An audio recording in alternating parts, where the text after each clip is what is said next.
Hello friends, ನಿಮ್ಮೆಲ್ಲರಿಗೂ ಲ್ಯಾಕ್ಸೆಲೆಸ್ ಸಂಸ್ಥೆ ಪ್ರಸ್ತುತಪಡಿಸುವ ಮಂತ್ಲಿ ಕರೆಂಟ್ ಅಫೇರ್ಸ್ ಟೆಸ್ಟ್ನ ಡಿಸ್ಕಷನ್ಗೆ ಸ್ವಾಗತ. ಇವತ್ತು ನಾವು ಮಂತ್ಲಿ ಕರೆಂಟ್ ಅಫೇರ್ಸ್ ಟೆಸ್ಟ್ನ ಎರಡನೇ ಭಾಗವಾದಂಥ ಪಾರ್ಟ್ 2 ಡಿಸ್ಕಷನ್ಗೆ ಮುಂದುವರೋಣ. 50ರಿಂದ 100 ಕ್ವಶನ್ಸ್ಗಳನ್ನು ಡಿಸ್ಕಸ್ ಮಾಡೋಣ. ಹಿಂದಿನ ವಿಡಿಯೋದಲ್ಲಿ ಪಾರ್ಟ್ 1 ವಿಡಿಯೋದಲ್ಲಿ ನಾವು ಮೊದಲ 50 ಕ್ವಶನ್ಸ್ಗಳನ್ನ ಡಿಸ್ಕಸ್ ಮಾಡಿದ್ವಿ. ಆ ಒಂದು ಟೆಸ್ಟನ್ನು 24ನೇ ಮೇ ಎಂದು ಕಂಡಕ್ಟ್ ಮಾಡಿದ್ವಿ, ಬೆಳಿಗ್ಗೆ 10 ಗಂಟೆಯಿಂದ 12 ಗಂಟೆವರೆಗೆ. ಮತ್ತು ಮುಂದಿನ ದಿನಗಳಲ್ಲಿ ಕೂಡ ಮುಂದಿನ ತಿಂಗಳಿನಲ್ಲಿ ಕೊನೆಯ ಭಾನುವಾರದಂದು, ಪ್ರತಿ ತಿಂಗಳು ಕೂಡ ಕೊನೆಯ ಭಾನುವಾರದಂದು ನಮ್ಮ ಲ್ಯಾಕ್ಸೆಲೆಸ್ ಸಂಸ್ಥೆ free monthly current affairs test ಅನ್ನ ಆರ್ಗನೈಸ್ ಮಾಡುತ್ತೆ. ನೀವು ಈ ಒಂದು ಟೆಸ್ಟ್ ನಲ್ಲಿ ಆನ್ಲೈನ್ ಪೋರ್ಟಲ್ ಅನ್ನ, ಅಂದ್ರೆ ನಮ್ಮ elearn.lax.in ಈ ಒಂದು ಪೋರ್ಟಲ್ಗೆ ಹೋಗಿ ರಿಜಿಸ್ಟರ್ ಆಗಿ ಪ್ರತಿ ತಿಂಗಳ ಕೊನೆಯ ಭಾನುವಾರದಂದು ಬೆಳಿಗ್ಗೆ 10 ಗಂಟೆಯಿಂದ 12 ಗಂಟೆವರೆಗೆ ಈ ಒಂದು ಟೆಸ್ಟ್ ಅನ್ನು ಆರ್ಗನೈಸ್ ಮಾಡ್ತೀವಿ. ನೀವು ಕೂಡ ಇದರಲ್ಲಿ ಪಾಲ್ಗೊಳ್ಬಹುದು. ಈಗ ನಾವು ಮೊದಲನೇ ಪ್ರಶ್ನೆಗೆ ಹೋಗಿದಾದ್ರೆ, ಈ ಒಂದು ಪ್ರಶ್ನೆಯಲ್ಲಿ ಡಿಸ್ಇನ್ಫೆಕ್ಟೆಂಟ್ ಟನಲ್ಸ್ ಬಗ್ಗೆ ಮಾತನಾಡ್ತಿದ್ದಾರೆ. ಡಿಸ್ಇನ್ಫೆಕ್ಟೆಂಟ್ ಅಂತ ಹೇಳಿದ್ರೆ ಇದು ಸೋಂಕು ನಿವಾರಕ ಆಗಿದೆ. ನಂತರದಲ್ಲಿ ಈ ಒಂದು ಡಿಸ್ಇನ್ಫೆಕ್ಟೆಂಟ್ ಸೋಂಕು ನಿವಾರಕವನ್ನ ಕಿಕ್ಕಿರಿದ ಸ್ಥಳಗಳಲ್ಲಿ ವಲಸೆ ಕಾರ್ಮಿಕರ ಮೇಲೆ ಈ ಒಂದು ಸೊಲ್ಯೂಷನ್ ಅನ್ನ ಸ್ಪ್ರೇ ಮಾಡಲಾಯಿತು. ಈ ಹಿನ್ನೆಲೆಯಲ್ಲಿ ಈ ಒಂದು ಪ್ರಶ್ನೆನ ಕೇಳಿದ್ದಾರೆ. ನಂತರದಲ್ಲಿ ಯಾವ ಕೆಮಿಕಲ್ ಅನ್ನ ಈ ಒಂದು ಸೋಂಕು ನಿವಾರಕದಲ್ಲಿ ಉಪಯೋಗಿಸ್ತಾರೆ ಅಂತ ಹೇಳಿ ಕೇಳ್ತಾ ಇದ್ದಾರೆ. ಇಲ್ಲಿ 4 ಆಪ್ಷನ್ಸ್ಗಳನ್ನ ಕೊಟ್ಟಿದ್ದಾರೆ. ಮೊದಲನೇ ಆಪ್ಷನ್ ಹೈಡ್ರಾಕ್ಸಿ ಕ್ಲೋರೋಕ್ವಿನ್, ನಂತರದಲ್ಲಿ ಎರಡನೇ ಆಪ್ಷನ್ ಸೋಡಿಯಂ ಹೈಪೋಕ್ಲೋರೈಡ್, ಮೂರನೇ ಆಪ್ಷನ್ ನೈಟ್ರೇಟ್ ಆಕ್ಸೈಡ್ ಮತ್ತು ನಾಲ್ಕನೇ ಆಪ್ಷನ್ ಪೊಟ್ಯಾಷಿಯಂ ಆಕ್ಸೈಡ್. ಕೋವಿಡ್-19 ಅನ್ನುವಂಥ ಒಂದು ವರ್ಡನ್ನು ನೋಡಿದಾಕ್ಷಣ ನೀವು ಹೈಡ್ರಾಕ್ಸಿ ಕ್ಲೋರೋಕ್ವಿನ್ನ ಟಿಕ್ ಮಾಡೋದಕ್ಕೆ ಹೋಗಬಾರ್ದು. ಯಾಕೆ ಅಂತ ಹೇಳಿದ್ರೆ ಇದು ಇತ್ತೀಚೆಗೆ ತುಂಬ ನ್ಯೂಸ್ನಲ್ಲಿತ್ತು. ನೀವು ಪೂರ್ತಿ ಪ್ರಮಾಣದಲ್ಲಿ ಪ್ರಶ್ನೆಯನ್ನು ಓದಿ ಅರ್ಥ ಮಾಡಿಕೊಂಡು ನಂತರದಲ್ಲಿ ಉತ್ತರದ ಭಾಗಕ್ಕೆ ಹೋಗಬೇಕು. ಅದರಿಂದಾಗಿ ಈ ಒಂದು ಪ್ರಶ್ನೆಗೆ ಸರಿಯಾದ ಉತ್ತರ ಏನಾಗುತ್ತೆ ಅಂತ ಹೇಳಿದ್ರೆ ಸೋಡಿಯಂ ಹೈಪೋಕ್ಲೋರೈಡ್. ನೀವು ಇಲ್ಲಿ ಕನ್ಫ್ಯೂಸ್ ಆಗಬಾರ್ದು ಸೋಡಿಯಂ ಹೈಡ್ರೋಕ್ಲೋರೈಡ್ಗೂ ಮತ್ತು ಸೋಡಿಯಂ ಹೈಪೋಕ್ಲೋರೈಡ್ಗೂ. ಇಲ್ಲಿ ನೀವು ಅಬ್ಸರ್ವ್ ಮಾಡಬೇಕು, ಇದು ಸೋಡಿಯಂ ಹೈಪೋಕ್ಲೋರೈಡ್ ಸೊಲ್ಯೂಷನ್ ಆಗಿದೆ. ನಂತರದಲ್ಲಿ ಸೋಡಿಯಂ ಹೈಪೋಕ್ಲೋರೈಟ್ ವಿಚಾರವಾಗಿ ಬಂದಿದೆ ಆದರೆ ಇದೊಂದು ಬ್ಲೀಚಿಂಗ್ ಏಜೆಂಟ್ ಆಗಿದೆ. ಇದನ್ನು ಯೂಶಲಿ ಸ್ವಿಮ್ಮಿಂಗ್ ಪೂಲ್ಗಳಲ್ಲಿ ಸ್ಯಾನಿಟೈಸ್ ಮಾಡೋದಕ್ಕೆ ಉಪಯೋಗಿಸ್ತಾರೆ. ನಂತರದಲ್ಲಿ ಕಾಮನ್ ಬ್ಲೀಚಿಂಗ್ ಏಜೆಂಟ್ ಆಗಿ ಕೂಡ ಕೆಲವೊಂದು ಕಡೆ ಉಪಯೋಗಿಸ್ತಾರೆ. ಹೌಸ್ ಹೋಲ್ಡ್ಗಳಲ್ಲಿ ಅಂದರೆ ಮನೆಗಳಲ್ಲಿ ಇದನ್ನು ಕ್ಲೀನ್ ಮಾಡೋದಕ್ಕೆ ಯೂಸ್ ಮಾಡ್ತಾರೆ. ನಂತರದಲ್ಲಿ ಈ ಒಂದು ಕೆಮಿಕಲ್ ಸೊಲ್ಯೂಷನ್ ಸೋಡಿಯಂ ಹೈಪೋಕ್ಲೋರೈಟನ್ನು ಮೆಡಿಸನ್ ಆಗಿ ಕೂಡ ಉಪಯೋಗಿಸ್ತಾರೆ. ಅಂದರೆ 0.25% 0.5% ಈ ಒಂದು ಕೆಮಿಕಲನ್ನು ಚರ್ಮದ ಮೇಲೆ ಆಗುವಂಥ ಗಾಯಗಳನ್ನು ಟ್ರೀಟ್ ಮಾಡೋದಕ್ಕೆ ಉಪಯೋಗಿಸ್ತಾರೆ. ನೀವು ಇಲ್ಲಿ ಅಬ್ಸರ್ವ್ ಮಾಡಬೇಕು, 0.25% 0.5% ಅಂದರೆ ಒಂದು ವೀಕ್ ಸೊಲ್ಯೂಷನನ್ನು. ನಂತರದಲ್ಲಿ ಇನ್ನೂ ವೀಕ್ ಆದಂಥ ಸೊಲ್ಯೂಷನ್ 0.05% ಅಷ್ಟು ಇದನ್ನು ಹ್ಯಾಂಡ್ ವಾಶ್ ಆಗಿ ಬಳಸ್ತಾರೆ ಸೋಡಿಯಂ ಹೈಪೋಕ್ಲೋರೈಟನ್ನು. ನಂತರದಲ್ಲಿ ಸೋಡಿಯಂ ಹೈಪೋಕ್ಲೋರೈಟನ್ನು ವಲಸೆ ಕಾರ್ಮಿಕರ ಮೇಲೆ ಸ್ಪ್ರೇ ಮಾಡಲಾಯಿತು. ಇದು ಎಷ್ಟರ ಮಟ್ಟಿಗೆ ಸೇಫ್ ಅನ್ನೋದನ್ನು ನೋಡೋದಾದ್ರೆ ಸೋಡಿಯಂ ಹೈಪೋಕ್ಲೋರೈಡ್ ಕೊರೋಸಿವ್ ಆಗಿದೆ. ನಂತರದಲ್ಲಿ ಇವುಗಳನ್ನು ಈ ಒಂದು ಸೊಲ್ಯೂಷನ್ ಅನ್ನ ಗಟ್ಟಿಯಾದ ಮೇಲ್ಮೈ ಅಂತ ಹೇಳಿದ್ರೆ ಹಾರ್ಡ್ ಸರ್ಫೇಸ್ಗಳನ್ನು ಕ್ಲೀನ್ ಮಾಡೋದಕ್ಕೆ ಉಪಯೋಗಿಸ್ತಾರೆ. ನಂತರದಲ್ಲಿ ನಾನು ಈಗಾಗಲೇ ಹೇಳಿದೆ ವೀಕರ್ ಸೊಲ್ಯೂಷನ್ ಅಂದರೆ 0.05% ಅಷ್ಟು ಹ್ಯಾಂಡ್ ವಾಶ್ ಆಗಿ ಬಳಸ್ತಾರೆ ಅಂತ. ಅದೇ ಸೊಲ್ಯೂಷನ್ ನಮ್ಮ ಕಣ್ಣಿಗೆ ಬಿದ್ದರೆ ಅದು ಹಾರ್ಮ್ಫುಲ್ ಅಂತಾನೆ ಹೇಳ್ಬೋದು. ನಂತರದಲ್ಲಿ 1% ಅಷ್ಟು ಸೊಲ್ಯೂಷನ್ ನಮ್ಮ ಮೈ ಮೇಲೆ ಬಿದ್ದಿದ್ದಂಥ ಸಂದರ್ಭದಲ್ಲಿ ಅಥವಾ ಸ್ಕಿನ್ ಮೇಲೆ ಬಿದ್ದಿದ್ದಂಥ ಸಂದರ್ಭದಲ್ಲಿ ಅದರ ಕಾಂಟ್ಯಾಕ್ಟಿಗೆ ನಾವು ಬಂದರೆ ನಮ್ಮ ಸ್ಕಿನ್ ಡ್ಯಾಮೇಜ್ ಆಗುತ್ತೆ. ನಂತರದಲ್ಲಿ ಇದು ಅಕಸ್ಮಾತ್ ನಮ್ಮ ದೇಹದೊಳಗೆ ಹೋದರೆ ಅದು ಶ್ವಾಸಕೋಶಕ್ಕೆ ಲಂಗ್ಸ್ಗಳಿಗೆ ಗಂಭೀರವಾದಂಥ ಹಾನಿಯನ್ನು ಉಂಟು ಮಾಡುತ್ತೆ. ಇಷ್ಟು ಪಾಯಿಂಟ್ಸ್ಗಳನ್ನು ನೀವು ಸೋಡಿಯಂ ಹೈಪೋಕ್ಲೋರೈಟ್ನ ಬಗ್ಗೆ ತಿಳ್ಕೊಂಡಿರಬೇಕಾಗುತ್ತೆ. ನೀವು ಕನ್ಫ್ಯೂಸ್ ಆಗಬಾರ್ದು. ಸೋಡಿಯಂ ಹೈಪೋಕ್ಲೋರೈಟ್ ಸೊಲ್ಯೂಷನ್ ಡಿಸ್ಇನ್ಫೆಕ್ಟೆಂಟ್ ಆಗಿ ಅಂದರೆ ಸೋಂಕು ನಿವಾರಕವಾಗಿ ಬಳಸಲಾಯಿತು. ಸೋಡಿಯಂ ಹೈಡ್ರೋಕ್ಲೋರೈಟ್ ಅಲ್ಲ. ನಂತರದಲ್ಲಿ ಹೈಡ್ರಾಕ್ಸಿ ಕ್ಲೋರೋಕ್ವಿನ್ ಅನ್ನುವಂಥದ್ದು ಆಂಟಿ ಮಲೇರಿಯಲ್ ಡ್ರಗ್ ಆಗಿದೆ. ಇದನ್ನು ಕೋವಿಡ್-19 ಟ್ರಯಲ್ ಟೆಸ್ಟ್ಗಳಲ್ಲಿ ಉಪಯೋಗಿಸ್ಕೊಳ್ತಾ ಇದ್ದಾರೆ. ಇದು ಡಿಸ್ಇನ್ಫೆಕ್ಟೆಂಟ್ ಅಲ್ಲ. ಈಗ ನಾವು ಮುಂದಿನ ಪ್ರಶ್ನೆಗೆ ಹೋಗಿದಾದ್ರೆ, ಈ ಒಂದು ಪ್ರಶ್ನೆಯಲ್ಲಿ ಇತ್ತೀಚೆಗೆ ರಾಜಸ್ಥಾನದಲ್ಲಿ, ಕೇರಳದಲ್ಲಿ ಮತ್ತು ಇನ್ನಿತರ ಸ್ಟೇಟ್ಗಳಲ್ಲಿ ಫಿಸ್ಕಲ್ ಕ್ರೈಸಿಸ್ ಅಂತ ಹೇಳಿದ್ರೆ ಹಣಕಟ್ಟಿನ ಬಿಕ್ಕಟ್ಟು ಉಂಟಾಗಿತ್ತು. ಈ ಸಂದರ್ಭದಲ್ಲಿ ಈ ರಾಜ್ಯಗಳು ಸೆಂಟ್ರಲ್ ಗೌರ್ಮೆಂಟಿನ ಲೋನ್ ಪಡೆಯುವುದಕ್ಕೆ ಮುಂದಾಗಿದ್ವು.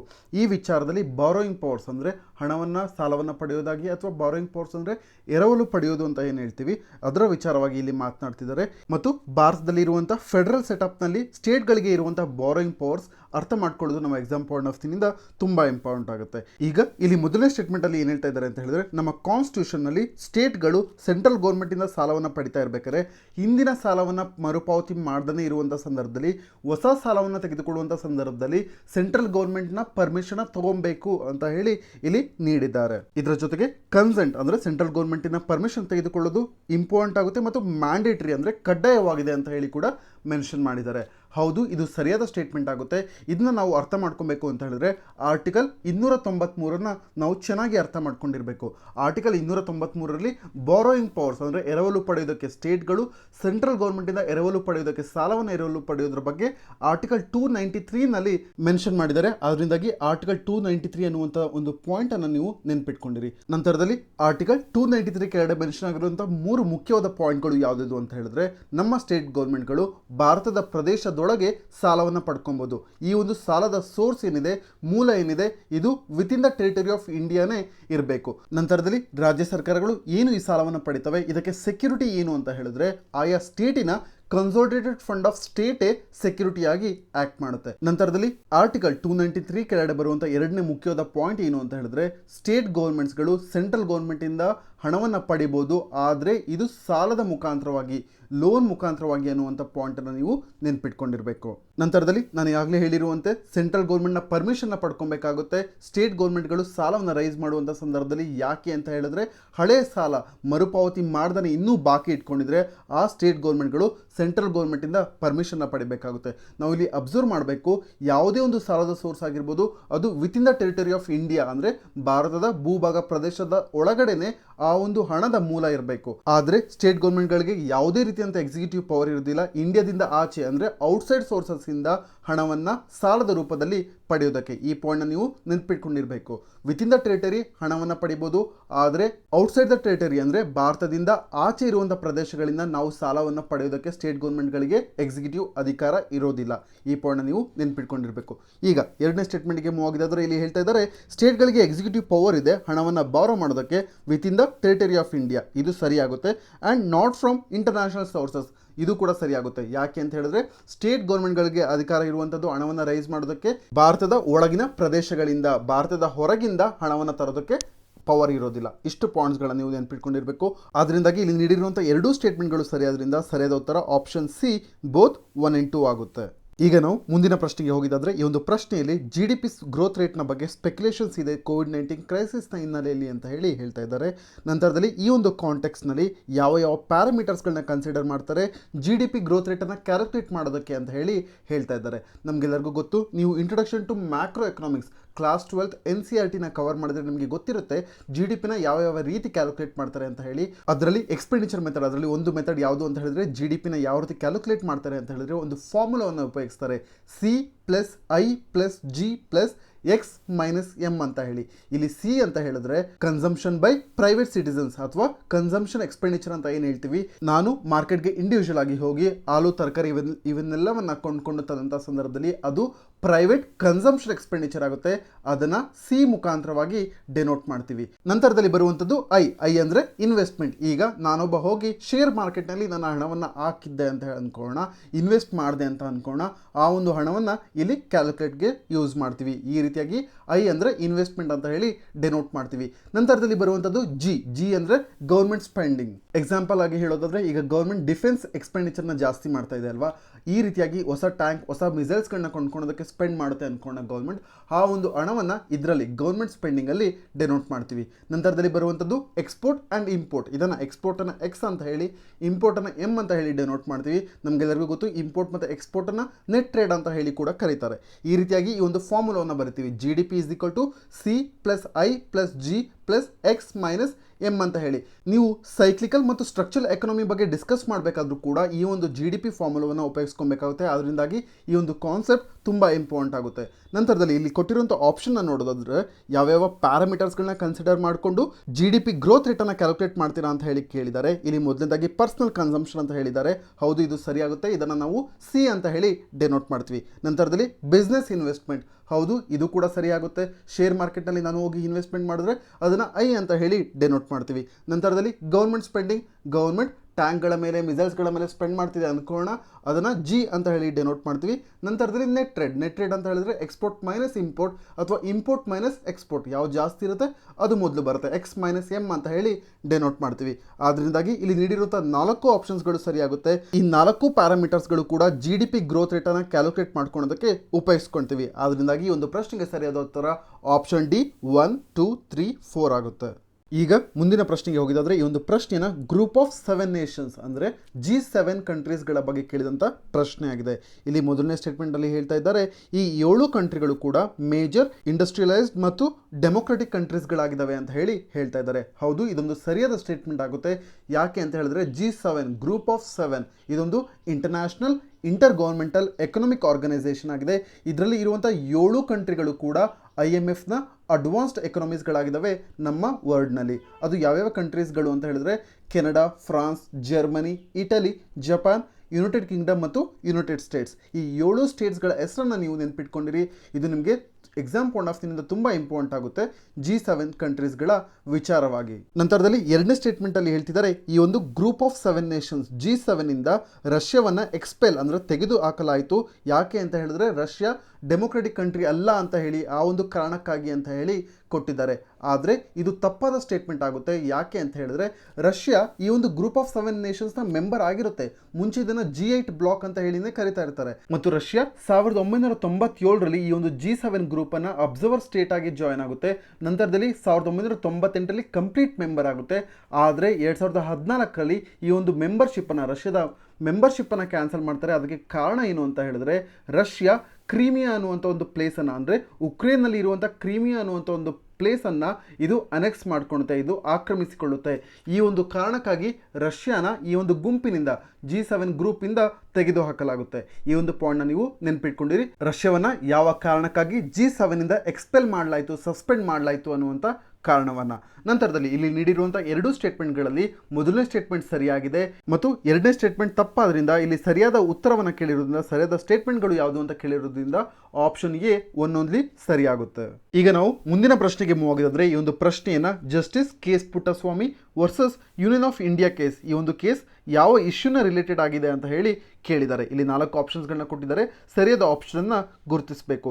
ಇದಕ್ಕೆ ಸರಿಯಾದ ಉತ್ತರ ಏನಾಗುತ್ತೆ ಅಂತ ಹೇಳಿದ್ರೆ option C, concerns over privacy ಆಗುತ್ತೆ. ಯಾಕೆ ಅಂತ ಹೇಳಿದ್ರೆ 3 ವರ್ಷಗಳ ಹಿಂದೆ ಆಗಸ್ಟ್ 2017ರಲ್ಲಿ ನ್ಯಾಯಮೂರ್ತಿ KS Puttaswamy versus union of India case, ಈ ಕೇಸ್ನಲ್ಲಿ ಸುಪ್ರೀಂ ಕೋರ್ಟ್ 9 ನ್ಯಾಯಾಧೀಶರ ನ್ಯಾಯಪೀಠ ಸರ್ವಾನುಮತದಿಂದ, ಅಂದರೆ ಕಂಪ್ಲೀಟ್ಲಿ ಅನಾನಿಮಸ್ಲಿ ಭಾರತೀಯರಿಗೆ ಗೌಪ್ಯತೆ ಅಂದರೆ ಪ್ರೈವಸಿ ಇದೊಂದು ಕಾನ್ಸ್ಟಿಟ್ಯೂಷನಲಿ ಪ್ರೊಟೆಕ್ಟೆಡ್ ಫಂಡಮೆಂಟಲ್ ರೈಟ್ ಆಗಿದೆ ಅಂತ ಹೇಳಿ ಅನೌನ್ಸ್ ಮಾಡಿತ್ತು. ರೈಟ್ ಟು ಪ್ರೈವಸಿ ಅನ್ನುವಂಥದ್ದು ನಮ್ಮ ದೇಶದಲ್ಲಿ ಇಂಟ್ರೆನ್ಸಿಕ್ ಪಾರ್ಟ್ ಆಗಿದೆ, ಪ್ರತಿಯೊಬ್ಬರ ಜೀವನದ್ದು ಅಂತ ಹೇಳಿದ್ರೆ ಅದು ಜೀವನದ ಒಂದು ಸ್ವಾಭಾವಿಕ ಭಾಗವಾಗಿದೆ ಅಂತ ಹೇಳಿ ಸುಪ್ರೀಂ ಕೋರ್ಟ್ ಹೇಳಿತ್ತು. ನಂತರದಲ್ಲಿ ಇದನ್ನು ಪಾರ್ಟ್ 3, ನಮ್ಮ ಕಾನ್ಸ್ಟಿಟ್ಯೂಷನ್ ಬರುವಂಥ ಪಾರ್ಟ್ 3 ಆರ್ಟಿಕಲ್ 21ರ ಕೆಳಗಡೆ ರೈಟ್ ಟು ಪ್ರೈವಸಿಯನ್ನು ಐಡೆಂಟಿಫೈ ಮಾಡಲಾಯಿತು. ಇದರ ವಿಚಾರವಾಗಿ ಕಳೆದ UPSC ಪ್ಲಿಮ್ಸ್ನಲ್ಲಿ ಕೂಡ ಕೇಳಿತ್ತು, ರೈಟ್ ಟು ಪ್ರೈವಸಿ ಯಾವ ಆರ್ಟಿಕಲ್ ಆಗಿದೆ ಅಂತ ಹೇಳಿ, ಯಾವ ಆರ್ಟಿಕಲ್ನಲ್ಲಿ ಬರುತ್ತೆ ಅಂತ ಹೇಳಿ. ಆರ್ಟಿಕಲ್ 21, ಇದನ್ನ ನೀವು ನೆನ್ಪಿಟ್ಕೊಂಡಿರಬೇಕು, ರೈಟ್ ಟು ಲೈಫ್ ಇದರ ಕೆಳಗಡೆ. ನಂತರದಲ್ಲಿ ಇನ್ನೊಂದು ಇಂಪಾರ್ಟೆಂಟ್ ಕೀವರ್ಡ್ ನಮ್ಮ ಸುಪ್ರೀಂ ಕೋರ್ಟ್ ಯೂಸ್ ಮಾಡಿದಂಥದ್ದು ಪ್ರೈವಸಿ ಅನ್ನುವಂಥದ್ದು ನ್ಯಾಚುರಲ್ ರೈಟ್ ಅನ್ನುವಂಥದ್ದು, ಅಂದರೆ ನೈಸರ್ಗಿಕ ಹಕ್ಕು ಅಂತ ಹೇಳಿ ನಮ್ಮ ಸುಪ್ರೀಂ ಕೋರ್ಟ್ ಐಡೆಂಟಿಫೈ ಮಾಡಿತ್ತು ರೈಟ್ ಟು ಪ್ರೈವಸಿಯನ್ನು. ಆದ್ರಿಂದಾಗಿ ಈ ಒಂದು ಪಾಯಿಂಟ್ ನೀವು ನೆನ್ಪಿಟ್ಕೊಂಡಿರಿ. ಜಸ್ಟಿಸ್ KS ಪುಟ್ಟಸ್ವಾಮಿ ಕೇಸ್ ನಮ್ಮ ಎಕ್ಸಾಮ್ ಪಾಯಿಂಟ್ ಆಫ್ ವ್ಯೂನಿಂದ ತುಂಬ ಇಂಪಾರ್ಟೆಂಟ್ ಆಗುತ್ತೆ. ಯಾಕೆ ಅಂತ ಹೇಳಿದ್ರೆ ಡಿಜಿಟಲ್ ವಿಷಯವಾಗಿ ಬಂದಂಥ ಸಂದರ್ಭದಲ್ಲಿ ಪ್ರೈವಸಿಯನ್ನು ನಾವು ಅತಿ ಹೆಚ್ಚು ಚರ್ಚೆ ಮಾಡ್ತೀವಿ. ನಂತರದಲ್ಲಿ ಸೈಬರ್ ಸೆಕ್ಯೂರಿಟಿ, ಸೈಬರ್ ಸ್ಪೇಸ್ ವಿಚಾರದಲ್ಲಿಯೂ ಕೂಡ. ನಂತರದಲ್ಲಿ ಆರೋಗ್ಯ ಸೇತು ಆ್ಯಪ್ ಇತ್ತೀಚೆಗೆ ಅತಿ ಹೆಚ್ಚು ನ್ಯೂಸ್ನಲ್ಲಿದೆ. ಇದರ ವಿಚಾರವಾಗಿ ನಾವು ಚರ್ಚೆ ಮಾಡಬೇಕಾದ್ರೂ ಕೂಡ ಪ್ರೈವಸಿಯನ್ನು ಚರ್ಚೆ ಮಾಡ್ತೀವಿ. ಇದು ಬರುವಂಥದ್ದು ಆರ್ಟಿಕಲ್ 21ರ ಕೆಳಗಡೆ right to life or personal liberty, ಮತ್ತು ಜಸ್ಟಿಸ್ KS ಪುಟ್ಟಸ್ವಾಮಿ ಕೇಸ್ನ ಕೆಳಗಡೆ ನಮ್ಮ ಸುಪ್ರೀಂ ಕೋರ್ಟ್ ಫಂಡಮೆಂಟಲ್ ರೈಟ್, ಪ್ರೈವಸಿಯನ್ನು ಫಂಡಮೆಂಟಲ್ ರೈಟ್ ಅಂತ ಹೇಳಿ ಅನೌನ್ಸ್ ಮಾಡ್ತು. ಇಷ್ಟು ಪಾಯಿಂಟ್ಗಳನ್ನ ನೀವು ನೆನ್ಪಿಟ್ಕೊಂಡಿರಿ. ಇದು ನಮಗೆ ಎಕ್ಸಾಮ್ ಪಾಯಿಂಟ್ ಆಫ್ ವ್ಯೂನಿಂದ ಇಂಪಾರ್ಟೆಂಟ್ ಆಗುತ್ತೆ. ಈಗ ಮುಂದಿನ ಪ್ರಶ್ನೆಗೆ ಹೋಗಿದ್ದಾದ್ರೆ, ಫುಡ್ ಸೆಕ್ಯೂರಿಟಿ ಫಾರ್ ಆಲ್ ಈ ವಿಚಾರವಾಗಿ ಈಗ ಸುಪ್ರೀಂ ಕೋರ್ಟ್ ಒಂದು PIL ಅಂತ ಹೇಳಿದ್ರೆ ಪಬ್ಲಿಕ್ ಇಂಟ್ರೆಸ್ಟ್ ಲಿಟಿಗೇಷನ್, ಸಾರ್ವಜನಿಕ ಹಿತಾಸಕ್ತಿ ಮೊಕದ್ದಮೆಯನ್ನು ಕೇಳೋದಕ್ಕೆ ಮುಂದಾಗಿದೆ. ಈ ಒಂದು ಹಿನ್ನೆಲೆಯಲ್ಲಿ ಇದರ ವಿಚಾರವಾಗಿ ಯಾವ ತರಹದ ಯಾವ ಏರಿಯಾದಲ್ಲಿ ಬರುವಂಥ ವಿಷಯಗಳ ವಿಚಾರವಾಗಿ PIL ಅನ್ನು, ಅಂದರೆ ಪಬ್ಲಿಕ್ ಇಂಟ್ರೆಸ್ಟ್ ಲಿಟಿಗೇಷನ್, ಇದನ್ನು ಫೈಲ್ ಮಾಡ್ಬೋದಾಗಿದೆ ಅಂತ ಹೇಳಿ ಇಲ್ಲಿ ಕೇಳಿದ್ದಾರೆ. ಇಲ್ಲಿ 3 ಆಪ್ಷನ್ಸ್ಗಳನ್ನ ಕೊಟ್ಟಿದ್ದಾರೆ, 3 ಸಿಚುಯೇಷನ್ಸ್ಗಳನ್ನ ಕೊಟ್ಟಿದ್ದಾರೆ.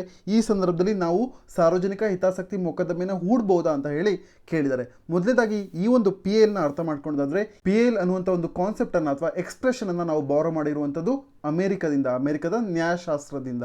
ಇದನ್ನ ನೀವು ನೆನ್ಪಿಟ್ಕೊಂಡಿರಿ. ಸ್ಟೇಟ್ಮೆಂಟ್ ಮುಖಾಂತರವಾಗಿ UPSC ಕೇಳುವಂಥ ಚಾನ್ಸಸ್ ಇದೆ. ಅದ ನಂತರ ಈ ಒಂದು PILನ ಹಿನ್ನೆಲೆಯಲ್ಲಿ ನಾವು ಬಡವರ ವಿಚಾರವಾಗಿ ಅಥವಾ ಜನಾಂಗೀಯ ಅಲ್ಪಸಂಖ್ಯಾತರು ಅಂತ ಹೇಳಿದ್ರೆ ರೇಷಿಯಲ್ ಮೈನಾರಿಟೀಸ್ಗಳು ಯಾರು ಇರ್ತಾರೆ ಅವರ ವಿಚಾರವಾಗಿ, ಅನ್ಆರ್ಗನೈಸ್ಡ್ ಕನ್ಸ್ಯೂಮರ್ಸ್ಗಳ ವಿಚಾರವಾಗಿ, ಸಿಟಿಸನ್ಸ್ಗಳ ವಿಚಾರವಾಗಿ, ಮತ್ತು ಮೈಗ್ರೆಂಟ್ ಲೇಬರ್ಸ್ಗಳ ವಿಚಾರವಾಗಿ, ಮತ್ತು ಎನ್ವಿರಾನ್ಮೆಂಟಲ್ ಇಶ್ಯೂಸ್ಗಳ ವಿಚಾರವಾಗಿ ನಾವು ಸುಪ್ರೀಂ ಕೋರ್ಟ್ನಲ್ಲಿ ಹೋಗಿ ಸಾರ್ವಜನಿಕ ಹಿತಾಸಕ್ತಿ ಮೊಕದ್ದಮೆಯನ್ನು ಹೂಡ್ಬೋದು. ನಂತರದಲ್ಲಿ PILನ ವಿಚಾರವಾಗಿ ಇನ್ನೊಂದು ಇಂಪಾರ್ಟೆಂಟ್ ಪಾಯಿಂಟ್ ಯಾವುದು ಅಂತ ಹೇಳಿದ್ರೆ, ಇದನ್ನು ನಮ್ಮ ಕಾನ್ಸ್ಟಿಟ್ಯೂಷನ್ನಲ್ಲಿ ಅಥವಾ ಸ್ಟ್ಯಾಚ್ಯೂಟ್ನಲ್ಲಿ ಅಥವಾ ಯಾವುದೇ ಒಂದು ಆ್ಯಕ್ಟ್ನಲ್ಲಿ ಡಿಫೈನ್ ಮಾಡಿಲ್ಲ. ಇದನ್ನು ಇಂಟರ್ಪ್ರಿಟ್ ಮಾಡುವಂಥದ್ದು ಕೇವಲ ಜಡ್ಜಸ್ಗಳು, ನ್ಯಾಯಾಧೀಶರು. ಇದನ್ನು ಸಾರ್ವಜನಿಕರ ಆಶಯವನ್ನು ಪರಿಗಣಿಸಬೇಕು ಅನ್ನುವಂಥ ಒಂದು ಉದ್ದೇಶವನ್ನು ಇಟ್ಕೊಂಡು PIL ಅನ್ನ ವ್ಯಾಖ್ಯಾನ ಮಾಡಲಾಗಿದೆ. ಈ ಒಂದು ಪಾಯಿಂಟ್ನ ನೀವು ನೆನ್ಪಿಟ್ಕೊಂಡಿರಿ. ನಂತರದಲ್ಲಿ ಜುಡಿಷಿಯಲ್ ಆಕ್ಟಿವಿಸಮ್ ಬಗ್ಗೆ ಮಾತನಾಡ್ತಿರ್ಬೇಕಾದ್ರೆ ಮತ್ತು ಪಬ್ಲಿಕ್ ರೋಲ್ನ ಬಗ್ಗೆ ಮಾತನಾಡ್ತಿರ್ಬೇಕಾದ್ರೆ ಈ ತರಹದ ಸಂದರ್ಭದಲ್ಲಿ ಪಬ್ಲಿಕ್ ಇಂಟ್ರೆಸ್ಟ್ ಲಿಟಿಗೇಷನ್ ಟಾಪಿಕ್ ತುಂಬಾ ಇಂಪಾರ್ಟೆಂಟ್ ಆಗುತ್ತೆ ಎಕ್ಸಾಮಿನೇಷನ್ ಪಾಯಿಂಟ್ ಆಫ್ ವ್ಯೂನಿಂದ.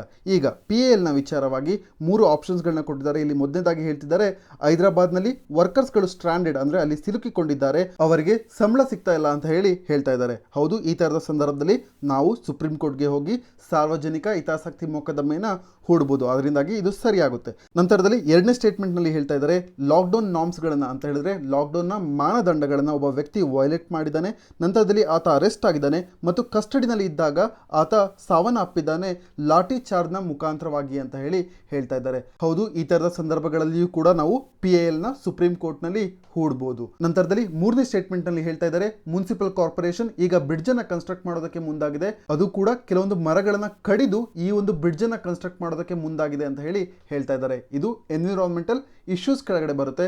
ಆದ್ರಿಂದಾಗಿ ನಾವು ಈ ವಿಚಾರವಾಗಿಯೂ ಕೂಡ ಸುಪ್ರೀಂ ಕೋರ್ಟ್ಗೆ ಹೋಗಿ ಸಾರ್ವಜನಿಕ ಹಿತಾಸಕ್ತಿ ಮೊಕದ್ದಮೆಯನ್ನ ಹೂಡಬಹುದು. ಆದ್ರಿಂದಾಗಿ ಇಲ್ಲಿ ನೀಡಿರುವಂತಹ 3 ಆಪ್ಷನ್ಸ್ಗಳು ಸರಿಯಾದ್ರಿಂದ ಆಪ್ಷನ್ ಡಿ 1, 2, 3 ಸರಿಯಾದ ಉತ್ತರವಾಗುತ್ತೆ. ಈಗ ನಾವು ಮುಂದಿನ ಪ್ರಶ್ನೆಗೆ ಮೂವ್ ಆಗಿದ್ದಾದ್ರೆ, ಈ ಒಂದು ಪ್ರಶ್ನೆನ ಬಂಡುಂಗ್ ಕಾನ್ಫರೆನ್ಸ್ ಬಗ್ಗೆ ಕೇಳ್ತಾ ಇದ್ದಾರೆ. ಈ ಒಂದು ಕಾನ್ಫರೆನ್ಸ್ ಯಾವ ಒಂದು ಈವೆಂಟ್ಗೆ ರಿಲೇಟೆಡ್ ಆಗಿತ್ತು ಅಂತ ಕೇಳ್ತಾ ಇದ್ದಾರೆ. ಇದಕ್ಕೆ ಸರಿಯಾದ ಉತ್ತರವನ್ನು ಡಿಸ್ಕಸ್ ಮಾಡೋದಕ್ಕಿಂತ ಮುಂಚೆ ಈ ಒಂದು ಬಂಡುಂಗ್ ಕಾನ್ಫರೆನ್ಸ್ ನ ಬಗ್ಗೆ ತಿಳ್ಕೊಳ್ಳೋಣ. ಮೊದಲನೇದಾಗಿ, ಕೋಲ್ಡ್ ವಾರ್ ನಡೆಯುತ್ತಿದ್ದಂಥ ಸಂದರ್ಭದಲ್ಲಿ ಭಾರತ ಯುನೈಟೆಡ್ ಸ್ಟೇಟ್ಸ್ಗೂ ಸಪೋರ್ಟ್ ಮಾಡೋದಿಲ್ಲ ಅಥವಾ ಸೋವಿಯತ್ ಯೂನಿಯನ್ ಕಡೆನೂ ಹೋಗೋದಿಲ್ಲ. ನಾವು ನಮ್ಮ ಭಾರತ ತಟಸ್ಥ ನೀತಿಯನ್ನ ತಗೊಳುತ್ತೆ, ಒಂದು ಇಂಡಿಪೆಂಡೆಂಟ್ ಸ್ವತಂತ್ರ ನೀತಿಯನ್ನ ಫಾಲೋ ಮಾಡುತ್ತೆ. ಈ ಸಂದರ್ಭದಲ್ಲಿ ಹುಟ್ಟಿದ್ದೆ ನಾನ್ ಅಲೈನ್ಡ್ ಮೂವ್ಮೆಂಟ್. ಈಗ ಬಂಡುಂಗ್ ಕಾನ್ಫರೆನ್ಸ್ ಬಗ್ಗೆ ಹೇಳೋದಾದ್ರೆ, ಇದೊಂದು ಆಫ್ರೋ ಏಷ್ಯನ್ ಕಾನ್ಫರೆನ್ಸ್ ಆಗಿದೆ. ಇದು ನಡೆದಂಥದ್ದು ಇಂಡೋನೇಷ್ಯಾದಲ್ಲಿ ಇರುವಂತಹ ಒಂದು ಸಿಟಿನಲ್ಲಿ. ಆ ಸಿಟಿಯ ಹೆಸರೇ ಬಂಡುಂಗ್ ಅಂತ ಈ ಒಂದು ಸಿಟಿಯ ಹೆಸರಿನಲ್ಲೇ ಕಾಮನ್ ಆಗಿ ಈ ಒಂದು ಕಾನ್ಫರೆನ್ಸ್ ಅನ್ನ ಬಂಡುಂಗ್ ಕಾನ್ಫರೆನ್ಸ್ ಅಂತ ಕರೀತಾರೆ. ಇದು ನಡೆದದ್ದು 1955ರಲ್ಲಿ. ನಂತರದಲ್ಲಿ ಈ ಒಂದು 1955ರ ಬಂಡುಂಗ್ ಕಾನ್ಫರೆನ್ಸ್ನ ಹೈಲೈಟ್ ಪಾಯಿಂಟ್ ಏನು ಅಂತ ಹೇಳಿದ್ರೆ, ನಮ್ಮ ಭಾರತ ಆಫ್ರಿಕನ್ ಕಂಟ್ರೀಸ್ಗಳ ಜೊತೆಗೆ ಮತ್ತು ಏಷ್ಯನ್ ಕಂಟ್ರೀಸ್ಗಳ ಜೊತೆಗೆ ಒಂದು ಎಂಗೇಜ್ಮೆಂಟನ್ನು ಹೊಸದಾಗಿ ಸ್ಟಾರ್ಟ್ ಮಾಡುತ್ತೆ.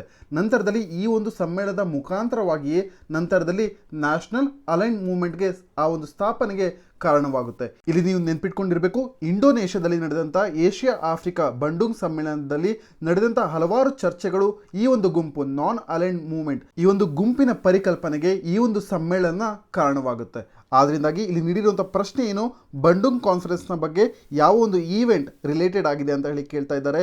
ಇದಕ್ಕೆ ಸರಿಯಾದ ಉತ್ತರ ಆಪ್ಷನ್ ಬಿ ಆಗುತ್ತೆ, the inauguration of the non align movement. ನಂತರದಲ್ಲಿ ಕ್ವಿಕ್ ಆಗಿ ನಾನ್ ಅಲೈನ್ ಮೂವ್ಮೆಂಟ್ನ ಮುಖ್ಯವಾದ ಗುರಿಗಳು ಯಾವುದಿದು ಅಂತ ಹೇಳೋದಾದ್ರೆ, ವಿಶ್ವ ರಾಜಕಾರಣದಲ್ಲಿ ಸ್ವತಂತ್ರ ಮಾರ್ಗವನ್ನು ರಚಿಸೋದು ಮತ್ತು ಅದನ್ನು ಫಾಲೋ ಮಾಡೋದು ಇದರ ಮೇನ್ ಆಬ್ಜೆಕ್ಟಿವ್ ಆಗಿರುತ್ತೆ. ನಂತರದಲ್ಲಿ ಇದು ಸ್ವತಂತ್ರ ತೀರ್ಪಿನ ಹಕ್ಕನ್ನು ಅಂದರೆ ರೈಟ್ ಆಫ್ ಇಂಡಿಪೆಂಡೆಂಟ್ ಜಡ್ಜ್ಮೆಂಟ್ ಅನ್ನು ಐಡೆಂಟಿಫೈ ಮಾಡುತ್ತೆ. ನಂತರದಲ್ಲಿ ಸಾಮ್ರಾಜ್ಯಶಾಹಿ ಮತ್ತು ನವ ವಸಾಹತುಶಾಹಿ ಅಂತ ಹೇಳಿದ್ರೆ ಇಂಪೀರಿಯಲಿಸಮ್ ಮತ್ತು ನ್ಯೂ ಕಲೋನಿಯಲಿಸಮ್ ಇವುಗಳ ವಿರುದ್ಧವಾಗಿ ಹೋರಾಟವನ್ನು ನಡೆಸೋದಕ್ಕೆ ನಾನ್ ಅಲೈನ್ ಮೂವ್ಮೆಂಟ್ ಮುಂದಾಗುತ್ತೆ.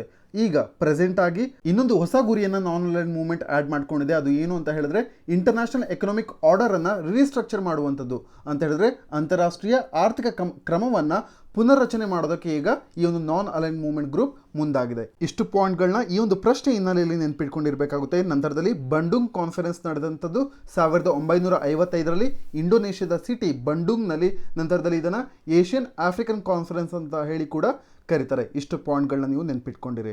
ಈಗ ನಾವು ಮುಂದಿನ ಪ್ರಶ್ನೆಗೆ ಹೋಗಿದ್ದಾದ್ರೆ, ಈ ಒಂದು ಪ್ರಶ್ನೆಯನ್ನ COVID-19 ಮತ್ತು ಸ್ವೈನ್ ಫ್ಲೂ ವಿಚಾರವಾಗಿ 3 ಸ್ಟೇಟ್ಮೆಂಟ್ಗಳನ್ನ ನೀಡಿದ್ದಾರೆ. ಇದರಲ್ಲಿ ಯಾವುದು ಸರಿಯಾದ ಸ್ಟೇಟ್ಮೆಂಟ್ ಅಂತ ಗುರುತಿಸಬೇಕು. ಇಲ್ಲಿ ಮೊದಲನೇ ಸ್ಟೇಟ್ಮೆಂಟ್ ಅಲ್ಲಿ ಹೇಳ್ತಾ ಇದ್ದಾರೆ, COVID-19 ಮತ್ತು ಸ್ವೈನ್ ಫ್ಲೂ ಈ 2 ರೋಗಗಳಿಗೂ ಕಾರಣವಾದಂಥ ವೈರಸ್ ಸೇಮ್ ಫ್ಯಾಮಿಲಿ ಅಂತ ಹೇಳಿದ್ರೆ ಒಂದೇ ಕುಟುಂಬಕ್ಕೆ ಸೇರಿದಂಥ ವೈರಸ್ ಆಗಿದೆ ಅಂತ ಹೇಳ್ತಾ ಇದ್ದಾರೆ.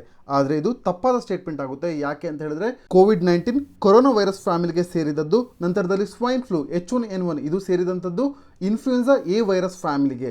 ಆದ್ರಿಂದಾಗಿ ಇಲ್ಲಿ ನೀಡಿರುವಂಥ ಮೊದಲನೇ ಸ್ಟೇಟ್ಮೆಂಟ್ ತಪ್ಪಾಗುತ್ತೆ. ನೀವು ಬಿ ಆಪ್ಷನ್ ಅನ್ನ ಎಲಿಮಿನೇಟ್ ಮಾಡಬಹುದು. ನಂತರದಲ್ಲಿ ಸ್ವೈನ್ ಫ್ಲೂ ಮತ್ತೆ COVID-19 ಇವೆರಡು ಕೂಡ ಝೂನೋಟಿಕ್ ಡಿಸೀಸ್ ಅಂತ ಹೇಳ್ತಾ ಇದ್ದಾರೆ. ಹೌದು, ಇದು ಸರಿಯಾದ ಸ್ಟೇಟ್ಮೆಂಟ್ ಆಗುತ್ತೆ. ಯಾಕೆ ಅಂತ ಹೇಳಿದ್ರೆ ಮೊದಲನೇದಾಗಿ ಝೂನೋಟಿಕ್ ಡಿಸೀಸ್ ಅಂದ್ರೆ ಏನು ಅಂತ ಅರ್ಥ ಮಾಡ್ಕೋಣ.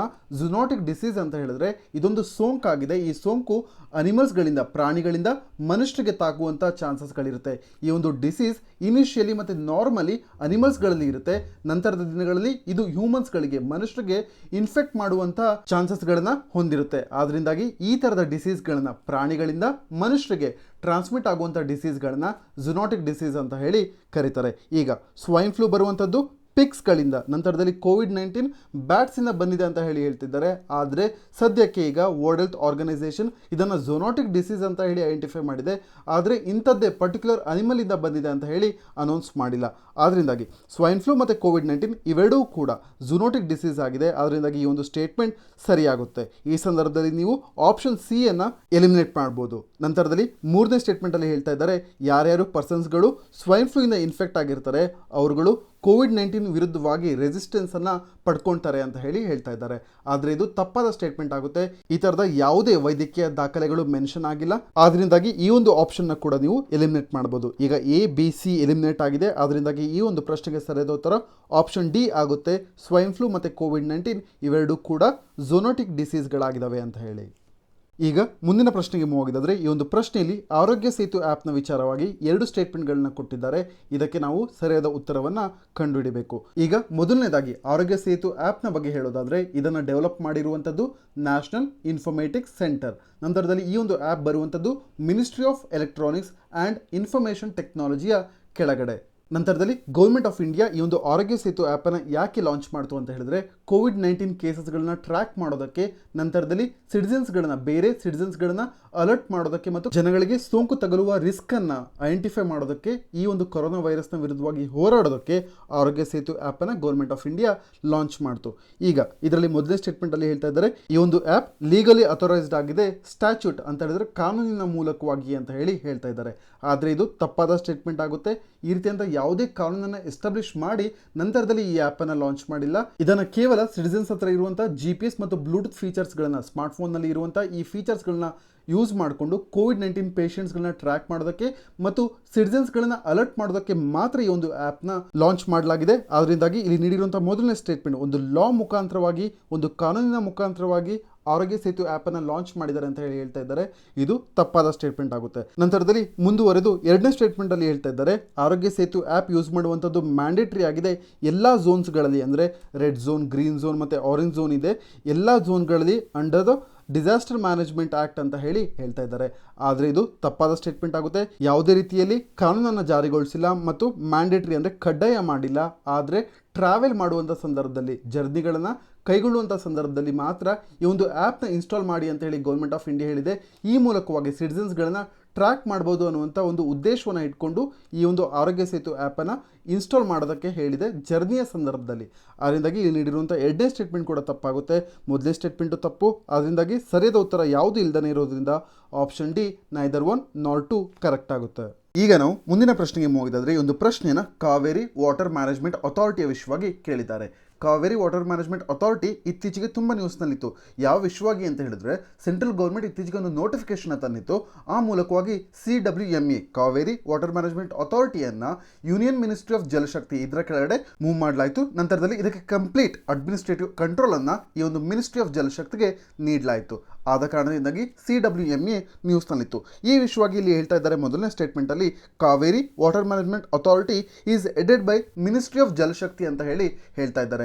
ಆದರೆ ಇದು ತಪ್ಪಾದ ಸ್ಟೇಟ್ಮೆಂಟ್ ಆಗುತ್ತೆ. ಯಾಕೆ ಅಂತ ಹೇಳಿದ್ರೆ, ಸೆಂಟ್ರಲ್ ವಾಟರ್ ಕಮಿಷನ್ನ ಹೆಡ್ ಯಾರಾಗಿರ್ತಾರೆ ಅವರುಗಳು ಈ ಒಂದು ಕಾವೇರಿ ವಾಟರ್ ಮ್ಯಾನೇಜ್ಮೆಂಟ್ ಅಥಾರಿಟಿಯ ಹೆಡ್ ಆಗಿರ್ತಾರೆ. ನೀವು ಇಲ್ಲಿ ಕನ್ಫ್ಯೂಸ್ ಆಗಬಾರ್ದು. ಕಾವೇರಿ ವಾಟರ್ ಮ್ಯಾನೇಜ್ಮೆಂಟ್ ಅಥಾರಿಟಿ ಇರುವಂಥದ್ದು ಮಿನಿಸ್ಟ್ರಿ ಆಫ್ ಜಲಶಕ್ತಿ ಕೆಳಗಡೆನೆ. ಆದರೆ ಇದನ್ನು ಹೆಡ್ ಮಾಡಿರುವಂಥದ್ದು ಯಾರು? ಸೆಂಟ್ರಲ್ ವಾಟರ್ ಕಮಿಷನ್ನ ಚೇರ್ಪರ್ಸನ್ ಹೆಡ್ ಆಗಿರ್ತಾರೆ. ಈ ಒಂದು ಪಾಯಿಂಟ್ನ ನೀವು ನೆನ್ಪಿಟ್ಕೊಂಡಿರಿ. ನಂತರದಲ್ಲಿ ಮಿನಿಸ್ಟ್ರಿ ಆಫ್ ಜಲಶಕ್ತಿ ಯಾವ ರೀತಿ ಎಸ್ಟಾಬ್ಲಿಷ್ ಮಾಡ್ತಾರೆ ಅಂತ ನಿಮ್ಗೆಲ್ಲರಿಗೂ ಗೊತ್ತು.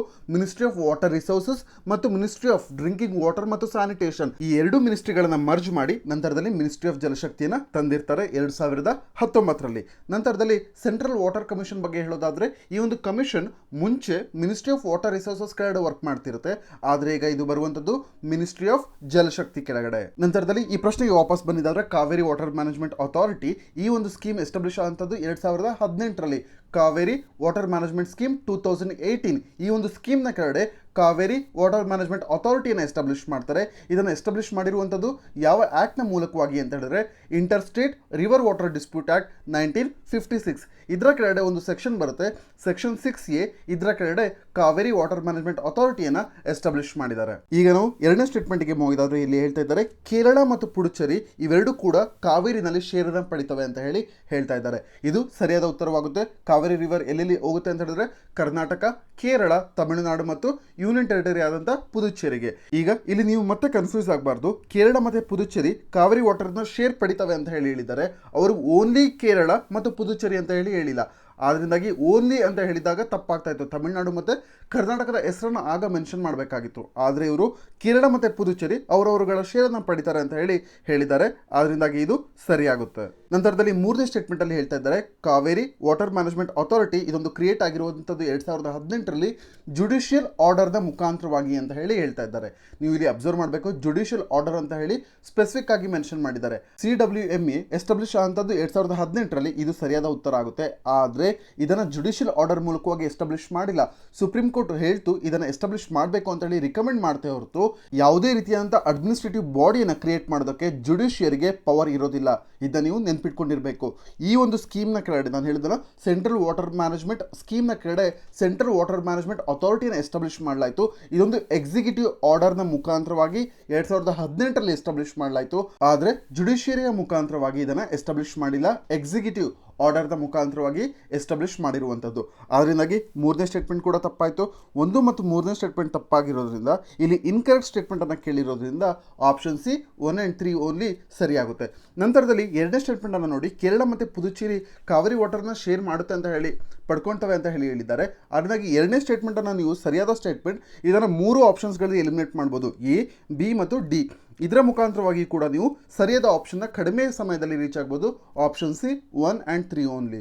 ಈಗ ನಾವು ಮುಂದಿನ ಪ್ರಶ್ನೆಗೆ ಹೋಗಿದಾದ್ರೆ ಈ ಒಂದು ಪ್ರಶ್ನೆನ MPLAD ಸ್ಕೀಮ್ನ ಬಗ್ಗೆ ಕೇಳಿದ್ದಾರೆ. MPLAD ಅಂತ ಹೇಳಿದ್ರೆ members of parliament local area development scheme ಅಂತ ಹೇಳಿ. ಈ ಒಂದು ಸ್ಕೀಮ್ನ ಬಗ್ಗೆ ನಾವು ಈಗಾಗಲೇ monthly current affairs test discussion part 1ನಲ್ಲಿ ಡಿಸ್ಕಷನ್ ಮಾಡಿದ್ದೀವಿ, ಕ್ವಶನ್ ನಂಬರ್ 22 ಅದರಲ್ಲಿ. ಈಗ ಈ ಒಂದು ಪ್ರಶ್ನೆಯಲ್ಲಿ ಏನು ಕೇಳಿದ್ದಾರೆ ಅಂತ ನೋಡೋಣ. ಇದರಲ್ಲಿ ಮೊದಲನೇದಾಗಿ ನಾಟ್ ಕರೆಕ್ಟ್, ಇನ್ಕರೆಕ್ಟ್ ಆಪ್ಷನ್ ಯಾವುದು ಅಂತ ಹೇಳಿ MPLAD ಸ್ಕೀಮ್ನ ಬಗ್ಗೆ members of parliament local area development ಸ್ಕೀಮ್ನ ಬಗ್ಗೆ ಕೇಳಿದ್ದಾರೆ. ಇಲ್ಲಿ ಮೊದಲನೇದಾಗಿ ಹೇಳ್ತಿದ್ದಾರೆ ಇದೊಂದು ಸೆಂಟ್ರಲಿ ಸ್ಪಾನ್ಸರ್ಡ್ ಸ್ಕೀಮ್ ಆಗಿದೆ.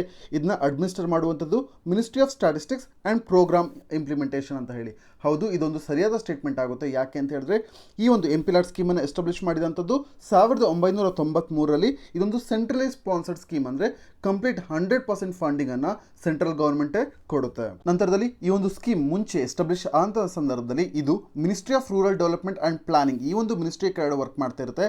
ಆದರೆ ಅಕ್ಟೋಬರ್ 1994ರಲ್ಲಿ ಈ ಒಂದು ಸ್ಕೀಮನ್ನು MPLAD ಸ್ಕೀಮನ್ನು ministry of statistics and programme implementation ಈ ಒಂದು ಮಿನಿಸ್ಟ್ರಿಗೆ ಟ್ರಾನ್ಸ್ಫರ್ ಮಾಡ್ತಾರೆ.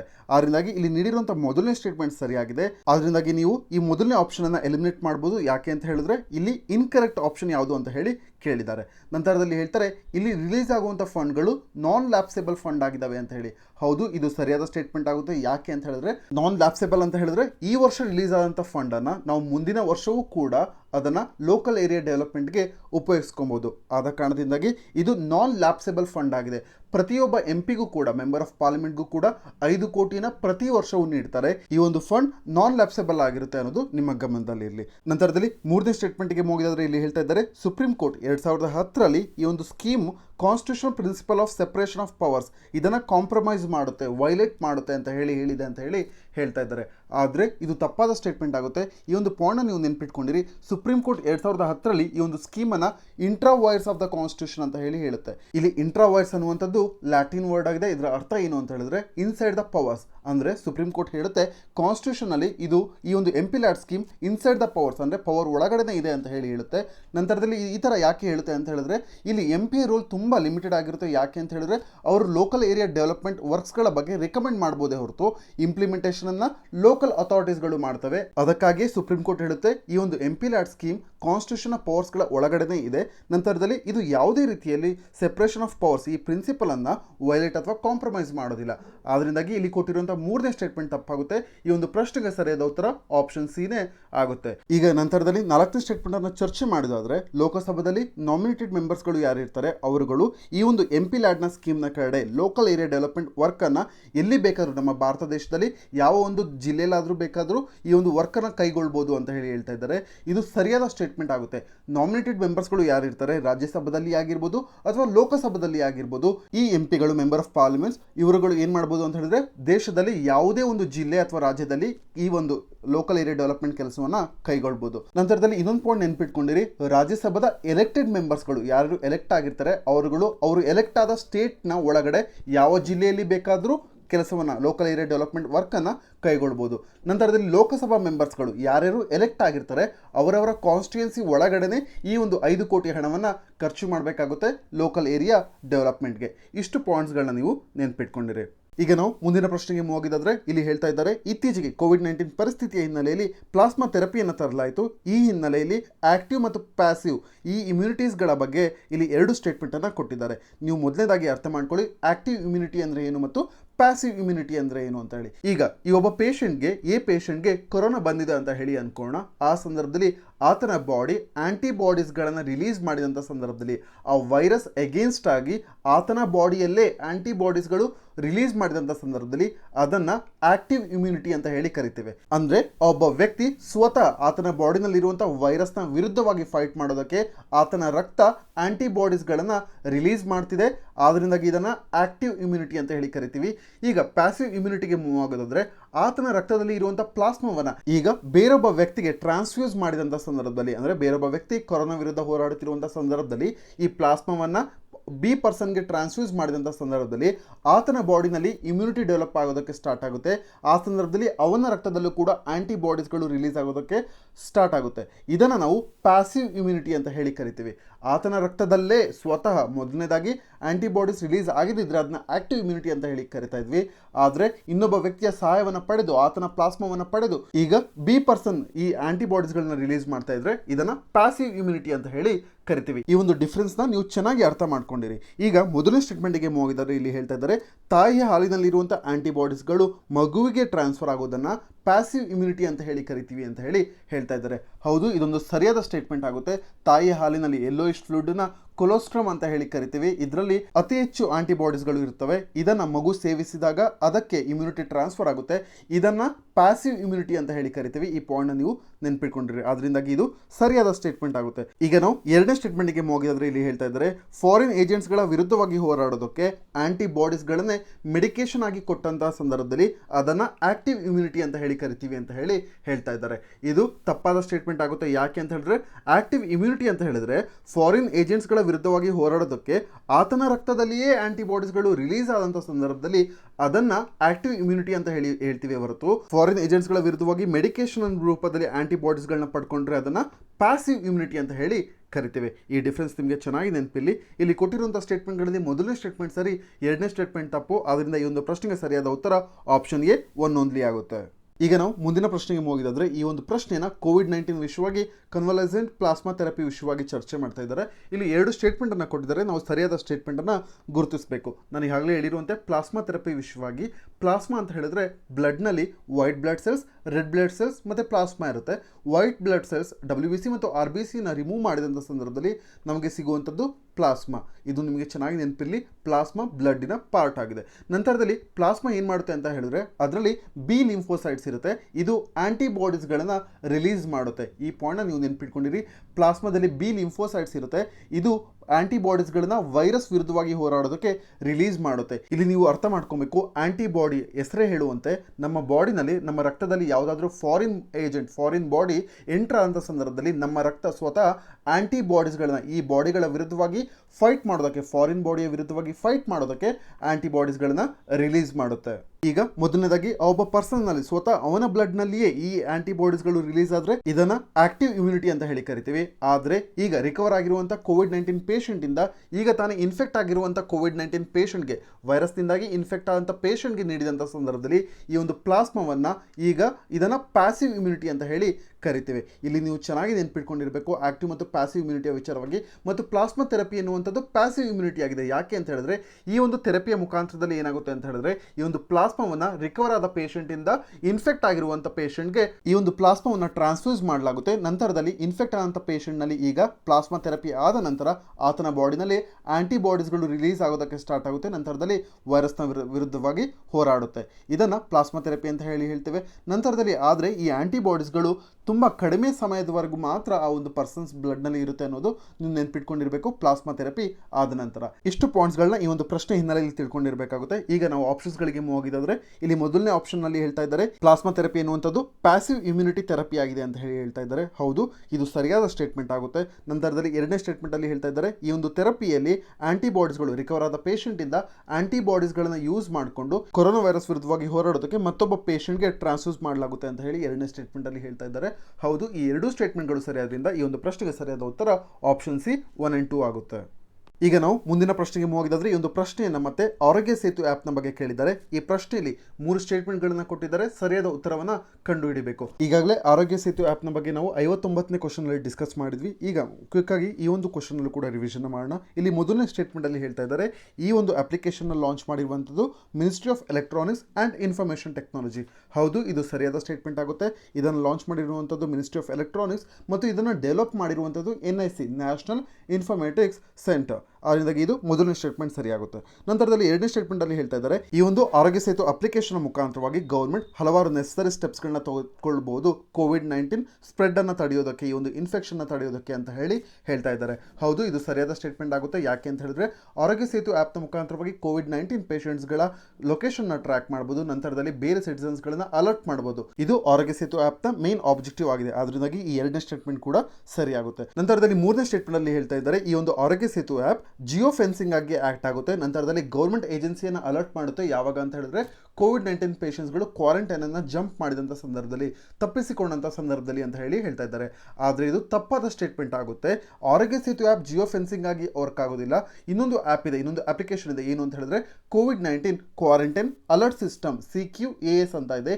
ಈ ಒಂದು ಅಪ್ಲಿಕೇಶನ್ನ ಮುಖಾಂತರವಾಗಿ ಯಾವುದಾದ್ರೂ ಒಬ್ಬ ವ್ಯಕ್ತಿ ಕ್ವಾರಂಟೈನ್ ಇಂದ ತಪ್ಪಿಸಿಕೊಂಡಂಥ ಸಂದರ್ಭದಲ್ಲಿ ಗೌರ್ಮೆಂಟ್ ಏಜೆನ್ಸೀಸ್ಗಳನ್ನ ಅಲರ್ಟ್ ಮಾಡುತ್ತೆ. ಆದ್ರಿಂದಾಗಿ ಇಲ್ಲಿ ನೀಡಿರುವಂತಹ ಮೂರನೇ ಸ್ಟೇಟ್ಮೆಂಟ್ ತಪ್ಪಾಗುತ್ತೆ. 1 ಮತ್ತು 2ನೇ ಸ್ಟೇಟ್ಮೆಂಟ್ಗಳು ಸರಿಯಾದ್ರಿಂದ ಈ ಒಂದು ಪ್ರಶ್ನೆಗೆ ಸರಿಯಾದ ಉತ್ತರ ಆಪ್ಷನ್ ಎ 1 and 2 ಓನ್ಲಿ ಆಗುತ್ತೆ. ನಂತರದಲ್ಲಿ CQAS ನ ಬಗ್ಗೆ ಇನ್ಫಾರ್ಮೇಶನ್ ಕೊಡೋದಾದ್ರೆ COVID-19 ಕ್ವಾರಂಟೈನ್ ಅಲರ್ಟ್ ಸಿಸ್ಟಮ್ ನ ಬಗ್ಗೆ ಇದನ್ನು ಡೆವಲಪ್ ಮಾಡಿರುವಂಥದ್ದು ಡಿಪಾರ್ಟ್ಮೆಂಟ್ ಆಫ್ ಟೆಲಿಕಮ್ಯುನಿಕೇಶನ್ಸ್. ಇದರ ಜೊತೆಗೆ centre for development for telematics C.DOT ಅಂತ ಹೇಳಿ ಈ ಒಂದು ಡಿಪಾರ್ಟ್ಮೆಂಟ್ ಕೂಡ ಈ ಒಂದು application CQAS COVID-19 quarantine alert system ನ ತರೋದ್ರಲ್ಲಿ ಸಹಾಯ ಮಾಡಿದ್ದಾರೆ. ನಂತರದಲ್ಲಿ ಇಲ್ಲಿ ಜಿಯೋ ಫೆನ್ಸಿಂಗ್ ಅನ್ನುವಂತ ಒಂದು ವರ್ಡ್ ಅನ್ನ ಯೂಸ್ ಮಾಡಿದರೆ ನೀವು ಇಲ್ಲಿ ಅರ್ಥ ಮಾಡ್ಕೋಬೇಕು. ಇದೊಂದು ಲೊಕೇಶನ್ ಬೇಸ್ಡ್ ಸರ್ವಿಸ್ ಆಗಿದೆ. GPS, RFID ಅಂತ ಹೇಳಿದ್ರೆ ರೇಡಿಯೋ ಫ್ರೀಕ್ವೆನ್ಸಿ ಐಡೆಂಟಿಫಿಕೇಶನ್, ನಂತರದಲ್ಲಿ ವೈಫೈ, ಸೆಲ್ಯುಲರ್ ಡೇಟಾ ಇವೆಲ್ಲವನ್ನ ಯೂಸ್ ಮಾಡ್ಕೊಳ್ಳಲಾಗುತ್ತೆ.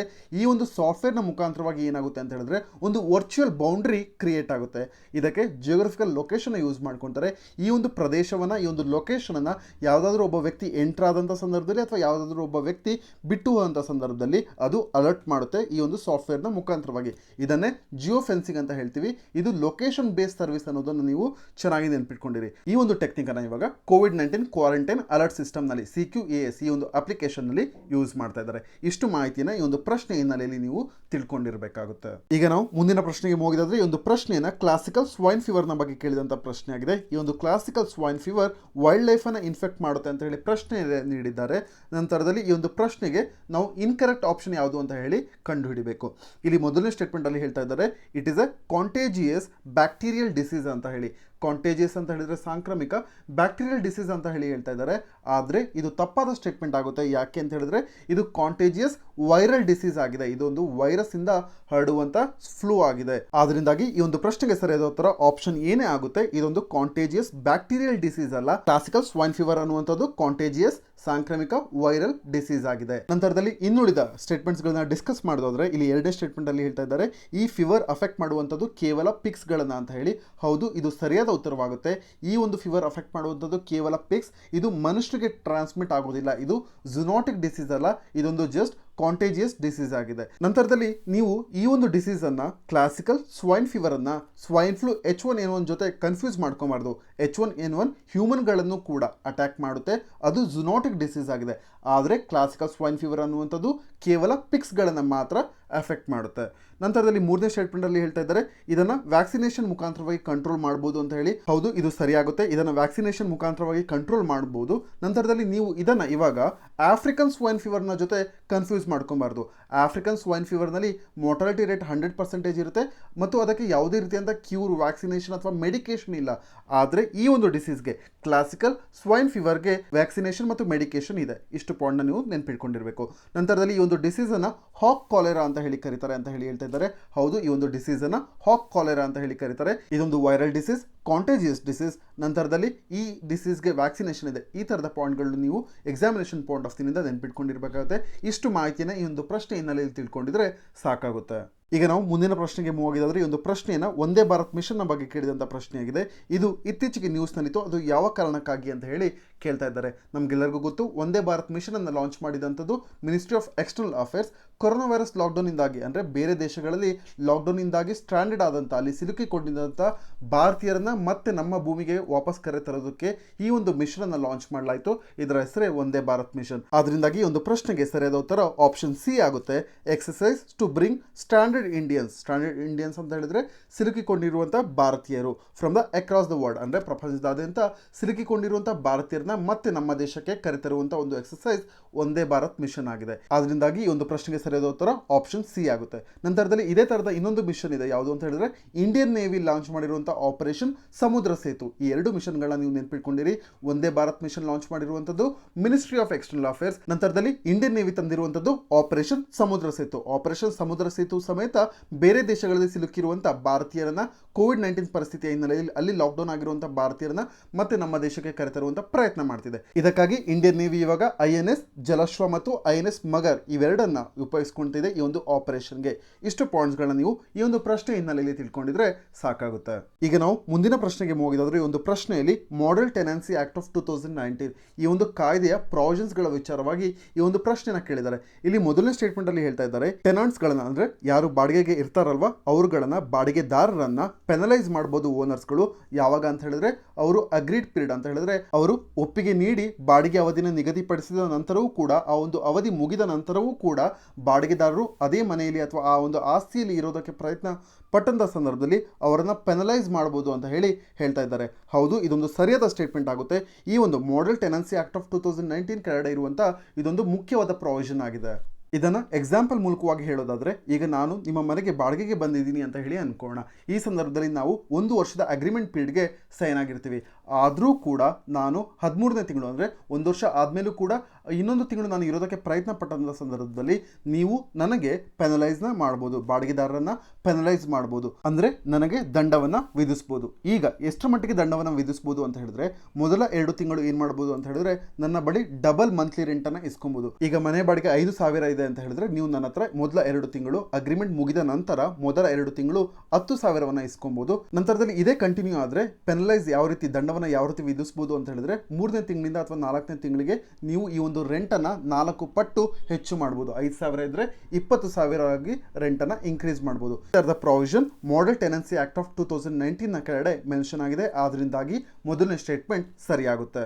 ನಂತರದಲ್ಲಿ ಎರಡನೇ ಸ್ಟೇಟ್ಮೆಂಟ್ ಅಲ್ಲಿ ಹೇಳ್ತಾ ಇದ್ದಾರೆ, ಈ ಒಂದು ಆಕ್ಟ್ನ ಕೆಳಗಡೆ ಒಂದು ಪ್ರಾವಿಷನ್ ಇದೆ. ಅದು ಏನು ಅಂತ ಹೇಳಿದ್ರೆ, ಲ್ಯಾಂಡ್ ಲಾರ್ಡ್ಸ್ಗಳು ಕ್ರೈಸಿಸ್ ಇರುವಂತಹ ಸಂದರ್ಭದಲ್ಲಿ, ಅಂದ್ರೆ ಬಿಕ್ಕಟ್ಟು ಇರುವಂತಹ ಸಂದರ್ಭದಲ್ಲಿ ಬೇಸಿಕ್ ಫೆಸಿಲಿಟೀಸ್ಗಳನ್ನ ಡೆನೈ ಮಾಡಬಾರ್ದು, ಅಂದ್ರೆ ನಿರಾಕರಿಸಬಾರ್ದು ಅಂತ ಹೇಳಿ ಹೇಳ್ತಾ ಇದ್ದಾರೆ. ಹೌದು, ಇದು ಸರಿಯಾದ ಸ್ಟೇಟ್ಮೆಂಟ್ ಆಗುತ್ತೆ. ಬಿಕ್ಕಟ್ಟಿನ ಸಂದರ್ಭಗಳಲ್ಲಿ ಭೂ ಮಾಲೀಕರು, ಓನರ್ಸ್ಗಳು ಯಾರಿರ್ತಾರೆ ಅವರುಗಳು ಬೇಸಿಕ್ ಫೆಸಿಲಿಟೀಸ್ಗಳನ್ನ ಯಾವುದೇ ರೀತಿಯಲ್ಲಿ ನಿರಾಕರಿಸುವಂತಿಲ್ಲ. ಇದನ್ನ ಈ ಒಂದು ಕಾಯ್ದೆ ಕೆಳಗಡೆ ಮೆನ್ಷನ್ ಆಗಿದೆ.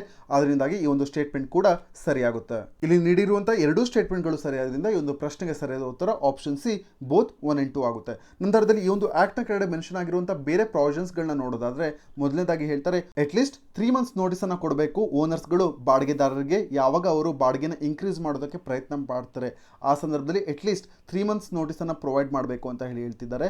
ಮತ್ತು ಈ ರೀತಿ ನೋಟಿಸ್ ಪ್ರೊವೈಡ್ ಮಾಡದೇ ಬಾಡಿಗೆನ ಹೆಚ್ಚಿಸೋದಕ್ಕೆ ಸಾಧ್ಯವಿಲ್ಲ ಅಂತ ಹೇಳಿ ಈ ಒಂದು ಆಕ್ಟ್ನ ಕೆಳಗಡೆ ಮೆನ್ಷನ್ ಮಾಡಿದ್ದಾರೆ. ಇಷ್ಟು ಪಾಯಿಂಟ್ಸ್ಗಳನ್ನ ನೀವು ಈ ಒಂದು ಮಾಡೆಲ್ ಟೆನೆನ್ಸಿ ಆಕ್ಟ್ ಆಫ್ 2019 ಇದರ ವಿಚಾರವಾಗಿ ತಿಳ್ಕೊಂಡಿದ್ರೆ ಸಾಕಾಗುತ್ತೆ. ಈಗ ನಾವು ಮುಂದಿನ ಪ್ರಶ್ನೆಗೆ ಹೋಗಿದ್ದಾದ್ರೆ ಒಂದು ಪ್ರಶ್ನೆಯಲ್ಲಿ ಬಾಂಡ್ಸ್ಗಳ ವಿಚಾರವಾಗಿ ಕೇಳ್ತಾ ಇದ್ದಾರೆ. ಯಾವ ಒಂದು ಬಾಂಡ್ಗೆ ಎಟರ್ನಲ್ ಇಂಟ್ರೆಸ್ಟ್ ಅಂತ ಹೇಳಿದ್ರೆ ಕೊನೆಯವರೆಗೂ ಇಂಟ್ರೆಸ್ಟ್ ಸಿಗುತ್ತೆ ಮತ್ತು ನಂತರದಲ್ಲಿ ನಾಟ್ ರಿಡೇಮೇಬಲ್ ಅಂತ ಹೇಳಿದ್ರೆ ಇದಕ್ಕೆ ಯಾವುದೇ ರೀತಿಯಂತ ಫಿಕ್ಸೆಡ್ ಟೆನ್ಯೂರ್ ಇರೋದಿಲ್ಲ ಅಥವಾ ಒಂದು ಟೈಮ್ ಪೀರಿಯಡ್ ಮೆನ್ಷನ್ ಆಗಿರೋದಿಲ್ಲ ಈ ಒಂದು ಬಾಂಡ್ಗೆ.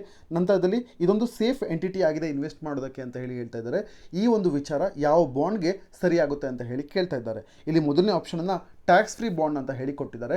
ಟ್ಯಾಕ್ಸ್ ಫ್ರೀ ಬಾಂಡ್ ಅಂತ ಹೇಳಿದ್ರೆ ಹೆಸರೇ ಹೇಳುವಂತೆ ಇದು ಟ್ಯಾಕ್ಸ್ ಫ್ರೀ ಬಾಂಡ್ ಆಗಿದೆ, ಅಂದರೆ ಇದಕ್ಕೆ ಯಾವುದೇ ರೀತಿಯಂತ ಟ್ಯಾಕ್ಸಸ್ಗಳನ್ನ ಚಾರ್ಜ್ ಮಾಡೋದಿಲ್ಲ. ನಂತರದಲ್ಲಿ ಇದನ್ನು ಸೆಕ್ಯೂರ್ ಬಾಂಡ್ ಅಂತ ಹೇಳಿ ಕೂಡ ಕರೀತಾರೆ. ನಂತರದಲ್ಲಿ ಇದು ರಿಡೀಮೇಬಲ್ ಆಗಿದೆ, ಅಂದರೆ ಇದಕ್ಕೆ ಟೆನ್ಯೂರ್ ಫಿಕ್ಸ್ ಆಗಿದೆ. Usually 10 years or 15 years or 20 years ಈ ಥರದ ಒಂದು ಟೆನ್ಯೂರ್ ಫಿಕ್ಸ್ ಆಗಿದೆ. ನಂತರದಲ್ಲಿ ಇದು ನಾನ್ ಕನ್ವರ್ಟಿಬಲ್ ಆಗಿದೆ ತನ್ನ ನೇಚರ್ನಲ್ಲಿ.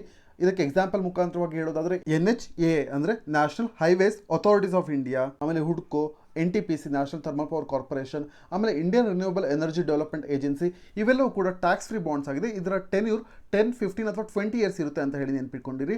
ಆದ್ದರಿಂದಾಗಿ ಇವೆಲ್ಲವೂ ಕೂಡ ರಿಡೀಮೇಬಲ್ ಆಗಿದೆ ಅಂತ ಹೇಳಿದ್ರೆ ಒಂದು ಸಲ ಮೆಚುರಿಟಿ ಪೀರಿಯಡ್ 10 ಅಥವಾ 15 ಅಥವಾ 20 years ಆದ ತಕ್ಷಣ ನಮ್ಮ ಹಣವನ್ನು ಈ ಒಂದು ಬಾಂಡ್ ಮೇಲೆ ನಾವು ಏನು ಇನ್ವೆಸ್ಟ್ಮೆಂಟ್ ಮಾಡಿರ್ತೀವಿ ಅದನ್ನು ನಾವು ಮತ್ತೆ ವಾಪಸ್ ತಗೊಬಹುದು. ಆದರೆ ಈ ಒಂದು ಪ್ರಶ್ನೆಯಲ್ಲಿ ಕೇಳಿರುವಂಥದ್ದು ನಾಟ್ ರಿಡೀಮೇಬಲ್, ಆದ್ರಿಂದಾಗಿ ಟ್ಯಾಕ್ಸ್ ಫ್ರೀ ಬಾಂಡ್ಸ್ ಅನ್ನು ನೀವು ಎಲಿಮಿನೇಟ್ ಮಾಡಬಹುದು. ನಂತರದಲ್ಲಿ ಎರಡನೇ ಆಪ್ಷನ್ಗೆ ಹೋಗಿದ್ರೆ ಪಬ್ಲಿಕ್ ಸೆಕ್ಟರ್ ಬಾಂಡ್ಸ್, ಇದು ಕೂಡ ರಿಡೀಮೇಬಲ್ ಬಾಂಡ್ ಆಗಿದೆ. ರಿಡೀಮೇಬಲ್ ಅಂತ ಹೇಳಿದ್ರೆ ಆ ಒಂದು ಟೈಮ್ ಪೀರಿಯಡ್ ಆದ ನಂತರವೇ ನಾವು ನಮ್ಮ ಹಣವನ್ನು ವಿಡ್ರಾ ಮಾಡ್ಕೊಬಹುದು. ಈ ಪಬ್ಲಿಕ್ ಸೆಕ್ಟರ್ ಬಾಂಡ್ಸ್ ಕೂಡ ರಿಡೀಮೇಬಲ್ ಬಾಂಡ್ ಆಗಿದೆ. ಇದಕ್ಕೆ ಟೈಮ್ ಪೀರಿಯಡ್ 7 years ಅಂತ ಹೇಳಿ ಮೆನ್ಷನ್ ಆಗಿದೆ. ಆದ್ರಿಂದಾಗಿ ಈ ಒಂದು ಆಪ್ಷನ್ ಅನ್ನು ಕೂಡ ನಾವು ಎಲಿಮಿನೇಟ್ ಮಾಡಬಹುದು. ನಂತರದಲ್ಲಿ ಕಾರ್ಪೊರೇಟ್ ಬಾಂಡ್ಸ್, ಇದನ್ನ ಕಾರ್ಪೊರೇಷನ್ಗಳು ಇಂಡಸ್ಟ್ರೀಸ್ಗಳು ಇಶ್ಯೂ ಮಾಡ್ತವೆ, ಇದನ್ನು ಕಾರ್ಪೊರೇಟ್ ಬಾಂಡ್ ಅಂತ ಹೇಳಿ ಕರೀತಾರೆ.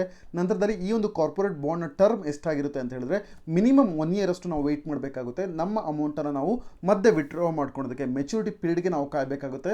ಅದು 1 year ಅಂತ ಹೇಳಿ ಕಾರ್ಪೊರೇಟ್ ಬಾಂಡ್ನ ಕೆಳಗಡೆ ಮೆನ್ಷನ್ ಆಗಿದೆ. ಅದರಿಂದಾಗಿ ಈ ಒಂದು ಆಪ್ಷನ್ ಸಿ ಅನ್ನು ಕೂಡ ನಾವು ಎಲಿಮಿನೇಟ್ ಮಾಡಬಹುದು. ಯಾಕೆ ಅಂತ ಹೇಳಿದ್ರೆ ಈ ಒಂದು ಪ್ರಶ್ನೆಯಲ್ಲಿ ಕೇಳಿರುವಂಥದ್ದು ನಾಟ್ ರಿಡೀಮೇಬಲ್. ಈ ಮೂರು ಆಪ್ಷನ್ಸ್ಗಳು ಎಲಿಮಿನೇಟ್ ಆದರೆ ನಮಗೆ ಗೊತ್ತಾಗುತ್ತೆ ಆಪ್ಷನ್ ಡಿನೇ ಸರಿಯಾದ ಉತ್ತರ ಅಂತ ಹೇಳಿ. ಈಗ ಕನ್ಸೋಲ್ ಬಾಂಡ್ಗಳ ಬಗ್ಗೆ ಡಿಸ್ಕಸ್ ಮಾಡೋದಾದ್ರೆ ಇದೊಂದು ಪರ್ಪೀಚುವಲ್ ಬಾಂಡ್ ಅಂತ ಹೇಳಿ ಕೂಡ ಕರೀತಾರೆ. ಯಾಕೆ ಅಂತ ಹೇಳಿದ್ರೆ ಇದರಲ್ಲಿ ಫಿಕ್ಸೆಡ್ ಇನ್ಕಮ್ ಸೆಕ್ಯೂರಿಟಿ ಇರುತ್ತೆ ವಿತ್ ನೋ ಮೆಚುರಿಟಿ ಡೇಟ್, ಯಾವುದೇ ರೀತಿಯಂತ ಮೆಚುರಿಟಿ ಡೇಟ್ ಮೆನ್ಷನ್ ಆಗಿರೋದಿಲ್ಲ. ಮತ್ತು ಇದು ಪರ್ಪೀಚುವಲ್ ಅಂದ್ರೆ ಯಾವುದೇ ರೀತಿಯಂತ ಮೆಚುರಿಟಿ ಡೇಟ್ ಮೆನ್ಷನ್ ಆಗದೇ ಇರೋದ್ರಿಂದ ನಮಗೆ ಫಿಕ್ಸೆಡ್ ಇನ್ಕಮ್ ಕೊನೆವರೆಗೂ ಅಂದ್ರೆ ನಾವು ವಿಡ್ರಾ ಮಾಡ್ಕೊಂಡೇ ಇರುವ ತನಕವೂ ಕೂಡ ನಮಗೆ ಫಿಕ್ಸೆಡ್ ಇನ್ಕಮ್ ಬರುತ್ತೆ. ನೀವು ಇಲ್ಲಿ ಅರ್ಥ ಮಾಡ್ಕೊಬೇಕು, ಬಾಂಡ್ ಅನ್ನುವಂಥದ್ದೇ ಒಂದು ಇನ್ಸ್ಟ್ರೂಮೆಂಟ್ ಆಗಿದೆ. ಇದರ ಮುಖಾಂತರವಾಗಿ ಇನ್ಕಮ್ ಸೆಕ್ಯೂರಿಟಿ ನಮಗೆ ಸಿಗುತ್ತೆ. ಈಗ ಕನ್ಸೋಲ್ ಬಾಂಡ್ನಲ್ಲಿ ಒಂದು ಮೆಚುರಿಟಿ ಡೇಟ್ ಮೆನ್ಷನ್ ಆಗಿಲ್ಲ ಅಂತ ಹೇಳಿದ್ರೆ ನಮಗೆ ಫಿಕ್ಸೆಡ್ ಇನ್ಕಮ್ ಸೆಕ್ಯೂರಿಟಿ ಪರ್ಪೀಚುವಲ್ ಪೀರಿಯಡ್ ಅಥವಾ ಎಟರ್ನಲ್ ವರೆಗೆ ಈ ಒಂದು ಬಾಂಡ್ ಮೇಲೆ ನಾವು ಹಣವನ್ನು ಹಾಕಿರ್ತೀವಲ್ಲ ಅದಕ್ಕೆ ಇಂಟ್ರೆಸ್ಟ್ ದೊರಕ್ತಾನೆ ಇರುತ್ತೆ. ನಂತರದಲ್ಲಿ ಇದನ್ನು ನಾಟ್ ರಿಡೀಮೇಬಲ್ ಅಂತ ಹೇಳಿ ಹೇಳ್ತೀವಿ. ಯಾಕೆ ಅಂತ ಹೇಳಿದ್ರೆ ನಾವು ಒಂದ್ಸಲ ಈ ಒಂದು ಬಾಂಡ್ ಮೇಲೆ ಕನ್ಸೋಲ್ ಬಾಂಡ್ ಮೇಲೆ ಇನ್ವೆಸ್ಟ್ ಮಾಡಿದ್ರೆ ಆ ಒಂದು ಹಣವನ್ನು ನಾವು ವಿಡ್ರಾ ಮಾಡ್ಕೊಳೋದಕ್ಕೆ ಆಗೋದಿಲ್ಲ. ನಾಟ್ ರಿಡೀಮೇಬಲ್, ಇಲ್ಲಿ ಮೆಚುರಿಟಿ ಪೀರಿಯಡ್ ಮೆನ್ಷನ್ನೇ ಆಗಿಲ್ಲ, ಇಲ್ಲಿ ನಾಟ್ ರಿಡೀಮೇಬಲ್. ಈ ಎರಡೂ ಪಾಯಿಂಟ್ಗಳನ್ನ ನೀವು ನೆನ್ಪಿಟ್ಕೊಂಡಿರಬೇಕು ಈ ಒಂದು ಕನ್ಸೋಲ್ ಬಾಂಡ್ಸ್ಗಳ ವಿಚಾರವಾಗಿ. ನಂತರದಲ್ಲಿ ಈಗ ಕನ್ಸೋಲ್ ಬಾಂಡ್ ಯಾಕೆ ನ್ಯೂಸ್ನಲ್ಲಿ ಇತ್ತು ಅಂತ ಹೇಳಿದ್ರೆ ಕೋವಿಡ್-19 ಪ್ಯಾಂಡೆಮಿಕ್ನ ಸಂದರ್ಭದಲ್ಲಿ ನಮ್ಮ ಮಾರ್ಕೆಟ್ನಲ್ಲಿ ಡಿಮಾಂಡ್ ಕಡಿಮೆ ಆಗ್ತಿದೆ, ಅದಕ್ಕಾಗಿ ಜನರ ಬಳಿ ಹಣ ಹೋಗಬೇಕಾಗಿದೆ. ಇದಕ್ಕೆ ಸ್ಟಿಮ್ಯುಲಸ್ ಕ್ರಿಯೇಟ್ ಮಾಡೋದಕ್ಕೋಸ್ಕರ ಕನ್ಸೋಲ್ ಬಾಂಡ್ಗಳನ್ನ ಇಂಟ್ರೊಡ್ಯೂಸ್ ಮಾಡಬೇಕು ಅಂತ ಹೇಳಿ ಹಲವಾರು ಎಕ್ಸ್ಪರ್ಟ್ಸ್ಗಳು ಒಪಿನಿಯನ್ ಕೊಟ್ಟಿದ್ರು. ಯಾಕೆ ಅಂತ ಹೇಳಿದ್ರೆ ಕನ್ಸೋಲ್ ಬಾಂಡ್ನ ಮುಖಾಂತರವಾಗಿ ಒಂದು ಫಿಕ್ಸೆಡ್ ಇನ್ಕಮ್ ಸೆಕ್ಯೂರಿಟಿ ಸಿಗುತ್ತೆ, ಇದರಿಂದಾಗಿ ಜನಗಳಿಗೆ ಸಹಾಯವಾಗುತ್ತೆ ಅಂತ ಹೇಳಿ ಹಲವಾರು ಎಕ್ಸ್ಪರ್ಟ್ಸ್ಗಳು ಒಪಿನಿಯನ್ ಪಟ್ಟಿದ್ರಿಂದ ಇದು ನ್ಯೂಸ್ನಲ್ಲಿತ್ತು. ಇಷ್ಟು ಪಾಯಿಂಟ್ಗಳು, ಇಷ್ಟು ಮಾಹಿತಿಯನ್ನು ನೀವು ಈ ಒಂದು ಕನ್ಸೋಲ್ ಬಾಂಡ್ಸ್ಗಳ ವಿಚಾರವಾಗಿ ನೆನ್ಪಿಟ್ಕೊಂಡಿರಬೇಕಾಗುತ್ತೆ. ಈಗ ನಾವು ಮುಂದಿನ ಪ್ರಶ್ನೆಗೆ ಹೋಗಿದ್ರೆ ಈ ಒಂದು ಪ್ರಶ್ನೆಯಲ್ಲಿ ಮಲ್ಟಿಲ್ಯಾಟ್ರಲಿಸಮ್ ಟಾಪಿಕ್ ಬಗ್ಗೆ ಕೇಳಿದ್ದಾರೆ. ಇದಕ್ಕೆ ಸೂಟ್ ಆಗುವಂಥ ಎಕ್ಸಾಂಪಲ್ಗಳನ್ನ ಐಡೆಂಟಿಫೈ ಮಾಡಿ ಅಂತ ಹೇಳಿ ಕರೆಕ್ಟ್ ಆದ ಸ್ಟೇಟ್ಮೆಂಟ್ ಅನ್ನು ಗುರುತಿಸಿ ಅಂತ ಹೇಳಿ ಕೇಳಿದ್ದಾರೆ. ಇಲ್ಲಿ ಮೊದಲನೇದಾಗಿ ನಾವು ಅರ್ಥ ಮಾಡ್ಕೊಬೇಕು, ಮಲ್ಟಿಲ್ಯಾಟ್ರಲಿಸಮ್ ಅಂತ ಹೇಳಿದ್ರೆ ಅಟ್ಲೀಸ್ಟ್ 3 ಗೌರ್ಮೆಂಟ್ಗಳು ಅಥವಾ 3ಕ್ಕಿಂತ ಹೆಚ್ಚು ಗೌರ್ಮೆಂಟ್ಗಳು ಒಂದು ಇಶ್ಯೂನ ಸಾಲ್ವ್ ಮಾಡೋದಕ್ಕೋಸ್ಕರ ಅಥವಾ ಡಿಪ್ಲೊಮ್ಯಾಟಿಕ್ ಟಾಕ್ನಲ್ಲಿ ಇನ್ವಾಲ್ವ್ ಆಗೋದನ್ನ ಮಲ್ಟಿಲ್ಯಾಟ್ರಲಿಸಮ್ ಅಂತ ಹೇಳಿ ಕರಿತೇವೆ. ಇಲ್ಲಿ ನೀವು ಅರ್ಥ ಮಾಡ್ಕೊಬೇಕು, ಅಟ್ಲೀಸ್ಟ್ 3 ಅಥವಾ 3ಕ್ಕಿಂತ ಹೆಚ್ಚು ಗೌರ್ಮೆಂಟ್ಗಳು ಈ ಒಂದು ಪ್ರೋಸೆಸ್ನಲ್ಲಿ ಪಾರ್ಟಿಸಿಪೇಟ್ ಮಾಡಿದ್ರೆ ಇದನ್ನ ಮಲ್ಟಿಲ್ಯಾಟ್ರಲಿಸಮ್ ಅಂತ ಹೇಳಿ ಕರಿತೀವಿ. ನಂತರದಲ್ಲಿ ಬರುವಂಥದ್ದು ಬೈಲ್ಯಾಟ್ರಲಿಸಮ್. ಈಗ ನಾವು US ಜೊತೆ ಟ್ರೇಡ್ ಮಾಡಬೇಕು ಅಂತ ಹೇಳಿ ಏನಾದರೂ ಡಿಸೈಡ್ ಮಾಡಿದ್ರೆ ನಾವು ಮತ್ತೆ US ಕೂತ್ಕೊಂಡು ಡಿಪ್ಲೊಮ್ಯಾಟಿಕ್ ಟಾಕ್ಸ್ಗಳನ್ನ ಕಂಡಕ್ಟ್ ಮಾಡಿದಂಥ ಸಂದರ್ಭದಲ್ಲಿ ಅದು ಬೈಲ್ಯಾಟ್ರಲಿಸಮ್ ಅಂತ ಹೇಳಿ ಅನ್ಸ್ಕೊಳುತ್ತೆ. ಯಾಕೆ ಅಂತ ಹೇಳಿದ್ರೆ ಬೈಲ್ಯಾಟ್ರಲಿಸಮ್ ಅಂದ್ರೆ ಇಲ್ಲಿ ಎರಡೇ ಕಂಟ್ರಿಗಳು ಇನ್ವಾಲ್ವ್ ಆಗೋದ್ರಿಂದ ಅಥವಾ ಡಿಪ್ಲೊಮ್ಯಾಟಿಕ್ ಟಾಕ್ಸ್ಗಳನ್ನ ಇಂಡಿಯಾ ಮತ್ತೆ ಪಾಕಿಸ್ತಾನ ಬಾರ್ಡರ್ ಡಿಸ್ಪ್ಯೂಟ್ಗಳ ವಿಚಾರವಾಗಿ ನಡೆಸಿದಂಥ ಸಂದರ್ಭದಲ್ಲಿ ಅದನ್ನ ಬೈಲ್ಯಾಟ್ರಲಿಸಮ್ ಅಂತ ಹೇಳಿ ಕೂಡ ಕರಿತೀವಿ. ನಂತರದಲ್ಲಿ ಇತ್ತೀಚೆಗೆ US ನ ಪ್ರೆಸಿಡೆಂಟ್ ಟ್ರಂಪ್ ರವರು ಇಂಡಿಯಾ ಮತ್ತೆ ಚೈನಾದ ಬಾರ್ಡರ್ ಡಿಸ್ಪ್ಯೂಟ್ನ ವಿಷಯವಾಗಿ ನಾವು ಮಧ್ಯದಲ್ಲಿ ಬಂದು ಮೀಡಿಯೇಟ್ ಮಾಡ್ತೀವಿ ಅಂತ ಹೇಳಿ ಹೇಳಿದ್ರು. ಈಗ ನಾವು ಇಂಡಿಯಾ ಮತ್ತೆ ಚೈನಾ US ನ ಮೀಡಿಯೇಷನ್ ಒಪ್ಕೊಂಡಿದ್ರೆ ಅದು ಮಲ್ಟಿಲ್ಯಾಟ್ರಲಿಸಮ್ ಆಗ್ತಾ ಇತ್ತು. ಆದರೆ ನಾವೇ ಇಂಡಿಯಾ ಮತ್ತು ಚೈನಾ ಸೆಪ್ರೇಟ್ ಆಗಿ ಟಾಕ್ಸ್ಗಳನ್ನ ಡಿಪ್ಲೊಮೆಟಿಕ್ ಟಾಕ್ಸ್ಗಳನ್ನ ಕಂಡಕ್ಟ್ ಮಾಡೋದು ಬೈಲ್ಯಾಟ್ರಲಿಸಮ್ ಅಂತ ಹೇಳಿ ಅನಿಸ್ಕೊಳುತ್ತೆ. ನಂತರದಲ್ಲಿ ಬರುವಂಥದ್ದು ಯೂನಿಲ್ಯಾಟ್ರಲಿಸಮ್. ಇದಕ್ಕೆ ಎಕ್ಸಾಂಪಲ್ ಮೂಲಕ ಹೇಳೋದಾದ್ರೆ, ಇತ್ತೀಚೆಗೆ ನೇಪಾಳ ಭಾರತವನ್ನು ಕನ್ಸಲ್ಟ್ ಮಾಡದೇ ಅವರ ಪೊಲಿಟಿಕಲ್ ಮ್ಯಾಪ್ನಲ್ಲಿ ಕಲಪಾಲಿಯನ್ನ ಇನ್ಕ್ಲೂಡ್ ಮಾಡಿ ಮ್ಯಾಪ್ ಅನ್ನ ರಿಲೀಸ್ ಮಾಡಿದ್ದಾರೆ. ಇದು ಯೂನಿಲ್ಯಾಟ್ರಲಿಸಮ್ ಅಂತ ಹೇಳಿ ಅನಿಸ್ಕೊಳುತ್ತೆ. ಯಾಕೆ ಅಂತ ಹೇಳಿದ್ರೆ, ನೇಪಾಳ ಭಾರತವನ್ನ ಕನ್ಸಲ್ಟ್ ಮಾಡದೇ ಅವರಿಗೋಸ್ಕರ ಅವರ ಇಂಟ್ರೆಸ್ಟ್ ನಲ್ಲಿ ಮ್ಯಾಪ್ ಅನ್ನು ರಿಲೀಸ್ ಮಾಡಿದ್ದಾರೆ. ಆದ್ರಿಂದಾಗಿ ಇದು ಯೂನಿಲ್ಯಾಟ್ರಲಿಸಮ್ ಅಂತ ಹೇಳಿ ಅನಿಸ್ಕೊಳುತ್ತೆ. ಈಗ ಈ ಒಂದು ಪ್ರಶ್ನೆಗೆ ಹೋಗಿದಾದ್ರೆ ಮಲ್ಟಿಲ್ಯಾಟ್ರಲಿಸಮ್ ಬಗ್ಗೆ ಮೊದಲನೇ ಸ್ಟೇಟ್ಮೆಂಟ್ ಅಲ್ಲಿ ಹೇಳ್ತಾ ಇದ್ದಾರೆ, UK, ಫ್ರಾನ್ಸ್, ಚೈನಾ, ರಷ್ಯಾ ಇವೆಲ್ಲವೂ ಕೂಡ ಇರಾನ್ ನ್ಯೂಕ್ಲಿಯರ್ ಡೀಲ್ ಸಂಬಂಧಿಸಿದಂತ joint comprehensive plan of action JCPOA ನ ಸಪೋರ್ಟ್ ಮಾಡ್ತಾ ಇದ್ದಾವೆ ಅಂತ ಹೇಳಿ ಹೇಳ್ತಾ ಇದ್ದಾರೆ. ಹೌದು, ಇದು ಮಲ್ಟಿಲ್ಯಾಟ್ರಲಿಸಮ್ ಅಂತ ಹೇಳಿ ಅನಿಸ್ಕೊಳುತ್ತೆ. ಯಾಕೆ ಅಂತ ಹೇಳಿದ್ರೆ, ಇಲ್ಲಿ 3 ಅಥವಾ 3ಕ್ಕಿಂತ ಹೆಚ್ಚಿನ ಕಂಟ್ರೀಸ್ಗಳು, ಅಂದ್ರೆ ಇಲ್ಲಿ 4 ಕಂಟ್ರೀಸ್ಗಳು ಸಪೋರ್ಟ್ ಮಾಡ್ತಾ ಇದ್ದಾವೆ, UK, ಫ್ರಾನ್ಸ್, ಚೈನಾ ಮತ್ತು ರಷ್ಯಾ. ಅದರಿಂದಾಗಿ ಇದು ಸರಿಯಾದ ಸ್ಟೇಟ್ಮೆಂಟ್ ಆಗುತ್ತೆ. ನಂತರದಲ್ಲಿ ಹೇಳ್ತಾ ಇದ್ದಾರೆ, ಟ್ರಂಪ್ ಮತ್ತು ಕಿಮ್ ರವರು ಡಿಮಿಲಿಟರೈಸ್ಡ್ ಝೋನ್ ನಲ್ಲಿ ಮೀಟ್ ಆಗುವಂಥದ್ದು ಮಲ್ಟಿಲ್ಯಾಟ್ರಲಿಸಮ್ ಅಂತ ಹೇಳಿ ಹೇಳ್ತಾ ಇದ್ದಾರೆ. ಹೌದು, ಇದು ಕೂಡ ಸರಿಯಾದ ಸ್ಟೇಟ್ಮೆಂಟ್ ಆಗುತ್ತೆ. ಯಾಕೆ ಅಂತ ಹೇಳಿದ್ರೆ, ಕಿಮ್ ಮತ್ತು ಟ್ರಂಪ್ ಮೀಟ್ ಆದಂಥದ್ದು ಸೌತ್ ಕೊರಿಯಾದಲ್ಲಿ. ನಾರ್ತ್ ಕೊರಿಯಾದ ಪ್ರೆಸಿಡೆಂಟ್ ಮತ್ತು US ನ ಪ್ರೆಸಿಡೆಂಟ್ ಸೌತ್ ಕೊರಿಯಾದ ಜಾಗದಲ್ಲಿ ಡಿಮಿಲಿಟರೈಸ್ಡ್ ಏರಿಯಾದಲ್ಲಿ ಮೀಟ್ ಆದಂಥದ್ದು. ಅದರಿಂದಾಗಿ ಇದು ಕೂಡ ಮಲ್ಟಿಲ್ಯಾಟ್ರಲಿಸಮ್ ಅಂತ ಹೇಳಿ ಕರೆಸ್ಕೊಳುತ್ತೆ. ನಂತರದಲ್ಲಿ ಮೂರನೇ statement, the tripartite meet of India, Bhutan ಮತ್ತು ಚೈನಾ ಆನ್ ಡೋಕ್ಲಾಮ್ ಇಶ್ಯೂ. ಹೌದು, ಇದು ಕೂಡ ಸರಿಯಾಗುತ್ತೆ. ಇದು ಕೂಡ ಮಲ್ಟಿಲ್ಯಾಟ್ರಲಿಸಮ್. ಯಾಕೆ ಅಂತ ಹೇಳಿದ್ರೆ, ಇಲ್ಲಿ 3 ಗೌರ್ಮೆಂಟ್ಸ್ಗಳು ಒಂದು ಪೀಸ್ಫುಲ್ ಟಾಕ್ನಲ್ಲಿ ಇನ್ವಾಲ್ವ್ ಆಗ್ತಾ ಇದೆ. ನಂತರದಲ್ಲಿ 4ನೇ ಸ್ಟೇಟ್ಮೆಂಟ್ ಅಲ್ಲಿ ಹೇಳ್ತಾ ಇದ್ದಾರೆ, ಇತ್ತೀಚೆಗೆ ಇಂಡಿಯಾ ಅಮೆರಿಕನ್ ಮೀಡಿಯೇಷನ್ ನ ರಿಜೆಕ್ಟ್ ಮಾಡ್ತು ಅಂತ ಹೇಳಿ. ಇದು ಮಲ್ಟಿಲ್ಯಾಟ್ರಲಿಸಮ್ ಆಗೋದಿಲ್ಲ. ಯಾಕೆ ಅಂತ ಹೇಳಿದ್ರೆ, ನಾವು US ನ ಇನ್ವಾಲ್ವ್ ಮಾಡ್ತಾ ಇಲ್ಲ ಇಂಡಿಯಾ ಮತ್ತು ಪಾಕಿಸ್ತಾನ ಅಥವಾ ಇಂಡಿಯಾ ಮತ್ತು ಚೈನಾದ ಬಾರ್ಡರ್ ಡಿಸ್ಪ್ಯೂಟ್ಗಳ ವಿಚಾರವಾಗಿ. ಅದರಿಂದಾಗಿ 4ನೇ ಆಪ್ಷನ್ ನೀವು ಎಲಿಮಿನೇಟ್ ಮಾಡಬಹುದು. ಇದಕ್ಕೆ ಈ ಒಂದು ಪ್ರಶ್ನೆಗೆ ಸರಿಯಾದ ಉತ್ತರ ಆಪ್ಷನ್ 1, 2, 3 ಮಲ್ಟಿಲ್ಯಾಟ್ರಲಿಸಮ್ ಅಂತ ಹೇಳಿ ಅನಿಸ್ಕೊಳುತ್ತೆ. ಈಗ ನಾವು ಮುಂದಿನ ಪ್ರಶ್ನೆಗೆ ಹೋಗಿದಾದ್ರೆ, ಈ ಒಂದು ಪ್ರಶ್ನೆನ ವರ್ಲ್ಡ್ ಹೆಲ್ತ್ ಆರ್ಗನೈಸೇಷನ್ ರಿಲೇಟೆಡ್ ಆಗಿ ಕೇಳಿರುವಂತಹ ಪ್ರಶ್ನೆ ಆಗಿದೆ. ಕೋವಿಡ್-19 ಹಿನ್ನೆಲೆಯಲ್ಲಿ ವರ್ಲ್ಡ್ ಹೆಲ್ತ್ ಆರ್ಗನೈಸೇಷನ್ ಹಲವಾರು ಕ್ರಿಟಿಸಿಸಮ್ಸ್ಗಳನ್ನ ರಿಸೀವ್ ಮಾಡಿಕೊಂಡಿತ್ತು. ಈ ಹಿನ್ನೆಲೆಯಲ್ಲಿ ವರ್ಲ್ಡ್ ಹೆಲ್ತ್ ಆರ್ಗನೈಸೇಷನ್ಸ್ನ ಪವರ್ ಮತ್ತು ಫಂಕ್ಷನ್ಸ್ಗಳೇನು ಪ್ಯಾಂಡಮಿಕ್ ಸಿಚುಯೇಷನ್ ಇರುವಾಗ ಅಂತ ಹೇಳಿ ಕೇಳಿದ್ದಾರೆ. ಇಲ್ಲಿ ಮೊದಲನೇ ಸ್ಟೇಟ್ಮೆಂಟ್ ಅಲ್ಲಿ ಹೇಳ್ತಾ ಇದ್ದಾರೆ, ಪ್ಯಾಂಡಮಿಕ್ ಇರುವಂತಹ ಸಂದರ್ಭದಲ್ಲಿ ನ್ಯಾಷನಲ್ ಎಮರ್ಜೆನ್ಸೀಸ್ಗಳನ್ನ ಇಂಪ್ಲಿಮೆಂಟೇಷನ್ ಮಾಡೋದಕ್ಕೆ ವರ್ಲ್ಡ್ ಹೆಲ್ತ್ ಆರ್ಗನೈಸೇಷನ್ ಸಜೆಸ್ಟ್ ಮಾಡುತ್ತೆ ಅಂತ ಹೇಳಿ ಹೇಳ್ತಾ ಇದ್ದಾರೆ. ಇದರ ಜೊತೆಗೆ ಈ ಒಂದು ಸಜೆಷನ್ ಜೊತೆಗೆ ಕ್ಲಿಯರ್ ಟೈಮ್ ಲಿಮಿಟ್ಸ್ ಅನ್ನು ಕೂಡ ಅನೌನ್ಸ್ ಮಾಡ್ತಾರೆ WHO ಅಂತ ಹೇಳಿ ಹೇಳ್ತಾ ಇದ್ದಾರೆ. ಹೌದು, ಇದೊಂದು ಸರಿಯಾದ ಸ್ಟೇಟ್ಮೆಂಟ್ ಆಗುತ್ತೆ. ಇದು ಒಂದು ಇಂಪಾರ್ಟೆಂಟ್ ಫಂಕ್ಷನ್ ಆಗಿದೆ WHO. ನಂತರದಲ್ಲಿ ನ್ಯಾಷನಲ್ ಎಮರ್ಜೆನ್ಸೀಸ್ಗಳನ್ನ, ಫಾರ್ ಎಕ್ಸಾಂಪಲ್ ಕೊರೋನಾ ಸಂದರ್ಭದಲ್ಲಿ ವರ್ಲ್ಡ್ ಹೆಲ್ತ್ ಆರ್ಗನೈಸೇಷನ್ ಹಲವಾರು ದೇಶಗಳಿಗೆ ಎಮರ್ಜೆನ್ಸಿಯನ್ನು ಅನೌನ್ಸ್ ಮಾಡಿತ್ತು. ಈ ರೀತಿಯಾಗಿ ಒಂದು ಟೈಮ್ ಲಿಮಿಟ್ ಅನ್ನು ಕೂಡ ಮೆನ್ಷನ್ ಮಾಡುತ್ತೆ. ಇದು ಒಂದು ಇಂಪಾರ್ಟೆಂಟ್ ಫಂಕ್ಷನ್ ಆಗಿದೆ. ನಂತರದಲ್ಲಿ 2ನೇ ಸ್ಟೇಟ್ಮೆಂಟ್ ಅಲ್ಲಿ ಹೇಳ್ತಾ ಇದ್ದಾರೆ, ಪ್ರತಿಯೊಂದು ಕಂಟ್ರಿ ಕೂಡ 24 ಗಂಟೆ ಒಳಗೆ ತನ್ನ ಕೇಸಸ್ಗಳನ್ನ, ಎಮರ್ಜೆನ್ಸಿ ಕೇಸಸ್ಗಳನ್ನ ರಿಪೋರ್ಟ್ ಮಾಡ್ಕೊಬೇಕು WHO ಅಂತ ಹೇಳಿ ಹೇಳ್ತಾ ಇದ್ದಾರೆ. ಹೌದು, ಇದೊಂದು ಸರಿಯಾದ ಸ್ಟೇಟ್ಮೆಂಟ್ ಆಗುತ್ತೆ. ಪ್ರತಿಯೊಂದು ಕಂಟ್ರಿ ಕೂಡ ಆರೋಗ್ಯದ ಅಪಾಯಗಳನ್ನ ಮೌಲ್ಯಮಾಪನ ಮಾಡಬೇಕು ಮತ್ತು 24 ಗಂಟೆ ಒಳಗೆ ಆ ಒಂದು ದೇಶದಲ್ಲಿ ಆದಂತಹ ತುರ್ತು ಘಟನೆಗಳ ವಿಚಾರವಾಗಿ ಎಲ್ಲಾ ವರದಿಗಳನ್ನ WHO ಸಬ್ಮಿಟ್ ಮಾಡಬೇಕು. ಹೌದು, ಇದು ಕೂಡ ಸರಿಯಾಗುತ್ತೆ. ನಂತರದಲ್ಲಿ 3ನೇ ಸ್ಟೇಟ್ಮೆಂಟ್ ಅಲ್ಲಿ ಹೇಳ್ತಾ ಇದ್ದಾರೆ, ಔಟ್ ಬ್ರೇಕ್ ಎಮರ್ಜ್ ಆದಂತಹ ಸಂದರ್ಭದಲ್ಲಿ WHO ಕ್ವಾರಂಟೈನ್ ನ ಇಂಪೋಸ್ ಮಾಡಬಹುದು ಮತ್ತು ಯಾವುದೇ ಒಬ್ಬ ಇಂಡಿವಿಜುವಲ್ಗೂ ಕೂಡ ಎಂಟ್ರಿಯನ್ನ ರೆಫ್ಯೂಸ್ ಮಾಡಬಹುದು. ಆತ ಸಸ್ಪೆಕ್ಟೆಡ್ ಆಗಿದ್ರೆ ಅವನಿಗೆ ಕಂಟ್ರಿಯ ಒಳಗೆ ಎಂಟ್ರಿಯನ್ನ ರೆಫ್ಯೂಸ್ ಮಾಡಬಹುದು ಅಂತ ಹೇಳಿ ಹೇಳ್ತಾ ಇದ್ದಾರೆ. ಹೌದು, ಈ ಒಂದು ಸ್ಟೇಟ್ಮೆಂಟ್ ಕೂಡ ಸರಿಯಾಗುತ್ತೆ. ಇಲ್ಲಿ ನೀಡಿರುವಂತಹ 3 ಸ್ಟೇಟ್ಮೆಂಟ್ಗಳು ಸರಿಯಾದ್ರಿಂದ ಈ ಒಂದು ಪ್ರಶ್ನೆಗೆ ಸರಿಯಾದ ಉತ್ತರ ಆಪ್ಷನ್ ಡಿ 1, 2, 3 ಆಗುತ್ತೆ. ನಂತರದಲ್ಲಿ ಇನ್ನುಳಿದ ಇಂಪಾರ್ಟೆಂಟ್ ಪವರ್ ಮತ್ತು ಫಂಕ್ಷನ್ಸ್ ಗಳನ್ನ ನೋಡೋದಾದ್ರೆ, WHO ಪ್ರತಿ ದೇಶವೂ ಕೂಡ WHO ನೊಂದಿಗೆ ಕಮ್ಯುನಿಕೇಷನ್ಗೋಸ್ಕರ ನ್ಯಾಷನಲ್ IHR ಫೋಕಲ್ ಪಾಯಿಂಟ್ಗಳನ್ನ ಎಸ್ಟಾಬ್ಲಿಷ್ ಮಾಡಬೇಕು. ಇಲ್ಲಿ IHR ಅಂತ ಹೇಳಿದ್ರೆ ಇಂಟರ್ನ್ಯಾಷನಲ್ ಹೆಲ್ತ್ ರೆಗ್ಯುಲೇಷನ್ನ ಕೆಳಗಡೆ ನ್ಯಾಷನಲ್ IHR ಫೋಕಲ್ ಪಾಯಿಂಟ್ಗಳನ್ನ ಕಮ್ಯುನಿಕೇಷನಿಗೋಸ್ಕರ ಪ್ರತಿ ಕಂಟ್ರಿಯೂ ಕೂಡ ಎಸ್ಟಾಬ್ಲಿಷ್ ಮಾಡಲೇಬೇಕು. ನಂತರದಲ್ಲಿ ಪ್ರತಿ ಕಂಟ್ರಿ ಕೂಡ ಹೆಲ್ತ್ ರಿಸ್ಕ್ಗಳ ವಿಷಯವಾಗಿ, ಅಂದರೆ ಆರೋಗ್ಯದ ಅಪಾಯದ ವಿಷಯವಾಗಿ ಅಸೆಸ್ ಮಾಡಬೇಕು, ಪರೀಕ್ಷೆ ಮಾಡಬೇಕು. ನಂತರದಲ್ಲಿ ಪ್ರತಿಯೊಂದು ರಾಷ್ಟ್ರವೂ ಕೂಡ WHO ನೊಂದಿಗೆ ಪ್ರತಿಯೊಂದು ಇನ್ಫಾರ್ಮೇಷನ್, ಪಬ್ಲಿಕ್ ಹೆಲ್ತ್ ರಿಲೇಟೆಡ್ ಆಗಿ ಪ್ರತಿಯೊಂದು ಇನ್ಫಾರ್ಮೇಷನ್ ಪ್ರೊವೈಡ್ ಮಾಡಬೇಕು ಮತ್ತು ಇಂಟರ್ನ್ಯಾಷನಲ್ ಕನ್ಸರ್ನ್ ಓದಿದಂಥ ಸಂದರ್ಭದಲ್ಲಿ ಆ ಇನ್ಫಾರ್ಮೇಷನ್ WHO ನೊಂದಿಗೆ ಶೇರ್ ಮಾಡಲೇಬೇಕು. ನಂತರದಲ್ಲಿ ಪ್ಯಾಂಡಮಿಕ್ ಸಿಚುಯೇಷನ್ ಇರಬೇಕಾದ್ರೆ ಹೆಲ್ತ್ ವರ್ಕ್ ಫೋರ್ಸ್ ಒಂದು ಕಂಟ್ರಿಗೆ ತುಂಬಾ ನೆಸೆಸಿಟಿ ಆಗುತ್ತೆ. ಇಂಥ ಎಮರ್ಜೆನ್ಸಿ ಸಂದರ್ಭದಲ್ಲಿ ಏನು ಮಾಡಬಹುದು ಅಂತ ಹೇಳಿದ್ರೆ, ಪ್ರಾಕ್ಟೀಸ್ ಲೈಸೆನ್ಸ್ಗಳನ್ನ WHO ಹೆಲ್ತ್ ಪ್ರೊಫೆಷನ್ಸ್ಗಳಿಗೆ ನೀಡಬಹುದು. ಇದು ತುಂಬಾ ಇಂಪಾರ್ಟೆಂಟ್ ಪಾಯಿಂಟ್ ಆಗುತ್ತೆ. ಇದನ್ನ ಸ್ಟೇಟ್ಮೆಂಟ್ ಮುಖಾಂತರವಾಗಿ ಕೇಳಿದಂಥ ಸಂದರ್ಭದಲ್ಲಿ ನೀವು ಇದನ್ನ ಮರಿಬಾರ್ದು. ತುರ್ತು ಸಂದರ್ಭಗಳಲ್ಲಿ ನಿವೃತ್ತ ಅಂದರೆ ರಿಟೈರ್ಡ್ ಆಗಿರ್ಬೋದು ಅಥವಾ ಇನ್ಆಕ್ಟಿವ್ ಆಗಿರ್ಬೋದು ಅಥವಾ ಬೇರೆ ಒಂದು ಜ್ಯೂರಿಸ್ಡಿಕ್ಷನ್, ಬೇರೆ ನ್ಯಾಯ ವ್ಯಾಪ್ತಿನಲ್ಲಿ ಲೈಸೆನ್ಸ್ಗಳನ್ನ ಪಡ್ಕೊಂಡಿರುವಂತಹ ಹೆಲ್ತ್ ವರ್ಕರ್ಸ್ಗಳನ್ನು ಕೂಡ, ಅವರುಗಳಿಗೂ ಕೂಡ ಈ ಒಂದು ಪ್ಯಾಂಡಮಿಕ್ ಸಿಚುಯೇಷನ್ ಅಲ್ಲಿ ಪಬ್ಲಿಕ್ ಹೆಲ್ತ್ ಲಾಸ್ಗಳ ಕೆಳಗಡೆ ಟೆಂಪರರಿ ಪ್ರಾಕ್ಟೀಸ್ ಲೈಸೆನ್ಸ್ಗಳನ್ನು ಪ್ರೊವೈಡ್ ಮಾಡ್ಬೋದು. ಈಗ ನಾವು ಮುಂದಿನ ಪ್ರಶ್ನೆಗೆ ಮೂವ್ ಆಗಿದ್ದಾದ್ರೆ ಈ ಒಂದು ಪ್ರಶ್ನೆಯನ್ನು ವಿಶಾಖಪಟ್ಟಣಂನಲ್ಲಿ ಗ್ಯಾಸ್ ಲೀಕ್ನ ವಿಚಾರವಾಗಿ ಕೇಳಿದ್ದಾರೆ. ಈ ಒಂದು ಗ್ಯಾಸ್ ಸ್ಟಿರಿನ್ ಗ್ಯಾಸ್ನಿಂದಾಗಿ ಆ ಒಂದು ಪ್ರದೇಶದಲ್ಲಿರುವಂಥ ಜನರಿಗೆ ನಾಸಿಯಾ, ಕ್ಯಾನ್ಸರ್ಸ್ ಮತ್ತು ಸೆಂಟ್ರಲ್ ನರ್ವಸ್ ಸಿಸ್ಟಮ್ಗೆ ಅಫೆಕ್ಟ್ ಆಗುವಂಥ ಡಿಸೀಸ್ಗಳು ಬಂದಿದ್ವು. ಈ ಒಂದು ಹಿನ್ನೆಲೆಯಲ್ಲಿ ಇಲ್ಲಿ 2 ಕ್ಯಾನ್ಸರ್ಗಳ ವಿಷಯವಾಗಿ ಕೇಳ್ತಾ ಇದ್ದಾರೆ. ಲುಕೆಮಿಕ್ ಅನ್ನೋದನ್ನ ಲುಕೇಮಿಯಾ ಅಂತ ಹೇಳಿ ಕೂಡ ಕರೀತಾರೆ. ನಂತರದಲ್ಲಿ ಲಿಂಫ್ಯಾಟಿಕ್ ಕ್ಯಾನ್ಸರ್ನ ಲಿಂಫೋಮಾ ಅಂತ ಹೇಳಿ ಕೂಡ ಕರೀತಾರೆ. ಈ 2 ಪಾಯಿಂಟ್ಸ್ಗಳನ್ನ ನೀವು ನೆನ್ಪಿಟ್ಕೊಂಡಿರಿ. ಈ 2 ಕ್ಯಾನ್ಸರ್ಸ್ಗಳಿಗೂ ಇರುವಂಥ ಡಿಫ್ರೆನ್ಸಸ್ಗಳ ಮತ್ತು ಅವುಗಳ ವಿಚಾರವಾಗಿ ಇಲ್ಲಿ ಸ್ಟೇಟ್ಮೆಂಟ್ ಮುಖಾಂತರವಾಗಿ ಪ್ರಶ್ನೆಯನ್ನು ಕೇಳಿದ್ದಾರೆ. ಇದಕ್ಕೆ ನಾವು ಸರಿಯಾದ ಸ್ಟೇಟ್ಮೆಂಟ್ ಯಾವುದು ಅಂತ ಹೇಳಿ ಕಂಡುಹಿಡಿಬೇಕು. ಇಲ್ಲಿ ಮೊದಲನೇ ಸ್ಟೇಟ್ಮೆಂಟ್ ಅಲ್ಲಿ ಹೇಳ್ತಾ ಇದ್ದಾರೆ ಲುಕೇಮಿಕ್ ಅಥವಾ ಲುಕೇಮಿಯಾ ಈ ಒಂದು ಕ್ಯಾನ್ಸರ್ ಬ್ಲಡ್ ಮತ್ತೆ ಬೋನ್ ಮ್ಯಾರೋನ ಎಫೆಕ್ಟ್ ಮಾಡುತ್ತೆ ಅಂತ ಹೇಳಿ ಹೇಳ್ತಾ ಇದ್ದಾರೆ. ನಂತರದಲ್ಲಿ ಲಿಂಫೋಮಾ ಇದು ಪೆರಿಫೆರಲ್ ನರ್ವಸ್ ಸಿಸ್ಟಮ್ನ ಎಫೆಕ್ಟ್ ಮಾಡುತ್ತೆ ಅಂತ ಹೇಳಿ ಹೇಳ್ತಾ ಇದ್ದಾರೆ.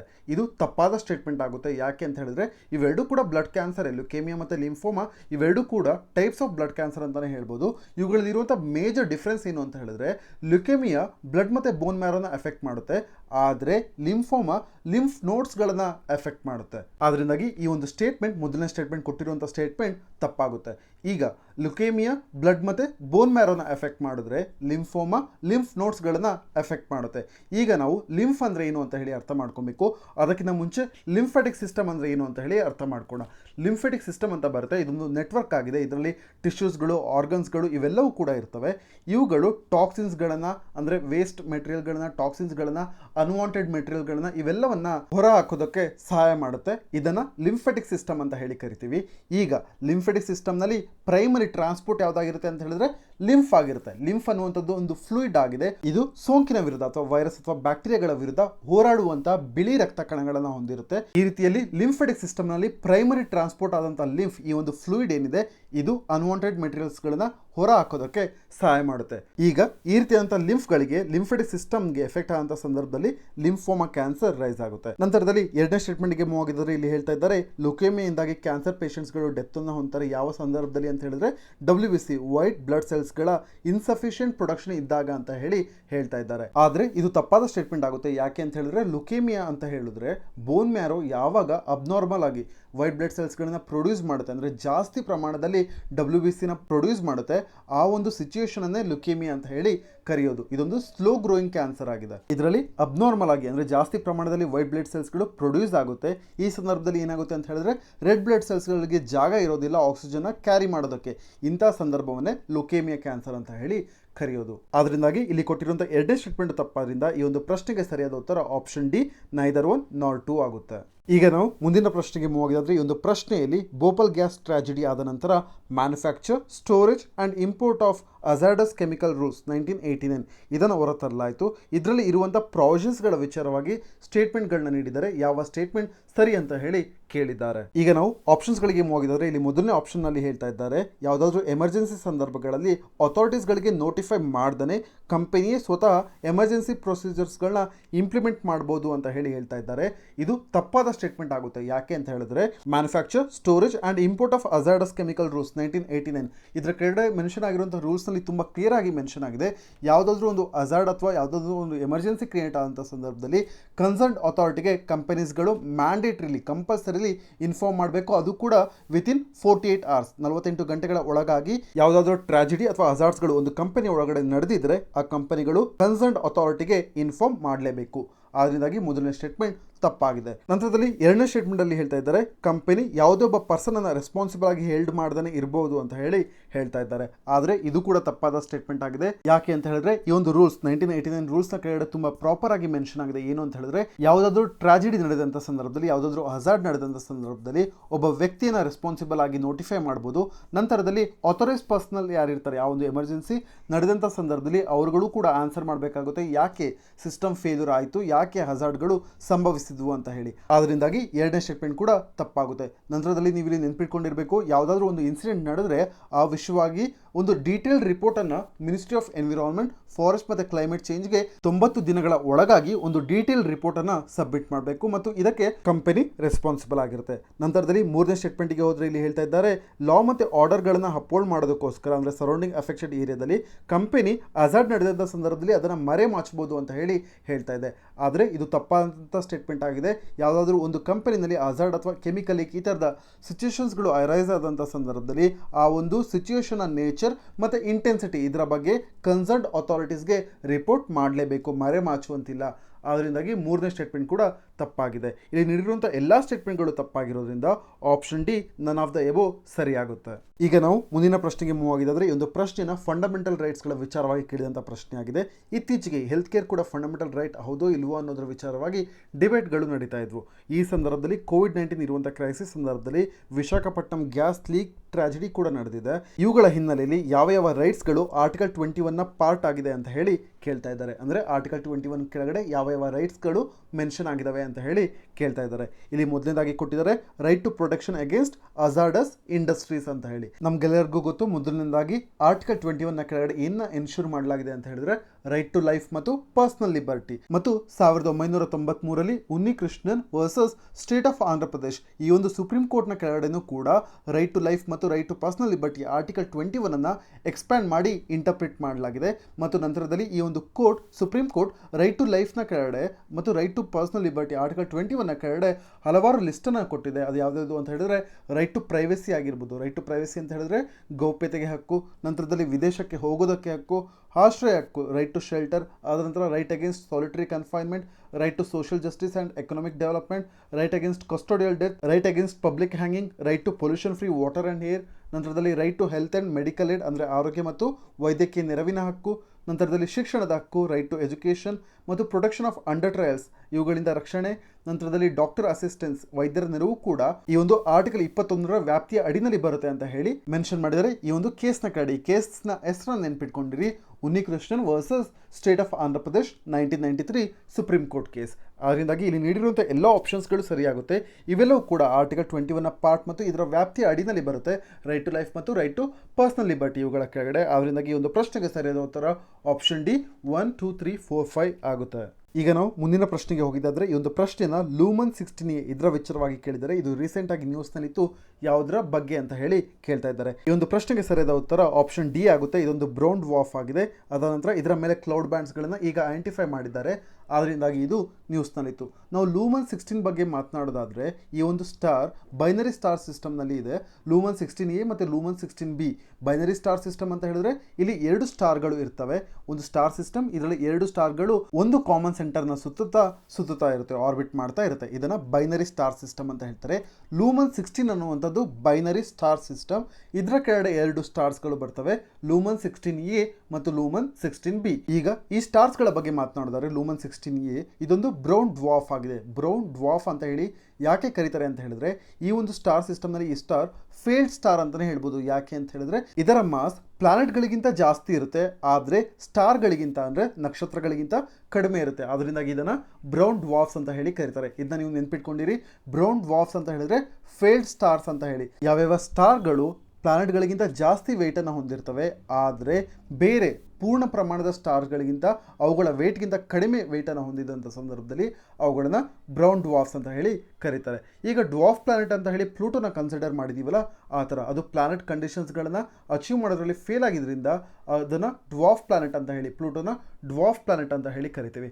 ಹಾಗೆ ಬ್ರೌನ್ ಡ್ವಾರ್ಫ್ ಅಂತ ಹೇಳಿದ್ರೆ ಇದೊಂದು ಸ್ಟಾರ್ ಸಿಸ್ಟಮ್ನಲ್ಲಿ ಇದು ಫೇಲ್ಡ್ ಸ್ಟಾರ್ ಆಗಿರುತ್ತೆ. ಅಂದರೆ ಇದರ ವೆಯ್ಟ್ ತುಂಬ ಪೂರ್ಣ ಪ್ರಮಾಣದ ಸ್ಟಾರ್ಸ್ಗಳಿಗಿಂತ ಕಡಿಮೆ ಇರುತ್ತೆ. ಈ ರೀತಿ ಆಗೋದ್ರಿಂದ ಏನಾಗುತ್ತೆ ಅಂತ ಹೇಳಿದ್ರೆ ಹೈಡ್ರೋಜನ್ ಫ್ಯೂಷನ್ ಕಡಿಮೆ ಆಗುತ್ತೆ. ಇದರಿಂದಾಗಿ ಎನರ್ಜಿ ಪ್ರೊಡಕ್ಷನ್ನಲ್ಲಿ ಸಸ್ಟೈನಬಿಲಿಟಿ ಇರೋದ್ರಿಂದ ಈ ರೀತಿ ಫೇಲ್ ಆಗೋದ್ರಿಂದ ಈ ಸ್ಟಾರ್ಸ್ಗಳನ್ನು ಬ್ರೌನ್ ಡ್ವಾರ್ಫ್ಸ್ ಅಥವಾ ಫೇಲ್ಡ್ ಸ್ಟಾರ್ಸ್ ಅಂತ ಹೇಳಿ ಕರಿತೇವೆ. ನಂತರದಲ್ಲಿ ಈಗ ಕ್ಲೌಡ್ ಬ್ಯಾಂಡ್ಸ್ಗಳ ವಿಚಾರವಾಗಿ ಮಾತನಾಡೋದಾದರೆ ಲೂಮನ್ 16A ಮೇಲೆ ಕ್ಲೌಡ್ ಬ್ಯಾಂಡ್ಸ್ಗಳನ್ನು ಪತ್ತೆ ಮಾಡಲಾಗಿದೆ.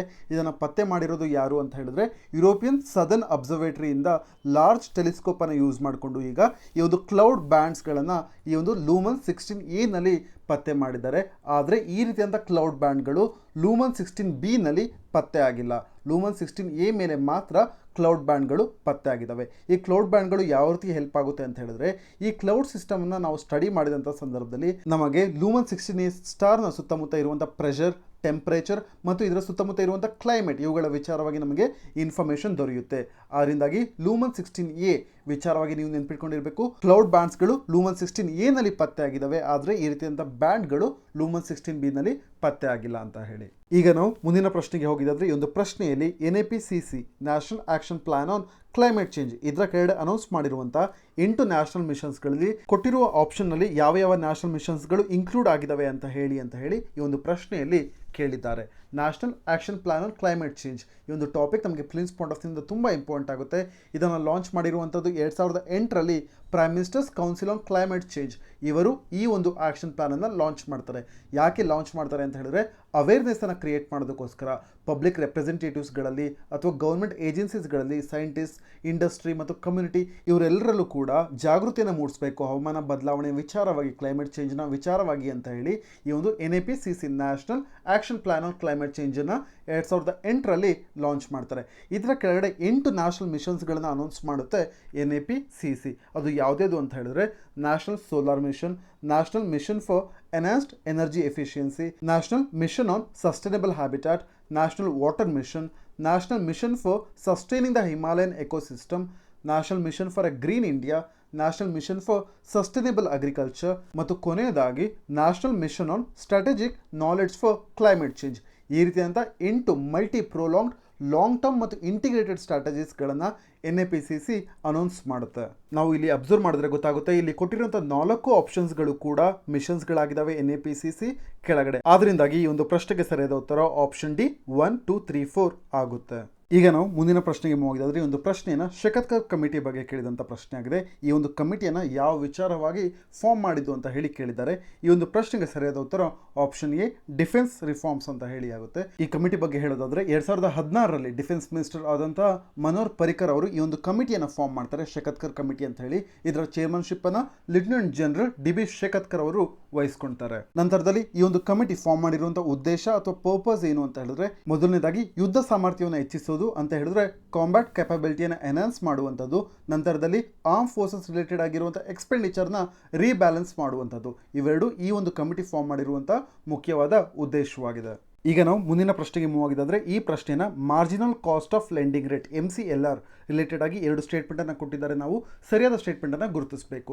MCLR ಅಂತ ಹೇಳಿದ್ರೆ ಮೊದಲನೇದಾಗಿ ಹೇಳೋದಾದ್ರೆ ಇದು ಬ್ಯಾಂಕ್ ಸಾಲ ನೀಡುವಂಥದ್ರಲ್ಲಿ ಕನಿಷ್ಠ ಬಡ್ಡಿ ದರವಾಗಿದೆ ಅಂತ ಹೇಳಿದ್ರೆ ನಮ್ಮ ದೇಶದ reserve bank of India commercial ಬ್ಯಾಂಕ್ಗಳಿಗೆ ಸಾಲ ನೀಡ್ತಿದೆ ಅಂತ ಹೇಳಿ ಅನ್ಕೋಣ. ಈ ಸಂದರ್ಭದಲ್ಲಿ ಅತ್ಯಂತ ಕಡಿಮೆ ಬಡ್ಡಿ ದರದಲ್ಲಿ ಅಂದರೆ ಇದಕ್ಕಿಂತ ಕಡಿಮೆ ಬಡ್ಡಿ ದರದಲ್ಲಿ ಸಾಲವನ್ನು ಕೊಡೋದಕ್ಕೆ ಆಗೋದಿಲ್ಲ ಅಂತ ಒಂದು ಬಡ್ಡಿ ದರವನ್ನ, ಕಡಿಮೆ ಬಡ್ಡಿ ದರವನ್ನ marginal cost of lending rate ಅಂತ ಹೇಳಿ ಕರೀತಾರೆ. ನಂತರದಲ್ಲಿ ಈ ಒಂದು marginal cost of lending rate ಅನ್ನ tenor linked internal benchmark ಅಂತ ಹೇಳಿ ಕರೀತಾರೆ.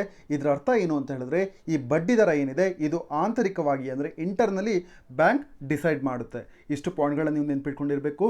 ನಂತರದಲ್ಲಿ ಈ ಒಂದು ಸ್ಟೇಟ್ಮೆಂಟಲ್ಲೂ ಕೂಡ ಕೊಟ್ಟಿರೋದು ಇದನ್ನೇ, this is the minimum interest rate at which banks can lend. ಹೌದು, ಇದೊಂದು ಮಿನಿಮಮ್ ಕನಿಷ್ಠ ಬಡ್ಡಿ ದರವಾಗಿದೆ. ಇದಕ್ಕಿಂತಲೂ ಕಡಿಮೆ ಬಡ್ಡಿ ದರದಲ್ಲಿ ಸಾಲವನ್ನು RBI ಕಮರ್ಷಿಯಲ್ ಬ್ಯಾಂಕ್ಗಳಿಗೆ ನೀಡೋದಕ್ಕೆ ಸಾಧ್ಯವಿಲ್ಲ. ಇದೊಂದು ಮಿನಿಮಮ್ ಇಂಟ್ರೆಸ್ಟ್ ರೇಟ್ ಆಗಿದೆ. ನಂತರದಲ್ಲಿ ಎರಡನೇ ಸ್ಟೇಟ್ಮೆಂಟ್ ಅಲ್ಲಿ ಹೇಳ್ತಾ ಇದ್ದಾರೆ ಈ ಕನಿಷ್ಠ ಬಡ್ಡಿ ದರವನ್ನು ಬ್ಯಾಂಕ್ಗಳು ಆಂತರಿಕವಾಗಿ ನಿರ್ಧರಿಸುತ್ತವೆ ಅಂತ ಹೇಳಿ ಹೇಳ್ತಾ ಇದ್ದಾರೆ. ಹೌದು, ಇದೊಂದು ಸರಿಯಾದ ಸ್ಟೇಟ್ಮೆಂಟ್ ಆಗುತ್ತೆ. ಈ ರೇಟನ್ನು ಡಿಟರ್ಮೈನ್ ಮಾಡುವಂಥದ್ದು ಬ್ಯಾಂಕ್. ಅದರಿಂದಾಗಿ ಇಲ್ಲಿ ನೀಡಿರುವಂಥ 2 ಸ್ಟೇಟ್ಮೆಂಟ್ ಸರಿ. ಅದರಿಂದ ಈ ಒಂದು ಪ್ರಶ್ನೆಗೆ ಸರಿಯಾದ ಉತ್ತರ ಆಪ್ಷನ್ ಸಿ ಬೋತ್ 1 and 2 ಆಗುತ್ತೆ. ಈಗ ನಾವು ಮುಂದಿನ ಪ್ರಶ್ನೆಗೆ ಮೂವ್ ಆಗಿದ್ರೆ ಈ ಒಂದು ಪ್ರಶ್ನೆನ 6+2+1 ಗ್ರೂಪ್ನ ವಿಚಾರವಾಗಿ ಕೇಳಿದ್ದಾರೆ. ಇದು ಇತ್ತೀಚೆಗೆ ನ್ಯೂಸ್ನಲ್ಲಿತ್ತು. ಯಾಕೆ ಅಂತ ಹೇಳಿ, ಯಾವುದರ ವಿಚಾರವಾಗಿ ಅಂತ ಹೇಳಿ ಕೇಳಿದ್ದಾರೆ. ಈ ಪ್ರಶ್ನೆಗೆ ಸರಿಯಾದ ಉತ್ತರ option B united nations coordinated meeting on Afghanistan. ಅಫ್ಘಾನಿಸ್ತಾನದಲ್ಲಿ ಪೀಸನ್ನು ಸಪೋರ್ಟ್ ಮಾಡೋದಕ್ಕೋಸ್ಕರ ಯುನೈಟೆಡ್ ನೇಷನ್ಸ್ ಸೆಕ್ರೆಟರಿಯೇಟ್ ಇತ್ತೀಚೆಗೆ ಮೀಟಿಂಗ್ ಅನ್ನು ಕಂಡಕ್ಟ್ ಮಾಡಿತ್ತು. ಅದು 6+2+1 ಗ್ರೂಪ್. ಇಲ್ಲಿ 6 ಅಂದ್ರೆ ಏನು ಇಂಡಿಕೇಟ್ ಮಾಡುತ್ತೆ ಅಂತ ಹೇಳಿದ್ರೆ ಇದು ಅಫ್ಘಾನಿಸ್ತಾನ ಸುತ್ತಮುತ್ತ ಇರುವಂತಹ ನೇಬರಿಂಗ್ ಕಂಟ್ರೀಸ್ಗಳನ್ನ ಇಂಡಿಕೇಟ್ ಮಾಡುತ್ತೆ. ಅಫ್ಘಾನಿಸ್ತಾನದ ಸುತ್ತಮುತ್ತ ಇರುವಂತಹ ಬಾರ್ಡರಿಂಗ್ ಕಂಟ್ರೀಸ್ಗಳು ಯಾವ್ದು? China, Iran, Pakistan, Tajikistan, Turkmenistan ಮತ್ತು ಉಜ್ಬೇಕಿಸ್ತಾನ್. ಇದು 6 ನೈಬರಿಂಗ್ ಕಂಟ್ರೀಸ್ಗಳನ್ನ ಇಂಡಿಕೇಟ್ ಮಾಡುತ್ತೆ. ನಂತರದಲ್ಲಿ 2 ಏನನ್ನ ಇಂಡಿಕೇಟ್ ಮಾಡುತ್ತೆ ಅಂತ ಹೇಳಿದ್ರೆ 2 ಗ್ಲೋಬಲ್ ಪ್ಲೇಯರ್ಸ್ನ ಇಂಡಿಕೇಟ್ ಮಾಡುತ್ತೆ, US ಮತ್ತು ರಷ್ಯಾ. ನಂತರದಲ್ಲಿ 1 ಅಂತ ಹೇಳಿದ್ರೆ ಇದು ಅಫ್ಘಾನಿಸ್ತಾನ್, ಸ್ವತಃ ಅಫ್ಘಾನಿಸ್ತಾನನ್ನೇ ಇಂಡಿಕೇಟ್ ಮಾಡುತ್ತೆ. ಇದು 6+2+1 ಗ್ರೂಪ್. ಇಲ್ಲಿ ನಾವು ಅಬ್ಸರ್ವ್ ಮಾಡಬೇಕು, ಈ 6 ಡೆನೋಟ್ ಆಗಿದೆಯಲ್ಲ ಇದು ನೇಬರಿಂಗ್ ಕಂಟ್ರೀಸ್ ಆಗಿದೆ ಅಫ್ಘಾನಿಸ್ತಾನದ ಸುತ್ತಮುತ್ತ. ನಾವು ಕೂಡ ಇಂಡಿಯಾ ಕೂಡ ಅಫ್ಘಾನಿಸ್ತಾನದ ಜೊತೆಗೆ 106 ಕಿಲೋಮೀಟರ್ಗಳಷ್ಟು ಬಾರ್ಡರ್ ಅನ್ನು ಶೇರ್ ಮಾಡ್ತೀವಿ. ಆದರೂ ಕೂಡ ಈ ಒಂದು ಗ್ರೂಪ್ನಲ್ಲಿ ನಮ್ಮ ಇಂಡಿಯಾದ ಹೆಸರು ಇಲ್ಲ. ಯಾಕೆ ಅಂತ ಹೇಳಿದ್ರೆ ಭಾರತ ತಾಲಿಬಾನ್ ಗ್ರೂಪ್ ಅನ್ನ ಅಫಿಷಿಯಲಿ ರೆಕಗ್ನೈಸ್ ಮಾಡೋದಿಲ್ಲ. ಈ ಕಾರಣದಿಂದಾಗಿ ಈ ಒಂದು ಗ್ರೂಪ್ ಇಂದ 6+2+1 ಗ್ರೂಪ್ ಇಂದ ನಮ್ಮ ಭಾರತದ ಹೆಸರನ್ನ ಕೈ ಬಿಟ್ಟಿದ್ದಾರೆ. ಈಗ ನಾವು ಮುಂದಿನ ಪ್ರಶ್ನೆಗೆ ಹೋಗಿದ್ದಾದ್ರೆ ಈ ಒಂದು ಪ್ರಶ್ನೆ ಬಗ್ಗೆ ನಾವು ಈಗಾಗಲೇ ಚರ್ಚೆ ಮಾಡಿದ್ದೇವೆ ಸುಂದರ್ಬನ್ ಟೈಗರ್ ರಿಸರ್ವ್ಸ್ನ ವಿಚಾರವಾಗಿ. ಆದರೂ ಈ ಒಂದು ಪ್ರಶ್ನೆ ಮುಖಾಂತರವಾಗಿ ಕ್ವಿಕ್ ಆಗಿ ರಿವಿಷನ್ ಮಾಡೋಣ. ಇಲ್ಲಿ ಹೇಳ್ತಾ ಇದ್ದಾರೆ ಇತ್ತೀಚೆಗೆ ಟೈಗರ್ ಕೌಂಟ್ ಜಾಸ್ತಿ ಆಗಿತ್ತು ಸುಂದರ್ಬನ್ಸ್ ಟೈಗರ್ ರಿಸರ್ವ್ನಲ್ಲಿ. ನಂತರದಲ್ಲಿ ಈ ಒಂದು ವಿಚಾರದ ಹಿನ್ನೆಲೆಯಲ್ಲಿ ಸುಂದರ್ಬನ್ಸ್ ಮ್ಯಾಂಗ್ರೂವ್ ಫಾರೆಸ್ಟ್ನ ಬಗ್ಗೆ 2 ಸ್ಟೇಟ್ಮೆಂಟನ್ನು ಕೊಟ್ಟಿದ್ದಾರೆ.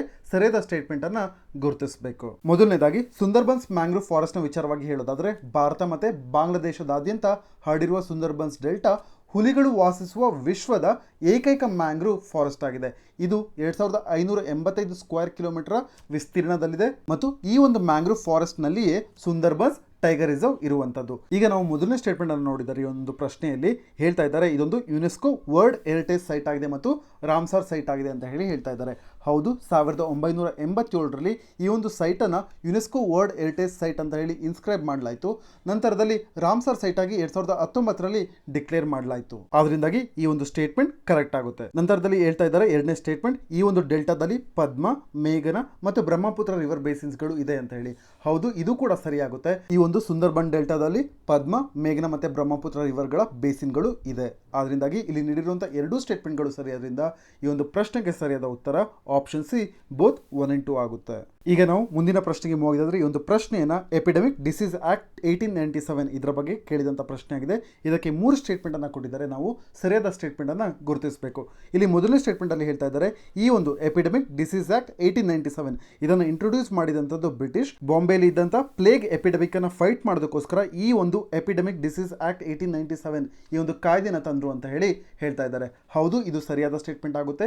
1897ರಲ್ಲಿ ಈ ಒಂದು ಕಾಯ್ದೆಯನ್ನ ಬಾಂಬೆಲಿ ಇದ್ದಂಥ ಪ್ಲೇಗ್ ಅನ್ನ ಫೈಟ್ ಮಾಡೋದಕ್ಕೋಸ್ಕರ ತರ್ತಾರೆ. ನಂತರದಲ್ಲಿ ಮುಂದುವರೆದು ಎರಡನೇ ಸ್ಟೇಟ್ಮೆಂಟ್ ಅಲ್ಲಿ ಹೇಳ್ತಾರೆ ಈ ಒಂದು ಕಾಯ್ದೆ ಕೆಳಗಡೆ ಮೆನ್ಷನ್ ಆಗಿರುವಂತಹ ರೂಲ್ಸ್ ಮತ್ತೆ ರೆಗ್ಯುಲೇಷನ್ಸ್ ಗಳನ್ನ ಫಾಲೋ ಮಾಡೋದನ್ನ ಡಿಸ್ಒಬೇ ಮಾಡಿದಂಥ ಸಂದರ್ಭದಲ್ಲಿ, ಫಾಲೋ ಮಾಡದೇ ಇದ್ದಂಥ ಸಂದರ್ಭದಲ್ಲಿ ಪೆನಾಲ್ಟೀಸ್ ಮತ್ತೆ ಪನಿಷ್ಮೆಂಟ್ ಅನ್ನ ಕೊಡಬಹುದು ಅಂತ ಹೇಳಿ ಹೇಳ್ತಾ ಇದ್ದಾರೆ. ಹೌದು, ಇದು ಕೂಡ ಸರಿಯಾಗುತ್ತೆ. ಈ ಒಂದು ಕಾಯ್ದೆಯ ಕೆಳಗಡೆ ಸೆಕ್ಷನ್ 3 ನಲ್ಲಿ ಇದು ಮೆನ್ಷನ್ ಆಗಿದೆ. ಪೆನಾಲ್ಟೀಸ್ಗಳನ್ನ ಅಥವಾ ಪನಿಷ್ಮೆಂಟ್ ಅನ್ನ ಯಾರಾದರೂ ಈ ಒಂದು ಕಾಯ್ದೆ ಕೆಳಗಡೆ ಇರುವಂತಹ ರೂಲ್ಸ್ ಮತ್ತೆ ರೆಗ್ಯುಲೇಷನ್ ಫಾಲೋ ಮಾಡದೇ ಇದ್ದಂಥ ಸಂದರ್ಭದಲ್ಲಿ ಅವರನ್ನ ಪೆನಲೈಸ್ ಮಾಡಬಹುದು. ಇದು ಸೆಕ್ಷನ್ 3 ನಲ್ಲಿ ಮೆನ್ಷನ್ ಆಗಿದೆ.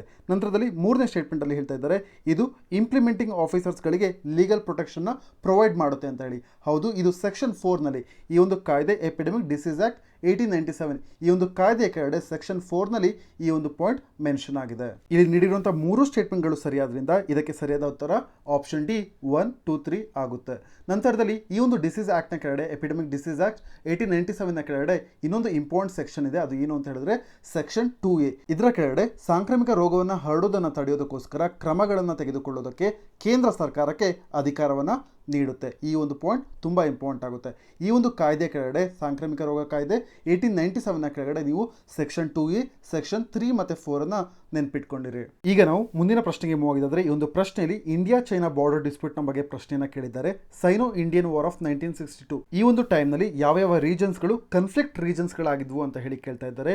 ಇದಕ್ಕೆ 5 ಆಪ್ಷನ್ಸ್ ಗಳನ್ನ ಕೊಟ್ಟಿದ್ದಾರೆ. ನಾವು ಸರಿಯಾದ ಆಪ್ಷನ್ ನ ಚೂಸ್ ಮಾಡಬೇಕು. ಇಲ್ಲಿ ಮೊದಲನೇದಾಗಿ ಹೇಳ್ತಾ ಇದ್ದಾರೆ ಅಕ್ಸೈ ಚಿನ್ ರೀಜನ್ ಅಂತ ಹೇಳಿ, ನಂತರದಲ್ಲಿ ಅರುಣಾಚಲ್ ಪ್ರದೇಶ್. ಹೌದು, ಇವೆರಡೂ ಕೂಡ 1962 ವಾರ್ ಸಂದರ್ಭದಲ್ಲಿ ಕನ್ಫ್ಲಿಕ್ಟ್ ರೀಜನ್ಸ್ ಗಳಾಗಿದ್ವು. ಅದರಿಂದಾಗಿ ಈ ಒಂದು ಪ್ರಶ್ನೆಗೆ ಸರಿಯಾದ ಉತ್ತರ 1 and 2 ಓನ್ಲಿ ಆಗುತ್ತೆ. ನಂತರದಲ್ಲಿ ನಾಥುಲಾ ಅಂಡ್ ಚೋಲಾ ಪಾಸಸ್ ಬಗ್ಗೆ ಹೇಳೋದಾದ್ರೆ ಇದು ಬರುವಂತದ್ದು ಸಿಕ್ಕಿಂ ರೀಜನ್ ಅಲ್ಲಿ. ನಂತರದಲ್ಲಿ ದೋಕ್ಲಂ ಟ್ರೈ ಜಂಕ್ಷನ್ ಕೂಡ ಈ ಒಂದು ಪ್ರದೇಶದಲ್ಲಿಯೇ ಬರುತ್ತೆ. ಗಿಲ್ಗಿಟ್ ಬಲ್ತಿಸ್ತಾನ್ ಇದು ರಿಲೇಟೆಡ್ ಆಗಿರುವಂತದ್ದು ಪಾಕಿಸ್ತಾನದ ವಿಷಯವಾಗಿ, ಪಾಕಿಸ್ತಾನ್ ಆಕ್ಯುಪೈಡ್ ಕಾಶ್ಮೀರ್ನ ವಿಚಾರವಾಗಿ. ಆದರೆ ಇಂಡಿಯಾ ಚೈನಾದ 1962 ವಾರ್ನ ವಿಷಯವಾಗಿ ಹೇಳೋದಾದ್ರೆ ವೆಸ್ಟರ್ನ್ ಸೆಕ್ಟರ್ಗೆ ಇನ್ಕ್ಲೂಡ್ ಆಗಿರುವಂತಹ ಅಕ್ಸೈ ಚಿನ್ ರೀಜನ್ ಮತ್ತೆ ಮೆಕ್ಮೋಲ್ ಲೈನ್ ರಿಲೇಟೆಡ್ ಆಗಿರುವಂತಹ ಅರುಣಾಚಲ್ ಪ್ರದೇಶ್ ರೀಜನ್, ಈ 2 ರೀಜನ್ಗಳು ಕನ್ಫ್ಲಿಕ್ಟ್ ಏರಿಯಾಸ್ಗಳಾಗಿದ್ವು 1962 ವಾರ್ನ ಸಂದರ್ಭದಲ್ಲಿ. ಈಗ ನಾವು ಮುಂದಿನ ಪ್ರಶ್ನೆಗೆ ಹೋಗಿದ್ರೆ ಈ ಒಂದು ಪ್ರಶ್ನೆನ ಫೀಮೇಲ್ ಜೆನಿಟಲ್ ಮ್ಯೂಟಿಲಿಯೇಷನ್ ಬಗ್ಗೆ ಕೇಳಿದಂಥ ಪ್ರಶ್ನೆ ಆಗಿದೆ.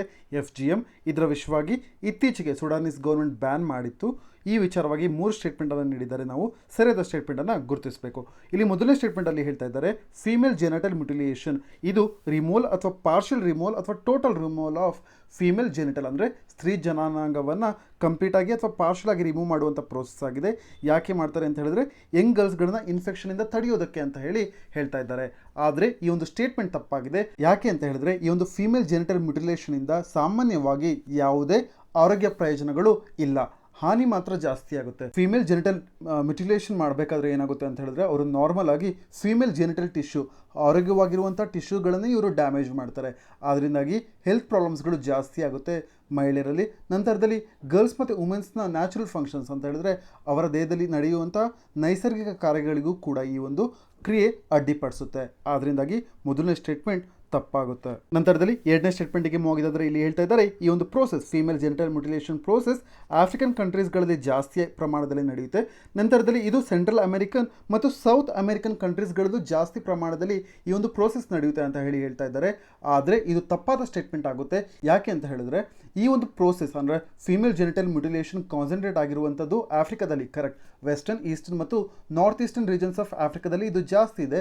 ನಂತರದಲ್ಲಿ ಇದು ಪ್ರಿವ್ಯಾಲೆಂಟ್ ಆಗಿರುವಂಥದ್ದು ಮಿಡಲ್ ಈಸ್ಟ್ ಮತ್ತು ಏಷ್ಯಾದಲ್ಲಿ, ಸೌತ್ ಅಮೆರಿಕನ್ ಕಂಟ್ರೀಸ್ಗಳಲ್ಲಿ ಅಲ್ಲ, ಮಿಡಲ್ ಈಸ್ಟ್ ಮತ್ತು ಏಷ್ಯಾದಲ್ಲಿ. ಅದರಿಂದಾಗಿ ಇಲ್ಲಿ ನೀಡಿರುವಂಥ ಎರಡನೇ ಸ್ಟೇಟ್ಮೆಂಟ್ ತಪ್ಪಾಗುತ್ತೆ. ನಂತರದಲ್ಲಿ ಮೂರನೇ ಸ್ಟೇಟ್ಮೆಂಟ್ಗೆ ಹೋಗಿದ್ದಾದ್ರೆ ಇಲ್ಲಿ ಹೇಳ್ತಾ ಇದ್ದಾರೆ ಫೀಮೇಲ್ ಜೆನಿಟಲ್ ಮ್ಯುಟಿಲೇಷನ್ ನ ಇಂಟರ್ನ್ಯಾಷನಲಿ ಅಕ್ಸೆಪ್ಟ್ ಮಾಡ್ಕೊಂಡಿದ್ದಾರೆ, ಆದರೆ ಇದನ್ನ ಮಾಡೋದಕ್ಕೆ ನಡೆಸುವಂತ ಪ್ರೋಸೆಸ್ಗಳನ್ನ ಅಕ್ಸೆಪ್ಟ್ ಮಾಡ್ಕೊಂಡಿಲ್ಲ ಅಂತ ಹೇಳ್ತಾ ಇದ್ದಾರೆ. ಆದರೆ ಇದು ತಪ್ಪಾದ ಸ್ಟೇಟ್ಮೆಂಟ್ ಆಗುತ್ತೆ. ಇದನ್ನ ಇಂಟರ್ನ್ಯಾಷನಲಿ ಅಕ್ಸೆಪ್ಟ್ ಮಾಡ್ಕೊಂಡಿಲ್ಲ.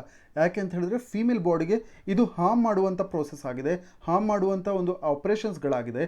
ಅದರಿಂದಾಗಿ ಫೀಮೇಲ್ ಜೆನಿಟಲ್ ಮ್ಯುಟಿಲೇಷನ್ನ violation of the human rights of girls and women ಅಂತಾನೆ ಹೇಳ್ತಾರೆ. ಅದರಿಂದಾಗಿ ಇದು ಸ್ಟೇಟ್ಮೆಂಟ್ 3 ಕೂಡ ತಪ್ಪಾಗುತ್ತೆ. ಈ ಒಂದು ಪ್ರಶ್ನೆಗೆ ಕೇಳಿರುವಂಥದ್ದು ಸರಿಯಾದ ಉತ್ತರ, ಆದರೆ ಎಲ್ಲ ಸ್ಟೇಟ್ಮೆಂಟ್ಗಳು ತಪ್ಪಾದ್ರಿಂದ ಈ ಒಂದು ಪ್ರಶ್ನೆಗೆ ಸರಿಯಾದ ಉತ್ತರ option D, none of the above ಆಗುತ್ತೆ. ಈಗ ನಾವು ಮುಂದಿನ ಪ್ರಶ್ನೆಗೆ ಹೋಗಿದಾದ್ರೆ ಈ ಒಂದು ಪ್ರಶ್ನೆಯನ್ನು ಫ್ಯಾಕ್ಟರೀಸ್ ಆಕ್ಟ್ ಆಫ್ 1948 ಈ ಒಂದು ಆಕ್ಟ್ನ ಪ್ರಾವಿಷನ್ಸ್ಗಳ ವಿಚಾರವಾಗಿ 3 ಸ್ಟೇಟ್ಮೆಂಟನ್ನು ನೀಡಿದ್ದಾರೆ. ನಾವು ಸರಿಯಾದ ಪ್ರಾವಿಷನನ್ನು ಗುರುತಿಸಬೇಕು. ಈಗ ಮೊದಲನೇ ಸ್ಟೇಟ್ಮೆಂಟನ್ನು ನೋಡಿದಾದ್ರೆ ಇಲ್ಲಿ ಹೇಳ್ತಾ ಇದ್ದಾರೆ ನಂಬರ್ ಆಫ್ ವರ್ಕಿಂಗ್ ಅವರ್ಸ್ ಅಂದರೆ ಕೆಲಸ ಮಾಡುವ ಅವಧಿಯನ್ನು ನಿಗದಿ ಮಾಡಿಲ್ಲ ಈ ಒಂದು ಆ್ಯಕ್ಟ್ನಲ್ಲಿ. ಇದು ಮೇಜರ್ ಡ್ರಾಬ್ಯಾಕ್ ಆಗಿದೆ. ಯಾಕೆ ನಿಗದಿ ಮಾಡಿಲ್ಲ ಅಂತ ಹೇಳಿದ್ರೆ ಇಂಡಸ್ಟ್ರಿಯಲ್ ಪ್ರೊಡಕ್ಟಿವಿಟಿನ 1948 ಸಂದರ್ಭದಲ್ಲಿ ಜಾಸ್ತಿ ಮಾಡೋದಕ್ಕೆ ಅಂತ ಹೇಳ್ತಾ ಇದ್ದಾರೆ. ಇದು ತಪ್ಪಾದ ಸ್ಟೇಟ್ಮೆಂಟ್ ಆಗುತ್ತೆ. ಯಾಕೆ ಅಂತ ಹೇಳಿದ್ರೆ ಈ ಒಂದು ಫ್ಯಾಕ್ಟರೀಸ್ ಆಕ್ಟ್ ಆಫ್ 1948 ಇದರ ಕೆಳಗಡೆ ನಿಗದಿ ಮಾಡಿದ್ದಾರೆ. ಯಾವ ರೀತಿಯಲ್ಲಿ ಅಂತ ಹೇಳಿದ್ರೆ ಯಾವುದೇ ಒಬ್ಬ ಅಡಲ್ಟ್ ಅಂದರೆ ವಯಸ್ಕ ಕೆಲಸಗಾರ ವಾರದಲ್ಲಿ 48 ಗಂಟೆಗಳಿಗಿಂತ ಹೆಚ್ಚು ಕಾಲ ಕಾರ್ಖಾನೆಯಲ್ಲಿ ಕೆಲಸ ಮಾಡೋದಕ್ಕೆ ಪರ್ಮಿಷನ್ ಇರೋದಿಲ್ಲ. ನಂತರದಲ್ಲಿ ವಾರಕ್ಕೊಂದು ರಜೆ ಇರಲೇಬೇಕು. ಈ ರೀತಿಯಲ್ಲಿ ಕೆಲಸದ ಸಮಯ ವರ್ಕಿಂಗ್ ಅವರ್ಸನ್ನು ಡಿಫೈನ್ ಮಾಡಿದ್ದಾರೆ ಫ್ಯಾಕ್ಟರೀಸ್ ಆಕ್ಟ್ ಆಫ್ 1948ನ ಕೆಳಗಡೆ.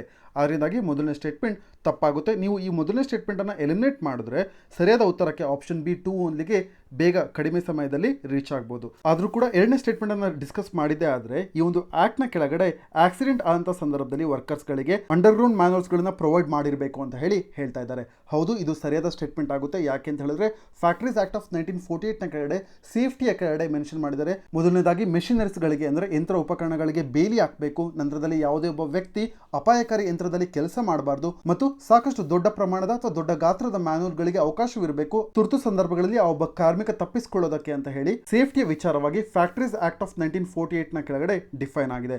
ಅದರಿಂದಾಗಿ ಸೆಕೆಂಡ್ ಸ್ಟೇಟ್ಮೆಂಟ್ ಸರಿಯಾಗುತ್ತೆ. ನಂತರದಲ್ಲಿ ಮೂರನೇ ಸ್ಟೇಟ್ಮೆಂಟ್ಗೆ ಹೋಗಿದಾದ್ರೆ ಇಲ್ಲಿ ಹೇಳ್ತಾ ಇದ್ದಾರೆ ಫ್ಯಾಕ್ಟರೀಸ್ ಆಕ್ಟ್ ಆಫ್ 1948 ಅಪ್ಲಿಕೇಬಲ್ ಆಗುವಂಥದ್ದು ದೊಡ್ಡ ಲಾರ್ಜ್ ಫ್ಯಾಕ್ಟರೀಸ್ಗಳಿಗೆ ಮಾತ್ರ ಅಂತ ಹೇಳ್ತಾ ಇದ್ದಾರೆ. ಆದರೆ ಇದು ತಪ್ಪಾದ ಸ್ಟೇಟ್ಮೆಂಟ್ ಆಗುತ್ತೆ. ಯಾಕೆ ಅಂತ ಹೇಳಿದ್ರೆ ಈ ಒಂದು ಕಾಯ್ದೆಯ ಕೆಳಗಡೆ 10 ಅಥವಾ ಹೆಚ್ಚಿನ ಕಾರ್ಮಿಕರು ಕೆಲಸ ಮಾಡುತ್ತಿರುವಂಥ ಅಥವಾ ಇಂದಿನ 12 ತಿಂಗಳು ಅಂದರೆ ಇಂದಿನ 1 ವರ್ಷ ಯಾವುದೇ ದಿನದಂದು ಕೆಲಸ ಮಾಡುತ್ತಿರುವಂಥ ಕಾರ್ಖಾನೆಗಳು ಈ ಒಂದು ಕಾಯ್ದೆಯ ಕೆಳಗಡೆ ಬರ್ತವೆ. ಅದರಿಂದಾಗಿ ಈ ಮೂರನೇ ಸ್ಟೇಟ್ಮೆಂಟ್ ತಪ್ಪಾಗುತ್ತೆ. ಈ ಒಂದು ಪ್ರಶ್ನೆಯಲ್ಲಿ ಸರಿಯಾದ ಉತ್ತರವನ್ನು ಕೇಳಿರೋದ್ರಿಂದ ಆಪ್ಷನ್ ಬಿ 2 ಓನ್ಲಿ ಸರಿಯಾಗುತ್ತೆ. ಈಗ ನಾವು ಮುಂದಿನ ಪ್ರಶ್ನೆಗೆ ಹೋಗಿದಾದ್ರೆ ಈ ಒಂದು ಪ್ರಶ್ನೆನ ಋಷಿಕುಲ್ಯ ರೀಜನ್ನ ಬಗ್ಗೆ ಕೇಳಿದ್ದಾರೆ. ಋಷಿಕುಲ್ಯ ಯಾವುದಕ್ಕೆ ಫೇಮಸ್ ಆಗಿದೆ ಅಂತ ಕೇಳ್ತಾ ಇದ್ದಾರೆ. ಈ ಒಂದು ಪ್ರಶ್ನೆಗೆ ಸರಿಯಾದ ಉತ್ತರ ಆಪ್ಷನ್ ಡಿ ಆಗುತ್ತೆ. ಯಾಕೆ ಅಂತ ಹೇಳಿದ್ರೆ ಆಲಿವ್ ರಿಡ್ಲಿ ಟರ್ಟಲ್ಸ್ಗಳು ಪ್ರತಿ ವರ್ಷವೂ ಕೂಡ ಈ ಒಂದು ಬೀಚ್ನಲ್ಲಿ ಋಷಿಕುಲ್ಯ ಬೀಚ್ನ ದಡದಲ್ಲಿ ತಮ್ಮ ಗೂಡನ್ನ ಕಟ್ತವೆ. ಭಾರತದಲ್ಲಿ ಯೂಶಲಿ ಗರಿಮಾತಾ ಕೋಸ್ಟ್, ನಂತರದಲ್ಲಿ ಬೈತರ್ನಿಕಾ ಪ್ಯಾರಿ ಮತ್ತು ಋಷಿಕುಲ್ಯ ಸ್ಯಾಂಕ್ಚುರಿ ಅಂದರೆ ಋಷಿಕುಲ್ಯ ರಿವರ್ನ ದಡದಲ್ಲಿ ಇರುವಂತಹ ಋಷಿಕುಲ್ಯ ಸ್ಯಾಂಕ್ಚುರಿ, ಇಲ್ಲಿ ಆಲಿವ್ ರಿಡ್ಲಿ ಟರ್ಟಲ್ಸ್ಗಳು ತಮ್ಮ ಗೂಡನ್ನ ಕಟ್ತವೆ. ನಂತರದಲ್ಲಿ ಆಲಿವ್ ರಿಡ್ಲಿ ಟರ್ಟಲ್ಸ್ಗಳ ಬಗ್ಗೆ ಹೇಳೋದಾದ್ರೆ ಈ ಆಮೆಗಳು ಪ್ರಪಂಚದಲ್ಲಿ ಕಂಡುಬರುವಂತಹ ಸಮುದ್ರ ಆಮೆಗಳಲ್ಲಿ ಅತ್ಯಂತ ಚಿಕ್ಕದಾದ ಮತ್ತು ಹೇರಳವಾಗಿ ಅಂದರೆ ಮೋಸ್ಟ್ ಅಬಡೆಂಟ್ ಸ್ಪೀಶೀಸ್ಗಳಾಗಿದ್ದಾವೆ ಮತ್ತು ಇದರ ಐಯುಸಿಎನ್ ಸ್ಟೇಟಸ್ನ ನಾವು ನೆನ್ಪಿಟ್ಕೊಂಡಿರಬೇಕಾಗುತ್ತೆ. ಇದನ್ನು ವಲ್ನರೇಬಲ್ ಆಗಿ ಐಡೆಂಟಿಫೈ ಮಾಡಿದ್ದಾರೆ. ಈ ಒಂದು ಸ್ಪೀಶೀಸ್ ವಲ್ನರೇಬಲ್ ಆಗಿದೆ ರೆಡ್ ಲಿಸ್ಟ್, ಐಯುಸಿಎನ್ ರೆಡ್ ಲಿಸ್ಟ್ನಲ್ಲಿ ಮತ್ತು ಸೈಟ್ಸ್ ಲಿಸ್ಟ್ನಲ್ಲಿ ಅಪೆಂಡಿಕ್ಸ್ 1ನ ಕೆಳಗಡೆ ಮೆನ್ಷನ್ ಮಾಡಿದ್ದಾರೆ ಮತ್ತು wild life protection act of 1972 ಇದರ ಕೆಳಗಡೆ ಶೆಡ್ಯೂಲ್ 1ನಲ್ಲಿ ಆಲಿವ್ ರಿಡ್ಲಿ ಟರ್ಟಲ್ಸ್ಗಳನ್ನು ಕ್ಯಾಟಗರೈಸ್ ಮಾಡಿದ್ದಾರೆ. ಈ ಪಾಯಿಂಟ್ಸ್ಗಳನ್ನ ನೀವು ನೆನ್ಪಿಟ್ಕೊಂಡಿರಿ. ನಂತರದಲ್ಲಿ ಇದು ಎಲ್ಲಿ ಕಂಡು ಬರುತ್ತೆ ಅಂತ ಹೇಳಿದ್ರೆ ವಾರ್ಮ್ ವಾಟರ್ಸ್ಗಳಲ್ಲಿ ಪೆಸಿಫಿಕ್ ಓಷನ್ನಲ್ಲಿ ಆಗಿರ್ಬೋದು, ಅಟ್ಲಾಂಟಿಕ್ ಅಥವಾ ಇಂಡಿಯನ್ ಓಷನ್ನಲ್ಲಿ ಈ ಆಮೆಗಳು ಆಲಿವ್ ರಿಡ್ಲಿ ಟರ್ಟಲ್ಸ್ಗಳು ಕಂಡು ಬರುತ್ತೆ. ಮುಂದಿನ ಪ್ರಶ್ನೆಯನ್ನ GDP ಅಡ್ಜಸ್ಟ್ಮೆಂಟ್ಗಳ ವಿಚಾರವಾಗಿ ಕೇಳಿದ್ದಾರೆ. ಯಾವ ಒಂದು ಮೆಜರ್ಗೆ ಸಬ್ಸಿಡಿನ ಆ್ಯಡ್ ಮಾಡಿ ಟ್ಯಾಕ್ಸಸ್ಗಳನ್ನು ಸಬ್ಟ್ರಾಕ್ಟ್ ಮಾಡಿದಾಗ ಯಾವ ಮೆಜರ್ ಸಿಗುತ್ತೆ ಅಂತ ಹೇಳ್ತಾ ಇದ್ದಾರೆ.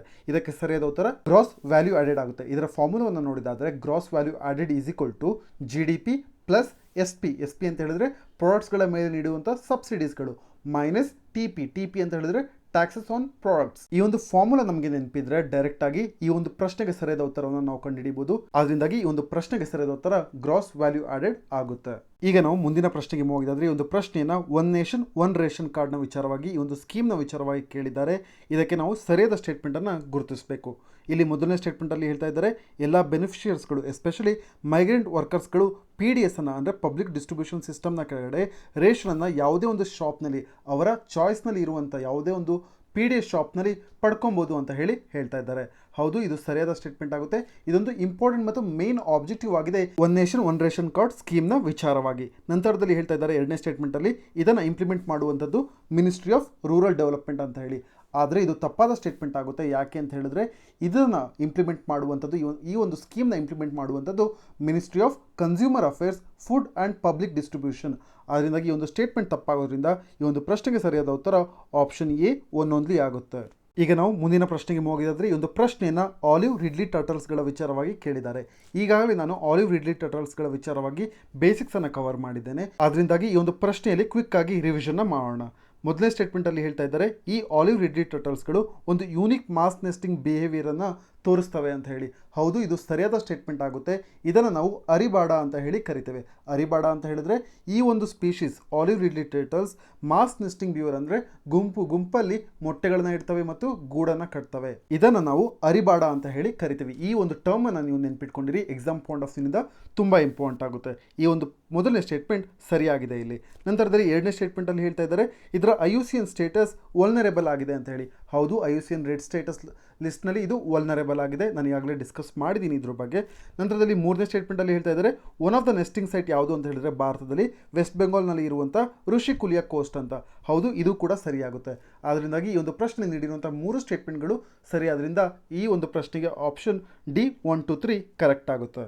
ಈಗ ಮುಂದಿನ ಪ್ರಶ್ನೆಗೆ ಹೋಗಿದ್ರೆ ಈ ಒಂದು ಪ್ರಶ್ನೆಯಲ್ಲಿ ಡಿಸೀಸನ್ನು ಮತ್ತು ಅದಕ್ಕೆ ತಕ್ಕಂಥ ಮೆಡಿಸನನ್ನು ಮ್ಯಾಚ್ ಆಗಿ ಕೊಟ್ಟಿದ್ದಾರೆ.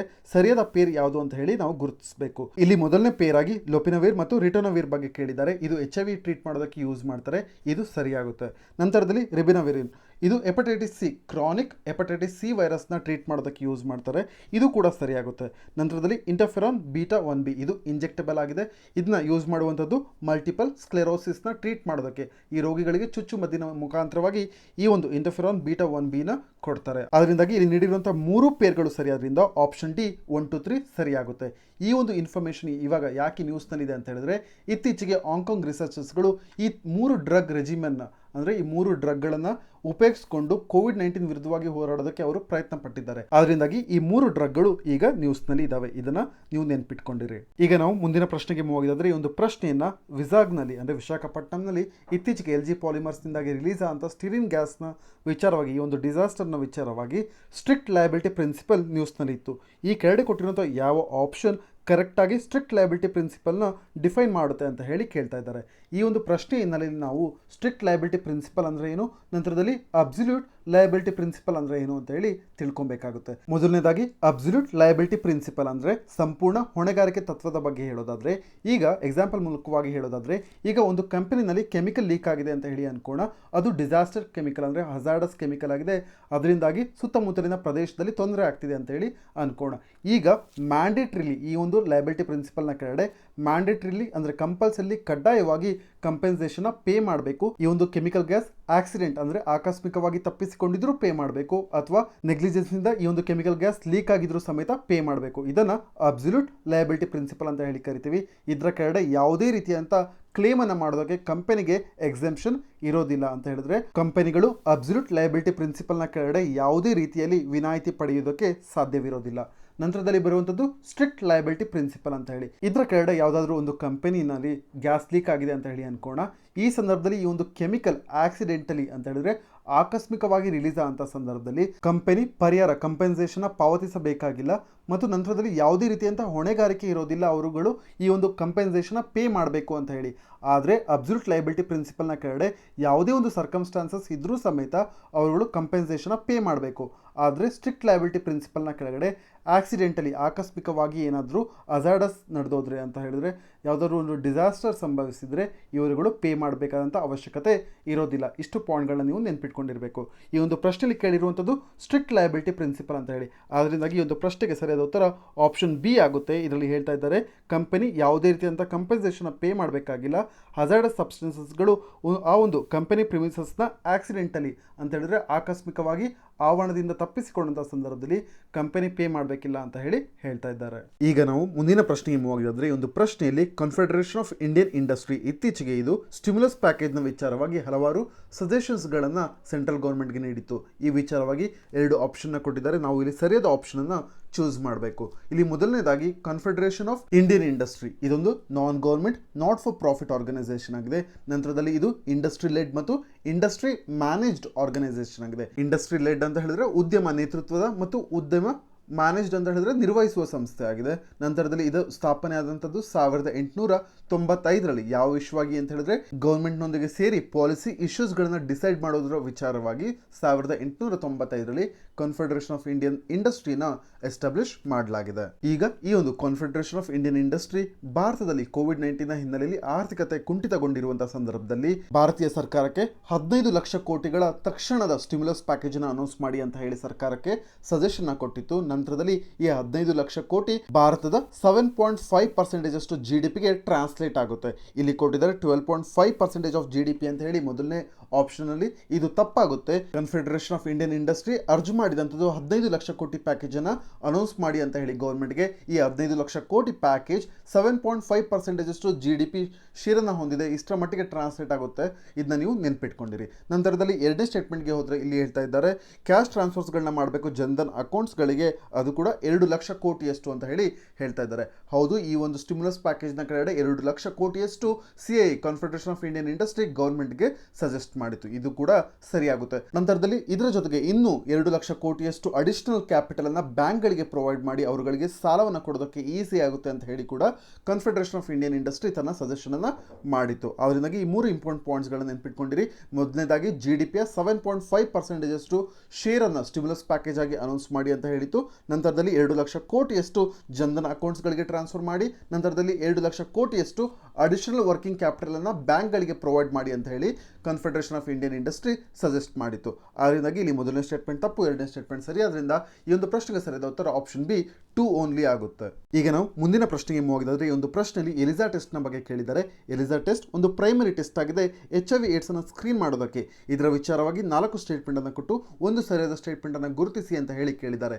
ನಮ್ಗೆಲ್ಲರಿಗೂ ಗೊತ್ತು ಎಲಿಸಾ ಅಂತ ಹೇಳಿದ್ರೆ ಇದರ ಫುಲ್ ಫಾರ್ಮ್ ಏನು ಅಂತ ಹೇಳಿದ್ರೆ ಎನ್ಸೈಮ್ ಲಿಂಕ್ಡ್ ಇಮ್ಯುನೋಸಾರ್ಬೆಂಟ್ ಅಸ್ಸೆ ಅಂತ ಹೇಳಿ ಶಾರ್ಟ್ ಫಾರ್ಮ್ ಅಲ್ಲಿ ಎಲಿಸಾ ಅಂತ ಹೇಳಿ ಕರೀತಾರೆ. ಇದೊಂದು ಟೆಸ್ಟ್ ಆಗಿದೆ. ಇದರ ಮುಖಾಂತರವಾಗಿ ಆಂಟಿಬಾಡೀಸ್ಗಳು ಬ್ಲಡ್ ನಲ್ಲಿ ಇದೆಯೋ ಇಲ್ವಾ ಅಂತ ಹೇಳಿ ಚೆಕ್ ಮಾಡ್ತಾರೆ. ಈಗ ಇದನ್ನ ಎಕ್ಸಾಂಪಲ್ ಮೂಲಕವಾಗಿ ಹೇಳೋದಾದ್ರೆ ಒಬ್ಬ ವ್ಯಕ್ತಿ HIV ಸೋಂಕಿತನಾಗಿದ್ದಾನೆ ಅಂತ ಹೇಳಿ ಅನ್ಕೋಣ. HIV ಅಂತ ಹೇಳಿದ್ರೆ ಹ್ಯೂಮನ್ ಇಮ್ಯುನೋ ಡಿಫಿಷಿಯನ್ಸಿ ವೈರಸ್. ಈ ಒಂದು ವೈರಸ್ ನಿಂದ ಇನ್ಫೆಕ್ಟ್ ಆಗಿದ್ದಾನೆ ಅಂತ ಹೇಳಿ ಅನ್ಕೋಣ. ಈ ಸಂದರ್ಭದಲ್ಲಿ ಅವನ ರಕ್ತ ಆಂಟಿಬಾಡೀಸ್ಗಳನ್ನ ರಿಲೀಸ್ ಮಾಡುತ್ತೆ. ಯಾವಾಗ ಒಂದು ಫಾರಿನ್ ವೈರಸ್ ಅವನ ರಕ್ತದಲ್ಲಿ ಸೇರ್ಪಡೆ ಆಗುತ್ತೆ ಆ ಸಂದರ್ಭದಲ್ಲಿ ಅದೇ ರಕ್ತ ಆಂಟಿಬಾಡೀಸ್ಗಳನ್ನ ಈ ಒಂದು ವೈರಸ್ನ ವಿರುದ್ಧವಾಗಿ ಹೋರಾಡೋದಕ್ಕೆ ಆಂಟಿಬಾಡೀಸ್ಗಳನ್ನ ರಿಲೀಸ್ ಮಾಡುತ್ತೆ.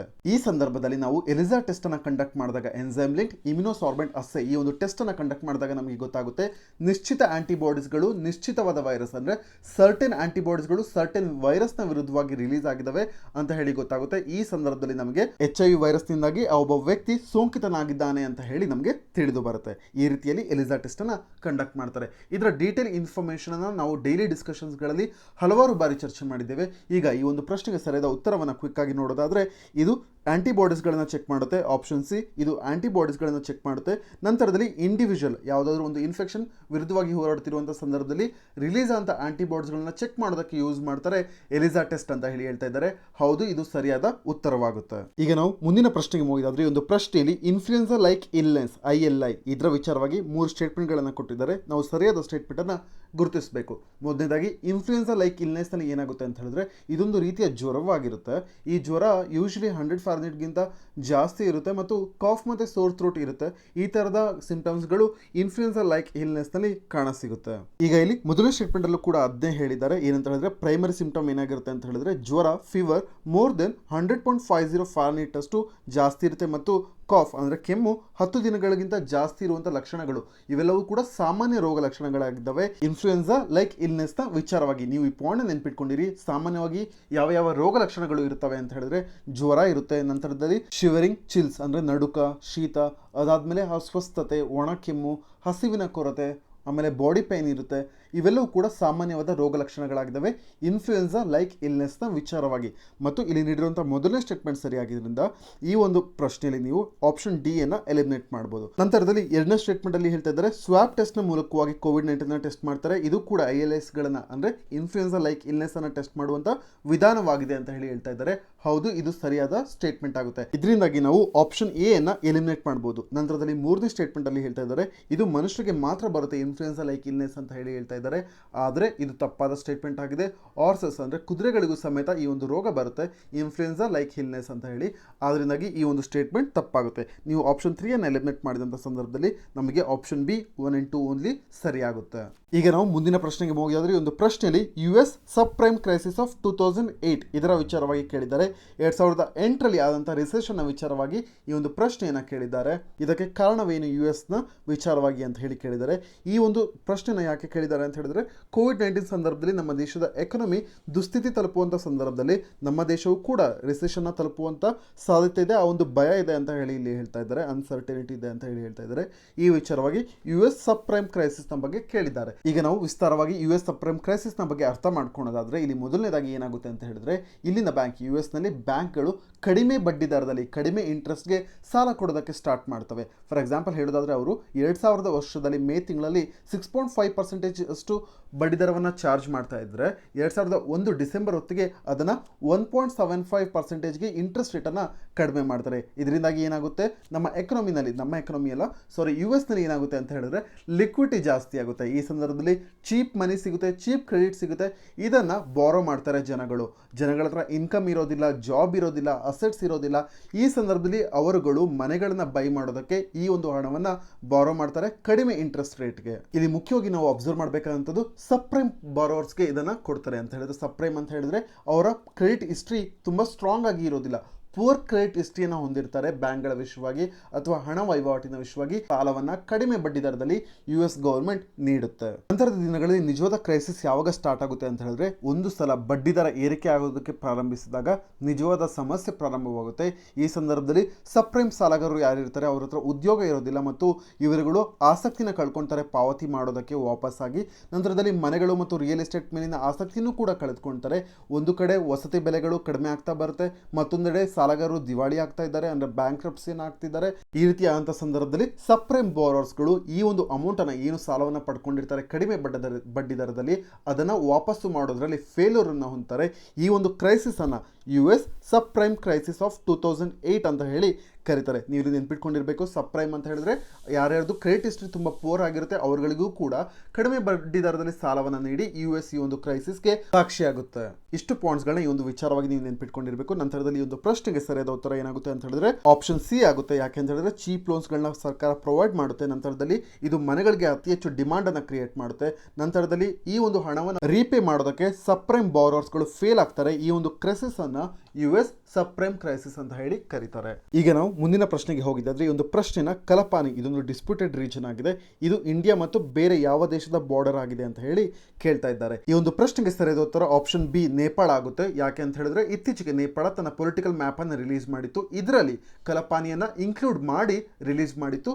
ಭಾರತದ ಟೆರಿಟರಿ ಆದಂತ ನಮ್ಮ ದೇಶದ ಉತ್ತರಾಖಂಡ್ ರಾಜ್ಯದ ಪಿಥೋಗರ್ ಡಿಸ್ಟ್ರಿಕ್ಟ್ ನಲ್ಲಿ ಸಿಚುಯೇಟ್ ಆಗಿರುವಂತಹ ಕಲಪಾನಿಯನ್ನ ತಮ್ಮದು ಅಂತ ಹೇಳಿ ಅವರು ಪೊಲಿಟಿಕಲ್ ಮ್ಯಾಪ್ ನಲ್ಲಿ ಇನ್ಕ್ಲೂಡ್ ಮಾಡಿದ್ರು. ಆದ್ರಿಂದಾಗಿ ಈ ಒಂದು ಟಾಪಿಕ್ ತುಂಬಾ ನ್ಯೂಸ್ ನಲ್ಲಿ ಇತ್ತು. ನೀವು ಡಿಸ್ಪ್ಯೂಟೆಡ್ ಏರಿಯಾಸ್ ಗಳು ಬಂದಾಗ ನೀವು ಇಂಡಿಯಾ ಮತ್ತು ಚೈನಾ ಮತ್ತು ಇಂಡಿಯಾ ಭೂತಾನ್ ಅಥವಾ ಇಂಡಿಯಾ ನೇಪಾಳ ಇವುಗಳ ವಿಷಯವಾಗಿ ಕನ್ಫ್ಯೂಸ್ ಆಗಬಾರ್ದು. ನೀವು ಸರಿಯಾಗಿ ಈ ಒಂದು ಮಾಹಿತಿಯನ್ನ ಗಮನದಲ್ಲಿ ಇಟ್ಕೊಂಡಿರಿ. ಈಗ ನಾವು ಮುಂದಿನ ಪ್ರಶ್ನೆಗೆ ಮೂವ್ ಆಗಿದ್ರೆ ಈ ಒಂದು ಪ್ರಶ್ನೆಯಲ್ಲಿ ಕೋವಿಡ್ ಕ್ರೈಸಿಸ್ ನ ಹಿನ್ನೆಲೆಯಲ್ಲಿ ನಮಗೆ ಎಲ್ಲರಿಗೂ ಗೊತ್ತು ಎಷ್ಟರ ಮಟ್ಟಿಗೆ ವರ್ಕ್ ಪ್ಲೇಸ್ ನಲ್ಲಿ ಎಕ್ಸ್ಪ್ಲೋಟೇಷನ್ ನಡೆದಿದೆ. ಮೈಗ್ರೆಂಟ್ಸ್ ಗಳ ವಿಚಾರವಾಗಿ ಆಗಿರ್ಬೋದು ಅಥವಾ ಕೆಲವೊಂದು ಆಫೀಸ್ಗಳಲ್ಲಿ ಯಾವ ರೀತಿ ವರ್ಕರ್ಸ್ ಗಳಿಗೆ ತೊಂದರೆಯನ್ನು ನೀಡಿದ್ದಾರೆ ಅಂತ ಹೇಳಿ ಈ ಒಂದು ವಿಷಯದ ಹಿನ್ನೆಲೆಯಲ್ಲಿ ಈ ಒಂದು ಪ್ರಶ್ನೆಯಲ್ಲಿ ನಮ್ಮ ಕಾನ್ಸ್ಟಿಟ್ಯೂಷನ್ ಮೆನ್ಷನ್ ಆಗಿರುವಂತಹ ಆರ್ಟಿಕಲ್ಸ್ ಗಳನ್ನ ಮತ್ತು ಅದರ ಎಸೆನ್ಸ್ ಅಂದ್ರೆ ಸಾರವನ್ನು ವಿವರಣೆಯನ್ನ ನೀಡಿದ್ದಾರೆ ಮತ್ತು ಯಾವ ರೀತಿಯಲ್ಲಿ ಈ ಎಲ್ಲ ಆರ್ಟಿಕಲ್ಸ್ಗಳು ವರ್ಕ್ ಪ್ಲೇಸ್ನಲ್ಲಿ ಆಗುವಂಥ ಎಕ್ಸ್ಪ್ಲೋಟೇಷನ್ನ ವಿರುದ್ಧವಾಗಿ ಫೈಟ್ ಮಾಡೋದಕ್ಕೆ ನಮ್ಮ ಕಾನ್ಸ್ಟಿಟ್ಯೂಷನ್ ನಮಗೆ ಸಹಾಯ ಮಾಡುತ್ತೆ ಅಂತ ಹೇಳಿ ನೀಡಿದ್ದಾರೆ. ಇಲ್ಲಿ ಮೊದಲನೇದಾಗಿ ಹೇಳ್ತಿದ್ದಾರೆ ಆರ್ಟಿಕಲ್ 21. ಇದನ್ನು ನಾವು ಬಾಂಡೆಡ್ ಲೇಬರ್ ಅಗೇನ್ಸ್ಟ್ ಆಗಿ ಯೂಸ್ ಮಾಡ್ಕೊಬಹುದು. ಇದು ರೈಟ್ ಟು ಲೈಫ್ ಮತ್ತು ರೈಟ್ ಟು ಪರ್ಸನಲ್ ಲಿಬರ್ಟಿ ಅಂತ ಹೇಳಿ ಹೇಳ್ತಾ ಇದ್ದಾರೆ. ಹೌದು, ಇದು ಸರಿಯಾದ ಸ್ಟೇಟ್ಮೆಂಟ್ ಆಗುತ್ತೆ. ನಮಗೆಲ್ಲರಿಗೂ ಗೊತ್ತು ಆರ್ಟಿಕಲ್ 21 ಇದರ main essence right to life ಮತ್ತು ಪರ್ಸನಲ್ ಲಿಬರ್ಟಿ. ಇಲ್ಲಿ ನಾವು ಇನ್ನೊಂದು ಪಾಯಿಂಟ್ ನೆನ್ಪಿಟ್ಕೊಂಡಿರಬೇಕು. ಆರ್ಟಿಕಲ್ 21 ಅನ್ನುವಂಥದ್ದು ನಮ್ಮ ದೇಶದ ಬೇಸಿಕ್ ಸ್ಟ್ರಕ್ಚರ್ನ ಪಾರ್ಟ್ ಆಗಿದೆ ಅನ್ನುವಂಥದ್ದು. ನಂತರದಲ್ಲಿ ಬಾಂಡೆಡ್ ಲೇಬರ್ನ ಬಗ್ಗೆ ಮಾತನಾಡೋದಾದ್ರೆ ಇದು ಹ್ಯೂಮನ್ ಡಿಗ್ನಿಟಿಯನ್ನು ವೈಲೇಟ್ ಮಾಡುತ್ತೆ, ಅದನ್ನು ಸೆಕ್ಯೂರ್ ಮಾಡೋದ್ರಲ್ಲಿ ಫೇಲ್ಯೂರ್ ಆಗುತ್ತೆ ಬಾಂಡೆಡ್ ಲೇಬರ್ ಅನ್ನುವಂಥದ್ದು. ಅದರಿಂದಾಗಿ ಇದು ಬರುವಂಥದ್ದು ಆರ್ಟಿಕಲ್ 21ನ ಕೆಳಗಡೆ ರೈಟ್ ಟು ಲೈಫ್ ಮತ್ತು ಪರ್ಸನಲ್ ಲಿಬರ್ಟಿಯ ಕೆಳಗಡೆ. ನಂತರದಲ್ಲಿ ಮುಂದಿನ ಆರ್ಟಿಕಲ್ ಯಾವುದು ಅಂತ ಹೇಳಿದ್ರೆ ಆರ್ಟಿಕಲ್ 42 ಬಗ್ಗೆ ಹೇಳ್ತಾ ಇದ್ದಾರೆ. ಇದೊಂದು ಡೈರೆಕ್ಟಿವ್ ಪ್ರಿನ್ಸಿಪಲ್ ಆಗಿದೆ. ಇದರಲ್ಲಿ ಒಂದು ಸ್ಟೇಟ್ ವರ್ಕಿಂಗ್ ಕಂಡೀಷನ್ಸ್ಗಳನ್ನು ನ್ಯಾಯಯುತವಾಗಿ ಪ್ರೊವೈಡ್ ಮಾಡಬೇಕು ಅಂತ ಹೇಳಿ ಹೇಳ್ತಾ ಇದ್ದಾರೆ. ಹೌದು, ಇದು ಸರಿಯಾದ ಸ್ಟೇಟ್ಮೆಂಟ್ ಆಗುತ್ತೆ. ನ್ಯಾಯಯುತ ಮತ್ತು ಮಾನವೀಯ ಅಂದರೆ ಹ್ಯೂಮನ್ ಕಂಡೀಷನ್ಸ್ಗಳನ್ನ ಒಂದು ಸರ್ಕಾರ ಪ್ರೊವೈಡ್ ಮಾಡಬೇಕು ವರ್ಕಿಂಗ್ ಪ್ಲೇಸ್ಗಳಲ್ಲಿ ಅಂತ ಹೇಳಿ. ಅದರಿಂದಾಗಿ ಇಲ್ಲಿ ನೀಡಿರುವಂಥ 2ನೇ ಆರ್ಟಿಕಲ್ ಮತ್ತು ಅದರ ಸಾರ ಎಸೆನ್ಸ್ ಸರಿಯಾಗಿದೆ. ನಂತರದಲ್ಲಿ 3ನೇ ಆರ್ಟಿಕಲ್ ಯಾವುದು ಅಂತ ಹೇಳಿದ್ರೆ ಆರ್ಟಿಕಲ್ 23. ಇದರಲ್ಲಿ ಹೇಳ್ತಾ ಇದ್ದಾರೆ ಫೋರ್ಸ್ಡ್ ಲೇಬರ್ ಅಂತ ಹೇಳಿದ್ರೆ ಒತ್ತಾಯಪೂರ್ವಕವಾಗಿ ಅಥವಾ ಬಲವಂತದ ಕಾರ್ಮಿಕತೆಯನ್ನು ಅಬೋಲಿಷ್ ಮಾಡುತ್ತೆ. ನಂತರದಲ್ಲಿ ಬೇಗರ್ ಮತ್ತು ಹ್ಯೂಮನ್ ಟ್ರಾಫಿಕ್ ಅನ್ನು ಕೂಡ ಅಬೋಲಿಷ್ ಮಾಡುತ್ತೆ ಅಂತ ಹೇಳಿ, ನಿರ್ಮೂಲನೆ ಮಾಡುತ್ತೆ ಅಂತ ಹೇಳಿ ಹೇಳ್ತಾ ಇದ್ದಾರೆ. ಹೌದು, ಇದು ಕೂಡ ಸರಿಯಾದ ಆರ್ಟಿಕಲ್ ಆಗಿದೆ ಮತ್ತು ಎಸೆನ್ಸ್ ಆಗಿದೆ. ಈ 3 ಆರ್ಟಿಕಲ್ಗಳು ಮತ್ತು ಅದರ ಎಸೆನ್ಸ್ಗಳು ಸರಿಯಾದ್ರಿಂದ ಈ ಒಂದು ಪ್ರಶ್ನೆಗೆ ಸರಿಯಾದ ಉತ್ತರ ಆಪ್ಷನ್ ಡಿ 1, 2, 3 ಆಗುತ್ತೆ. ಈಗ ನಾವು ಮುಂದಿನ ಪ್ರಶ್ನೆಗೆ ಹೋಗಿದ್ರೆ ಈ ಒಂದು ಪ್ರಶ್ನೆನ ಕೋವಿಡ್ ಕವಚ್ ಎಲಿಸಾ ಬಗ್ಗೆ ಕೇಳಿದ್ದಾರೆ. ಕೋವಿಡ್ ಕವಚ್ ಎಲಿಸಾ ಅನ್ನುವಂಥದ್ದು ನಮ್ಮ ದೇಶದಲ್ಲಿ ಡೆವಲಪ್ ಆಗಿರುವಂತಹ ಇಂಡಿಜಿನಸ್ ಎಲಿಸಾ ಟೆಸ್ಟ್ ಆಗಿದೆ. ಇದನ್ನು ಪ್ರಿಪೇರ್ ಮಾಡಿರುವಂಥದ್ದು ನ್ಯಾಷನಲ್ ಇನ್ಸ್ಟಿಟ್ಯೂಟ್ ಆಫ್ ವೈರಾಲಜಿ ಇದನ್ನು ಡೆವಲಪ್ ಮಾಡಿದೆ. ಇದು ಇರುವಂಥದ್ದು ಈ ಒಂದು ಇನ್ಸ್ಟಿಟ್ಯೂಟ್ ಇರುವಂಥದ್ದು ಪುಣೆನಲ್ಲಿ. ಇದರ ಬಗ್ಗೆ 2 ಸ್ಟೇಟ್ಮೆಂಟ್ ಅನ್ನು ಕೊಟ್ಟಿದ್ದಾರೆ. ಮೊದಲನೇ ಸ್ಟೇಟ್ಮೆಂಟ್ ಅಲ್ಲಿ ಹೇಳ್ತಾ ಇದ್ದಾರೆ ಎಲಿಸಾ ಟೆಸ್ಟ್ ಅನ್ನುವಂಥದ್ದು ಆಂಟಿಬಾಡೀಸ್ಗಳನ್ನ ಟೆಸ್ಟ್ ಮಾಡುವಂಥ ಒಂದು ಟೆಸ್ಟ್ ಆಗಿದೆ. ಇದರ ಮುಖಾಂತರವಾಗಿ ವೈರಸ್ ಇನ್ಫೆಕ್ಟೆಡ್ ಆಗಿದ್ರೆ ನಮಗೆ ಗೊತ್ತಾಗುತ್ತೆ ಅಂತ ಹೇಳಿ ಹೇಳ್ತಾ ಇದ್ದಾರೆ. ಹೌದು, ಇದೊಂದು ಸರಿಯಾದ ಸ್ಟೇಟ್ಮೆಂಟ್ ಆಗುತ್ತೆ. ಎಲಿಸಾ ಟೆಸ್ಟ್ ನ ಮೇನ್ ಆಬ್ಜೆಕ್ಟಿವ್ ಇದಾಗಿದೆ ಆಂಟಿಬಾಡೀಸ್ಗಳನ್ನ ಚೆಕ್ ಮಾಡುವಂಥದ್ದು. ಈಗ ಒಬ್ಬ ವ್ಯಕ್ತಿ ವೈರಸ್ ನಿಂದ ಇನ್ಫೆಕ್ಟ್ ಆದಂಥ ಸಂದರ್ಭದಲ್ಲಿ ಆತನ ರಕ್ತ ಆಂಟಿಬಾಡೀಸ್ಗಳನ್ನ ಇನ್ಫೆಕ್ಟ್ ಮಾಡಿರುವಂತಹ ವೈರಸ್ ನ ವಿರುದ್ಧವಾಗಿ ಹೋರಾಡೋದಕ್ಕೆ ರಿಲೀಸ್ ಮಾಡುತ್ತೆ. ಇದನ್ನ ಟೆಸ್ಟ್ ಮಾಡೋದಕ್ಕೆ ಇರುವಂತದ್ದೇ ಎಲಿಸಾ ಟೆಸ್ಟ್. ಎಲಿಸಾ ಅಂತ ಹೇಳಿದ್ರೆ ಎನ್ಸೈಮ್ ಲಿಂಕ್ಡ್ ಇಮ್ಯುನೋಸಾರ್ಬೆಂಟ್ ಅಸ್ಸೆ ಅಂತ ಹೇಳಿ. ನಂತರದಲ್ಲಿ 2ನೇ ಸ್ಟೇಟ್ಮೆಂಟ್ ಅಲ್ಲಿ ಹೇಳ್ತಾ ಇದ್ದಾರೆ RT-PCR ಅಂದ್ರೆ real time reverse transcriptase polymerase chain reaction. ಇದು ಕರೆಂಟ್ ಇನ್ಫೆಕ್ಷನ್ ಆಫ್ ವೈರಸ್ ನ ತೋರಿಸ್ಕೊಡುತ್ತೆ. ಈಗ ಯಾವ ವೈರಸ್ ಇನ್ಫೆಕ್ಟ್ ಮಾಡಿದೆ ಅದನ್ನ ತೋರಿಸ್ಕೊಡುತ್ತೆ ಅಂತ ಹೇಳಿ ಹೇಳ್ತಾ ಇದ್ದಾರೆ. ಹೌದು, ಇದು ಕೂಡ ಸರಿಯಾಗಿದೆ. ಇದು ಕೂಡ RT-PCR ಟೆಸ್ಟ್ ನ ವಿಷಯವಾಗಿ ಆಬ್ಜೆಕ್ಟಿವ್ ಆಗಿದೆ. ಇದರ ಮುಖಾಂತರವಾಗಿ ನಮ್ಮ ದೇಹದಲ್ಲಿ ಪ್ರಸ್ತುತವಾಗಿ ಯಾವ ವೈರಸ್ ಇನ್ಫೆಕ್ಟ್ ಮಾಡಿದೆ ಅಂತ ಹೇಳಿ ಈ ಒಂದು polymerase real time reverse transcription polymerase chain reaction RT-PCR test ಇಂದಾಗಿ ತಿಳಿದು ಬರುತ್ತೆ. ಇಲ್ಲಿ ನೀಡಿರುವಂಥ 2 ಸ್ಟೇಟ್ಮೆಂಟ್ಗಳು ಸರಿಯಾದ್ರಿಂದ ಆಪ್ಷನ್ ಸಿ ಬೋತ್ 1 and 2 ಸರಿಯಾಗುತ್ತೆ. ಈಗ ನಾವು ಮುಂದಿನ ಪ್ರಶ್ನೆಗೆ ಹೋಗಿದ್ರೆ ಈ ಒಂದು ಪ್ರಶ್ನೆನ fake news and disinformation a guide for law enforcement agencies ಈ ಒಂದು ರಿಪೋರ್ಟ್ ಅನ್ನ ಪ್ರಿಪೇರ್ ಮಾಡಿದ್ದು ಯಾರು ಅಂತ ಹೇಳಿ ಕೇಳ್ತಾ ಇದ್ದಾರೆ. ಈ ಒಂದು ಪ್ರಶ್ನೆಗೆ ಸರಿಯಾದ ಉತ್ತರ ಏನಾಗುತ್ತೆ ಅಂತ ಹೇಳಿದ್ರೆ ಈ ಒಂದು ರಿಪೋರ್ಟ್ ಅನ್ನ ಯಾರು ಪ್ರಿಪೇರ್ ಮಾಡಿದ್ದಾರೆ ಅಂತ ಹೇಳಿದ್ರೆ BPRD ಅಂದ್ರೆ bureau of police research and development. ಇದೊಂದು ಥಿಂಕ್ ಟ್ಯಾಂಕ್ ಆಗಿದೆ. ಇದು ಬರುವಂತದ್ದು ಯೂನಿಯನ್ ಹೋಮ್ ಮಿನಿಸ್ಟ್ರಿಯ ಕೆಳಗಡೆ. ಆದ್ರಿಂದಾಗಿ ಈ ಒಂದು ಪ್ರಶ್ನೆಗೆ ಸರಿಯಾದ ಉತ್ತರ option B ministry of home affairs ಆಗುತ್ತೆ. ಈಗ ನಾವು ಮುಂದಿನ ಪ್ರಶ್ನೆಗೆ ಹೋಗಿದ್ರೆ ಈ ಒಂದು ಪ್ರಶ್ನೆಯನ್ನ ಇತ್ತೀಚೆಗೆ ಎನ್ವಿರಾನ್ಮೆಂಟ್ ಮಿನಿಸ್ಟ್ರಿ ರಿಆರ್ಗನೈಸೇಷನ್ ಮಾಡೋದಾಗಿ ಪ್ಲಾನ್ ಮಾಡಿದೆ. ಕೆಲವೊಂದು ಬಾಡೀಸ್ಗಳನ್ನ ಅಥವಾ ಡಿಪಾರ್ಟ್ಮೆಂಟ್ಗಳನ್ನ ರಿಆರ್ಗನೈಸೇಷನ್ ಮಾಡೋದ್ರ ವಿಚಾರವಾಗಿ. ನಂತರದಲ್ಲಿ ಇಲ್ಲಿ ಹೇಳ್ತಾ ಇದ್ದಾರೆ ಯಾವ ಯಾವ ಆರ್ಗನೈಸೇಷನ್ ಅಥವಾ ಬಾಡೀಸ್ಗಳನ್ನ ವೈಲ್ಡ್ ಲೈಫ್ ಪ್ರೊಟೆಕ್ಷನ್ ಆಕ್ಟ್ ನ ಕೆಳಗಡೆ ಎಸ್ಟಾಬ್ಲಿಷ್ ಮಾಡಲಾಗಿದೆ ಅಂತ ಹೇಳಿ ಕೇಳ್ತಾ ಇದ್ದಾರೆ. ಇಲ್ಲಿ ಅಬ್ಸರ್ವ್ ಮಾಡಬೇಕು, ವೈಲ್ಡ್ ಲೈಫ್ ಪ್ರೊಟೆಕ್ಷನ್ ಆಕ್ಟ್ ನ ಕೆಳಗಡೆ ಎಸ್ಟಾಬ್ಲಿಷ್ ಮಾಡಿರುವಂತಹ ಬಾಡೀಸ್ಗಳು ಯಾವುದಿದ್ದು ಅಂತ ಹೇಳಿ ಕೇಳ್ತಾ ಇದ್ದಾರೆ. ಇಲ್ಲಿ ಮೊದಲನೇ ಸ್ಟೇಟ್ಮೆಂಟ್ ಏನು ಕೊಟ್ಟಿದ್ದಾರೆ ಅಂತ ಹೇಳಿದ್ರೆ ಫಾರೆಸ್ಟ್ ಸರ್ವೆ ಆಫ್ ಇಂಡಿಯಾ ಕೊಟ್ಟಿದ್ದಾರೆ. ಫಾರೆಸ್ಟ್ ಸರ್ವೆ ಆಫ್ ಇಂಡಿಯಾ ಇದೊಂದು ನ್ಯಾಷನಲ್ ಆರ್ಗನೈಸೇಷನ್ ಆಗಿದೆ. ಇದು ಬರುವಂಥದ್ದು ಮಿನಿಸ್ಟ್ರಿ ಆಫ್ ಎನ್ವಿರಾನ್ಮೆಂಟ್ ಮತ್ತು ಫಾರೆಸ್ಟ್ ನ ಕೆಳಗಡೆ. ಇದರ ಹೆಡ್ ಕ್ವಾರ್ಟರ್ಸ್ ಇರುವಂಥದ್ದು ಉತ್ತರಾಖಂಡ್ನಲ್ಲಿ. ಇದು 1981ರಲ್ಲಿ ಎಸ್ಟಾಬ್ಲಿಷ್ ಆದಂಥದ್ದು. ನಂತರದಲ್ಲಿ ಇದನ್ನ ವೈಲ್ಡ್ ಲೈಫ್ ಪ್ರೊಟೆಕ್ಷನ್ ಆಕ್ಟ್ ನ ಕೆಳಗಡೆ ಎಸ್ಟಾಬ್ಲಿಷ್ ಮಾಡಿಲ್ಲ. ಈ ಒಂದು ಪಾಯಿಂಟ್ ನೀವು ನೆನ್ಪಿಟ್ಕೊಂಡಿರ್ಬೇಕು. ಇದು ಎಸ್ಟಾಬ್ಲಿಷ್ ಆದಂಥದ್ದು 1981ರಲ್ಲಿ. ಆದ್ರೆ ಈ ಒಂದು ಆರ್ಗನೈಸೇಷನ್ ಅಥವಾ ಈ ಒಂದು ಬಾಡಿನ ವೈಲ್ಡ್ ಲೈಫ್ ಪ್ರೊಟೆಕ್ಷನ್ ಆಕ್ಟ್ 1972 ಕೆಳಗಡೆ ಎಸ್ಟಾಬ್ಲಿಷ್ ಮಾಡಿಲ್ಲ. ನಂತರದಲ್ಲಿ 2ನೇ ಆಪ್ಷನ್ ಅನ್ನ NTCA national tiger conservation authority ಬಗ್ಗೆ ಕೇಳಿದ್ದಾರೆ. ಇದು ಸ್ಟ್ಯಾಚ್ಯುಟರಿ ಬಾಡಿ ಆಗಿದೆ. ಇದನ್ನು ಆರ್ಗನೈಸ್ ಮಾಡಿರುವಂಥದ್ದು ವೈಲ್ಡ್ ಲೈಫ್ ಪ್ರೊಟೆಕ್ಷನ್ ಆಕ್ಟ್ 1972 ನ ಕೆಳಗಡೆ. ಇದು ಬರುವಂಥದ್ದು ಮಿನಿಸ್ಟ್ರಿ ಆಫ್ ಎನ್ವಿರಾನ್ಮೆಂಟ್ ಫಾರೆಸ್ಟ್ ಮತ್ತು ಕ್ಲೈಮೇಟ್ ಚೇಂಜ್ ನ ಮಿನಿಸ್ಟ್ರಿಯ ಕೆಳಗಡೆ. ಆದ್ರಿಂದ ಇದೊಂದು ಸ್ಟ್ಯಾಚ್ಯುಟರಿ ಬಾಡಿ ಅಂದಾಗಲೇ ನಮಗೆ ಗೊತ್ತಾಗುತ್ತೆ ಒಂದು ಕಾಯ್ದೆಯ ಮುಖಾಂತರವಾಗಿ ಈ ಒಂದು ಬಾಡಿಯನ್ನು ಅಥಾರಿಟಿಯನ್ನು ಎಸ್ಟಾಬ್ಲಿಷ್ ಮಾಡಿದ್ದಾರೆ ಅಂತ ಹೇಳಿ. ಆದ್ರಿಂದ ಈ ಒಂದು ಪ್ರಶ್ನೆಗೆ ಈ ಒಂದು ಆಪ್ಷನ್ ಸರಿಯಾಗುತ್ತೆ. ಯಾಕೆ ಅಂತ ಹೇಳಿದ್ರೆ ವೈಲ್ಡ್ ಲೈಫ್ ಪ್ರೊಟೆಕ್ಷನ್ ಆಕ್ಟ್ 1972 ಕೆಳಗಡೆ NTCA ನ ಎಸ್ಟಾಬ್ಲಿಷ್ ಮಾಡಿದ್ದಾರೆ. ನಂತರದಲ್ಲಿ ಬರುವಂಥದ್ದು ಸೆಂಟ್ರಲ್ ಝೂ ಅಥಾರಿಟಿ 3ನೇ ಆಪ್ಷನ್. ಇದು ಕೂಡ ಸ್ಟ್ಯಾಚ್ಯುಟರಿ ಬಾಡಿ ಆಗಿದೆ. ಇದನ್ನು ಕೂಡ ವೈಲ್ಡ್ ಲೈಫ್ ಪ್ರೊಟೆಕ್ಷನ್ ಆಕ್ಟ್ 1972 ಇದರ ಕೆಳಗಡೆ ಎಸ್ಟಾಬ್ಲಿಷ್ ಮಾಡಲಾಗಿದೆ. ಅದರಿಂದಾಗಿ ಈ ಒಂದು ಪ್ರಶ್ನೆಗೆ ಸರಿಯಾದ ಉತ್ತರ ಆಪ್ಷನ್ 2 and 3 ಸರಿಯಾಗುತ್ತೆ. ಈಗ ನಾವು ಮುಂದಿನ ಪ್ರಶ್ನೆಗೆ ಹೋಗಿದ್ರೆ ಈ ಒಂದು ಪ್ರಶ್ನೆಯನ್ನು ಕಲಪಾನಿ ಡಿಸ್ಪ್ಯೂಟೆಡ್ ರೀಜನ್ ಇಂಡಿಯಾ ಮತ್ತು ನೇಪಾಳನ ನಡುವೆ ಡಿಸ್ಪ್ಯೂಟ್ಗೆ ಕಾರಣವಾಗಿರುವಂಥ ಡಿಸ್ಪ್ಯೂಟೆಡ್ ರೀಜನ್ ಆಗಿದೆ ಕಲಪಾನಿ. ಇದರ ಸಿಗ್ನಿಫಿಕೆನ್ಸ್ನ ಬಗ್ಗೆ ಕೇಳ್ತಾ ಇದ್ದಾರೆ. ಇದರಲ್ಲಿ ಮೊದಲ ಸ್ಟೇಟ್ಮೆಂಟಲ್ಲಿ ಹೇಳ್ತಾ ಇದ್ದಾರೆ ಇದೊಂದು ಟ್ರೈ ಜಂಕ್ಷನ್ ಪಾಯಿಂಟ್ ಆಗಿದೆ ಇಂಡಿಯಾ, ಟಿಬೆಟ್ ಮತ್ತು ನೇಪಾಳ ಬಾರ್ಡರ್ಗಳ ನಡುವೆ ಅಂತ ಹೇಳಿ, ಮತ್ತು ಇದೊಂದು ಸ್ಟ್ರಾಟಜಿಕ್ ರೋಲನ್ನು ಪ್ಲೇ ಮಾಡುತ್ತೆ ಚೈನಾದ ಜೊತೆ ಯುದ್ಧದ ಸಂದರ್ಭದಲ್ಲಿ ಅಂತ ಹೇಳಿ ಹೇಳ್ತಾ ಇದ್ದಾರೆ. ಹೌದು, ಇದು ಸರಿಯಾದ ಪಾಯಿಂಟ್ ಆಗುತ್ತೆ. ಇದೊಂದು ಟ್ರೈ ಜಂಕ್ಷನ್ ಪಾಯಿಂಟ್ ಆಗಿದೆ ಇಂಡಿಯಾ, ಟಿಬೆಟ್ ಮತ್ತು ನೇಪಾಳ. ಈ ಒಂದು ಪಿಕ್ಚರ್ನ ನೋಡಿದ್ರೆ ನಿಮಗೆ ಅರ್ಥವಾಗುತ್ತೆ, ಈ ಒಂದು ಮ್ಯಾಪ್ ಇಮೇಜ್ ಅನ್ನು ನೋಡಿದ್ರೆ ಅರ್ಥವಾಗುತ್ತೆ, ಇದು ಟ್ರೈ ಜಂಕ್ಷನ್ ಪಾಯಿಂಟ್ ಆಗಿದೆ. ನಂತರದಲ್ಲಿ ಎರಡನೇ ಸ್ಟೇಟ್ಮೆಂಟ್ ಅಲ್ಲಿ ಹೇಳ್ತಾ ಇದ್ದಾರೆ ಇದು ಇಂಡಿಯಾದ ವಾಟರ್ ಸೆಕ್ಯೂರಿಟಿಗೆ ತುಂಬಾ ಇಂಪಾರ್ಟೆಂಟ್ ಆಗುತ್ತೆ ಕಲಪಾನಿ ರೀಜನ್ ಅನ್ನುವಂಥದ್ದು ಅಂತ ಹೇಳಿ ಹೇಳ್ತಾ ಇದ್ದಾರೆ. ಮತ್ತು ಇದರಲ್ಲಿ ಗಂಗಾದ 4 ಟ್ರಿಬ್ಯೂಟರಿಗಳು ಹರಿತವೆ ಭಾರತದಲ್ಲಿ ಅಂತ ಹೇಳಿ ಹೇಳ್ತಾ ಇದ್ದಾರೆ. ಆದರೆ ಇದು ತಪ್ಪಾದ ಸ್ಟೇಟ್ಮೆಂಟ್ ಆಗುತ್ತೆ. ಮತ್ತು ನಮ್ಮ ಭಾರತಕ್ಕೆ ಯಾವ ರೀತಿಯಲ್ಲಿ ಕಲಪಾನಿ ಸಿಗ್ನಿಫಿಕೆನ್ಸ್ ನ ಹೊಂದಿದೆ, ಸ್ಟ್ರಾಟಜಿಕ್ ಇಂಪಾರ್ಟೆನ್ಸ್ ನ ಹೊಂದಿದೆ ಅನ್ನೋದನ್ನು ನೋಡೋದಾದ್ರೆ ಈ ಒಂದು ಕಲಪಾನಿ ರೀಜನ್ ಹಿಮಾಲಯಕ್ಕೆ ಸೇರುತ್ತೆ ಮತ್ತು ಲಿಪುಲೇಖ್ ಪಾಸ್ ನ ಮೂಲಕವಾಗಿ ಪರ್ವತ ಶ್ರೇಣಿಯ ಇನ್ನೊಂದು ಬದಿಗೆ ಸಂಪರ್ಕವನ್ನು ಹೊಂದಿದೆ. ಇದನ್ನ ಹಿಂದೂ ಮತ್ತೆ ಬೌದ್ಧ ಯಾತ್ರಿಗಳು ಏನ್ ಮಾಡ್ತಾರೆ ಅಂತ ಹೇಳಿದ್ರೆ ಕೈಲಾಶ್ ಮಾನಸರೋವರ್ ಹೋಗುವಂತ ಸಂದರ್ಭದಲ್ಲಿ ಈ ಒಂದು ಯಾತ್ರೆ ಕೈಗೊಳ್ಳುವಂತ ಸಂದರ್ಭದಲ್ಲಿ ಈ ಒಂದು ದಾರಿಯನ್ನ ಬಳಸ್ತಾರೆ. ಮತ್ತು ಇದರ ವಿಷಯವಾಗಿ ನಾವು ಇತ್ತೀಚೆಗೆ ನೋಡಿದ್ವಿ BRO ಅಂದ್ರೆ ಬಾರ್ಡರ್ ರೋಡ್ ಆರ್ಗನೈಸೇಷನ್. ಇದು ಇತ್ತೀಚೆಗೆ ಮಾನಸ್ ಸರೋವರ್ ಯಾತ್ರೆಗೆ ಈಸಿ ಆಗಲಿ ಅಂತ ಹೇಳಿ ಒಂದು ರೋಡ್ ಅನ್ನ ಕನ್ಸ್ಟ್ರಕ್ಟ್ ಮಾಡಿದೆ. ಇದು ಬರುವಂತದ್ದು ಲಿಪುಲೇಖ್ ನ ಪಾಸ್ ನ ಮೇಲೆ ಇದು ಹಾದು ಹೋಗುತ್ತೆ. ಈ ಒಂದು ರೋಡ್ ಅನ್ನ ಇನಾಗ್ರೇಟ್ ಮಾಡೋದಕ್ಕೆ ಇತ್ತೀಚೆಗೆ ಡಿಫೆನ್ಸ್ ಮಿನಿಸ್ಟರ್ ಅವರು ಹೋಗಿದ್ರು. ಈ ಸಂದರ್ಭದಲ್ಲಿ ಏನಾಯ್ತು ಅಂತ ಹೇಳಿದ್ರೆ ಮುಂಚೆ ಲಿಪುಲೇಖ್ ಪಾಸ್ ಅನ್ನ ನೇಪಾಳದವರು ತಮ್ದು ಅಂತ ಹೇಳಿ ಕ್ಲೇಮ್ ಮಾಡ್ತಿದ್ರು.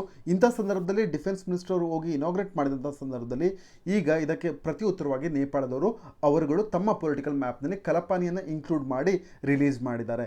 ಇಷ್ಟು ಇತ್ತೀಚೆಗೆ ನಡೆದಂಥ ಕರೆಂಟ್ ಅಫೇರ್ಸ್ ಈವೆಂಟ್ಸ್ಗಳಾಗಿದ್ದಾವೆ. ನಂತರದಲ್ಲಿ ಈ ಒಂದು ಪ್ರಶ್ನೆ ಹಿನ್ನೆಲೆ ನಾವು ಏನು ನೆನಪಿಟ್ಕೊಂಡಿರಬೇಕು ಅಂತ ಹೇಳಿದ್ರೆ ಕಲಪಾನಿ ರೀಜನ್ ಅನ್ನುವಂಥದ್ದು ಇಂಡಿಯಾ ಮತ್ತು ನೇಪಾಳ ನಡುವೆ ಆಗುತ್ತಿರುವಂಥ ಡಿಸ್ಪ್ಯೂಟ್ಗಳಲ್ಲಿ ಡಿಸ್ಪ್ಯೂಟೆಡ್ ರೀಜನ್ ಆಗಿದೆ. ನಂತರದಲ್ಲಿ ಕಲಪಾನಿ ಇರುವಂಥದ್ದು ಉತ್ತರಾಖಂಡ್ ರಾಜ್ಯದಲ್ಲಿ ಉತ್ತರಾಖಂಡ್ನ ಪಿಥೋಗರ್ ಡಿಸ್ಟ್ರಿಕ್ಟ್ನಲ್ಲಿ ಈ ಒಂದು ರೀಜನ್ ಬರ್ತದೆ. ನಂತರದಲ್ಲಿ ಕಲಪಾನಿಯ ಜೊತೆಗೆ ಲಿಪುಲೇಖ್ ಪಾಸ್ ಕೂಡ ಹತ್ತಿರದಲ್ಲಿದೆ. ಇವೆರಡೂ ರೀಜನ್ಗಳು ಸಮೇತ ಈಗ ಡಿಸ್ಪ್ಯೂಟೆಡ್ ಏರಿಯಾಸ್ಗಳಾಗಿದ್ದಾವೆ ಇಂಡಿಯಾ ಮತ್ತು ನೇಪಾಳದ ನಡುವೆ ಅಂತ ಹೇಳಿ. ಈಗ ನಾವು ಮುಂದಿನ ಪ್ರಶ್ನೆಗೆ ಮೂವ್ ಆಗಿದ್ರೆ ಈ ಒಂದು ಪ್ರಶ್ನೆ ಮ್ಯಾಪ್ ಬೇಸ್ಡ್ ಪ್ರಶ್ನೆ ಆಗಿದೆ, ಮ್ಯಾಪ್ ಬೇಸ್ಡ್ ಕ್ವಶನ್ ಆಗಿದೆ. ಇದರಲ್ಲಿ ಪಾಸಸ್ಗಳನ್ನು ಕೊಟ್ಟು ಅದು ಯಾವ ಸ್ಟೇಟ್ಗೆ ರಿಲೇಟ್ ಆಗಿದೆ ಅಥವಾ ಯಾವ ಸ್ಟೇಟಲ್ಲಿ ಒರಿಜಿನ್ ಆದಂಥದ್ದು ಅಂತ ಹೇಳಿ ಕೇಳಿದ್ದಾರೆ. ಇಲ್ಲಿ ಮೊದಲನೇದಾಗಿ ಕೊಟ್ಟಿರುವಂಥದ್ದು ನಕುಲಾ ಸೆಕ್ಟರ್ ಪಾಸ್, ಇದು ಇರುವಂಥದ್ದು ಸಿಕ್ಕಿಂನಲ್ಲಿ ಅಂತ ಹೇಳಿ. ಹೌದು, ಇದು ಸರಿಯಾದ ಸ್ಟೇಟ್ಮೆಂಟ್ ಆಗುತ್ತೆ. ಇದು ಇರುವಂಥದ್ದು ಸಿಕ್ಕಿಂನಲ್ಲಿ. ಇದು ಈಗ ಡಿಸ್ಪ್ಯೂಟೆಡ್ ರೀಜನ್ ಆಗಿದೆ ಇಂಡಿಯಾದ ಮತ್ತು ಚೈನಾದ ನಡುವೆ. ಈ ಒಂದು ಪಾಯಿಂಟ್ ನೀವು ನೆನಪಿಟ್ಕೊಂಡಿರಿ, ಕನ್ಫ್ಯೂಸ್ ಆಗಬೇಡಿ. ನೇಪಾಳನ ಚೈನಾ ಅಂತ ಹೇಳಿ ಇದು ಬರುವಂಥದ್ದು ಸಿಕ್ಕಿಂ ಸ್ಟೇಟ್ನಲ್ಲಿ ಮತ್ತು ಈಗ ಇದು ಡಿಸ್ಪ್ಯೂಟೆಡ್ ಏರಿಯಾವಾಗಿದೆ ಅಂತ ಹೇಳಿ. ನಂತರದಲ್ಲಿ ಎರಡನೇ ಸ್ಟೇಟ್ಮೆಂಟ್ ಆಗಿ ಲಿಪುಲೇಖ್ ಪಾಸ್ನ ಬಗ್ಗೆ ಕೇಳಿದ್ದಾರೆ. ನಾವು ಈಗಾಗಲೇ ಡಿಸ್ಕಸ್ ಮಾಡಿದ್ವಿ ಹಿಂದಿನ ಪ್ರಶ್ನೆಯಲ್ಲಿ. ಲಿಪುಲೇಖ್ ಪಾಸ್ ಮತ್ತು ಕಲಪಾನಿ ರೀಜನ್ ಇರುವಂಥದ್ದು ಉತ್ತರಾಖಂಡ್ನಲ್ಲಿ, ಉತ್ತರಾಖಂಡ್ ರಾಜ್ಯದಲ್ಲಿ ಇರುವಂತಹ ಪಿಥೋಗರ್ ಡಿಸ್ಟ್ರಿಕ್ಟ್ನಲ್ಲಿ. ಇದು ಈಗ ಇಂಡಿಯಾ ಮತ್ತು ನೇಪಾಳದ ನಡುವೆ ಡಿಸ್ಪ್ಯೂಟೆಡ್ ರೀಜನ್ ಆಗಿದೆ. ಇಂಡಿಯಾ ಮತ್ತು ನೇಪಾಳ, ಇಂಡಿಯಾ ಮತ್ತು ಚೈನಾ ಅಂತ ಹೇಳಿ ಕನ್ಫ್ಯೂಸ್ ಮಾಡ್ಕೊಂಬೇಡಿ. ಇಂಡಿಯಾ ಮತ್ತು ಚೈನಾದ ನಡುವೆ ನಕುಲಾ ಸೆಕ್ಟರ್ ಪಾಸ್ ಡಿಸ್ಪ್ಯೂಟ್ನಲ್ಲಿದೆ. ಇದು ಇರುವಂಥದ್ದು ಸಿಕ್ಕಿಂನಲ್ಲಿ. ನಂತರದಲ್ಲಿ ಲಿಪುಲೇಖ್ ಪಾಸ್ ಇರುವಂಥದ್ದು ಉತ್ತರಾಖಂಡ್ನಲ್ಲಿ. ಇಂಡಿಯಾ ಮತ್ತು ನೇಪಾಳದ ನಡುವೆ ಡಿಸ್ಪ್ಯೂಟೆಡ್ ರೀಜನ್ ಆಗಿದೆ. ಇಲ್ಲಿ ಕೊಟ್ಟಿರುವಂಥ ಪಾಸಸ್ಗಳು ಮತ್ತು ಸ್ಟೇಟ್ಗಳು ಸರಿಯಾದ ರೀತಿಯಲ್ಲಿ ಮ್ಯಾಚ್ ಆಗಿರೋದ್ರಿಂದ, ಸರಿಯಾದ ಪೇರನ್ನು ಕೊಟ್ಟಿರೋದ್ರಿಂದ ಈ ಒಂದು ಪ್ರಶ್ನೆಗೆ ಸರಿಯಾದ ಉತ್ತರ ಆಪ್ಷನ್ ಸಿ ಬೋತ್ 1 and 2 ಆಗುತ್ತೆ. ಇಷ್ಟು ಹೊತ್ತು ಈ ಒಂದು ವಿಡಿಯೋ ಡಿಸ್ಕಷನಲ್ಲಿ ಪಾಲ್ಗೊಂಡಿದ್ದಕ್ಕೆ ಧನ್ಯವಾದಗಳು. ಈ ವಿಡಿಯೋ ನಿಮಗೆ ಇಷ್ಟವಾದಲ್ಲಿ ಲೈಕ್ ಮಾಡಿ, ಕಮೆಂಟ್ ಮಾಡಿ ಮತ್ತು ಶೇರ್ ಮಾಡಿ. ಮತ್ತು ಈ ಒಂದು ವಿಡಿಯೋದ ಪ್ರಯತ್ನದ ವಿಷಯವಾಗಿ ನಿಮಗೆ ಏನಾದರೂ ಒಪಿನಿಯನ್ ಇದ್ದರೆ ನೀವು ನಮಗೆ ತಿಳಿಸ್ಬೋದು. ಮತ್ತು ಈ ಒಂದು ವಿಡಿಯೋದ ವಿಷಯವಾಗಿ ಯಾವುದಾದ್ರೂ ಗೊಂದಲ, ಡೌಟ್ಸ್ಗಳು ಇದ್ರೂ ಸಮೇತ ನೀವು ಆ ಕ್ವಶನ್ಸ್ಗಳನ್ನು ಕಮೆಂಟ್ ಸೆಕ್ಷನಲ್ಲಿ ಪೋಸ್ಟ್ ಮಾಡ್ಬೋದು. ನಾವು ಅದಕ್ಕೆ ಸರಿಯಾದ ಉತ್ತರಗಳನ್ನ ತಿಳಿಸುವಂಥ ಪ್ರಯತ್ನ ಮಾಡ್ತೇವೆ. ಮತ್ತು ಲಾ ಎಕ್ಸಲೆನ್ಸ್ ಸಂಸ್ಥೆ ಪ್ರತಿ ತಿಂಗಳು ಕೂಡ ಕೊನೆಯ ಭಾನುವಾರದಂದು ಬೆಳಿಗ್ಗೆ 10 ಗಂಟೆಯಿಂದ 12 ಗಂಟೆಯವರೆಗೆ ಫ್ರೀ ಮಂತ್ಲಿ ಕರೆಂಟ್ ಅಫೇರ್ಸ್ ಟೆಸ್ಟನ್ನು ಕಂಡಕ್ಟ್ ಮಾಡುತ್ತೆ.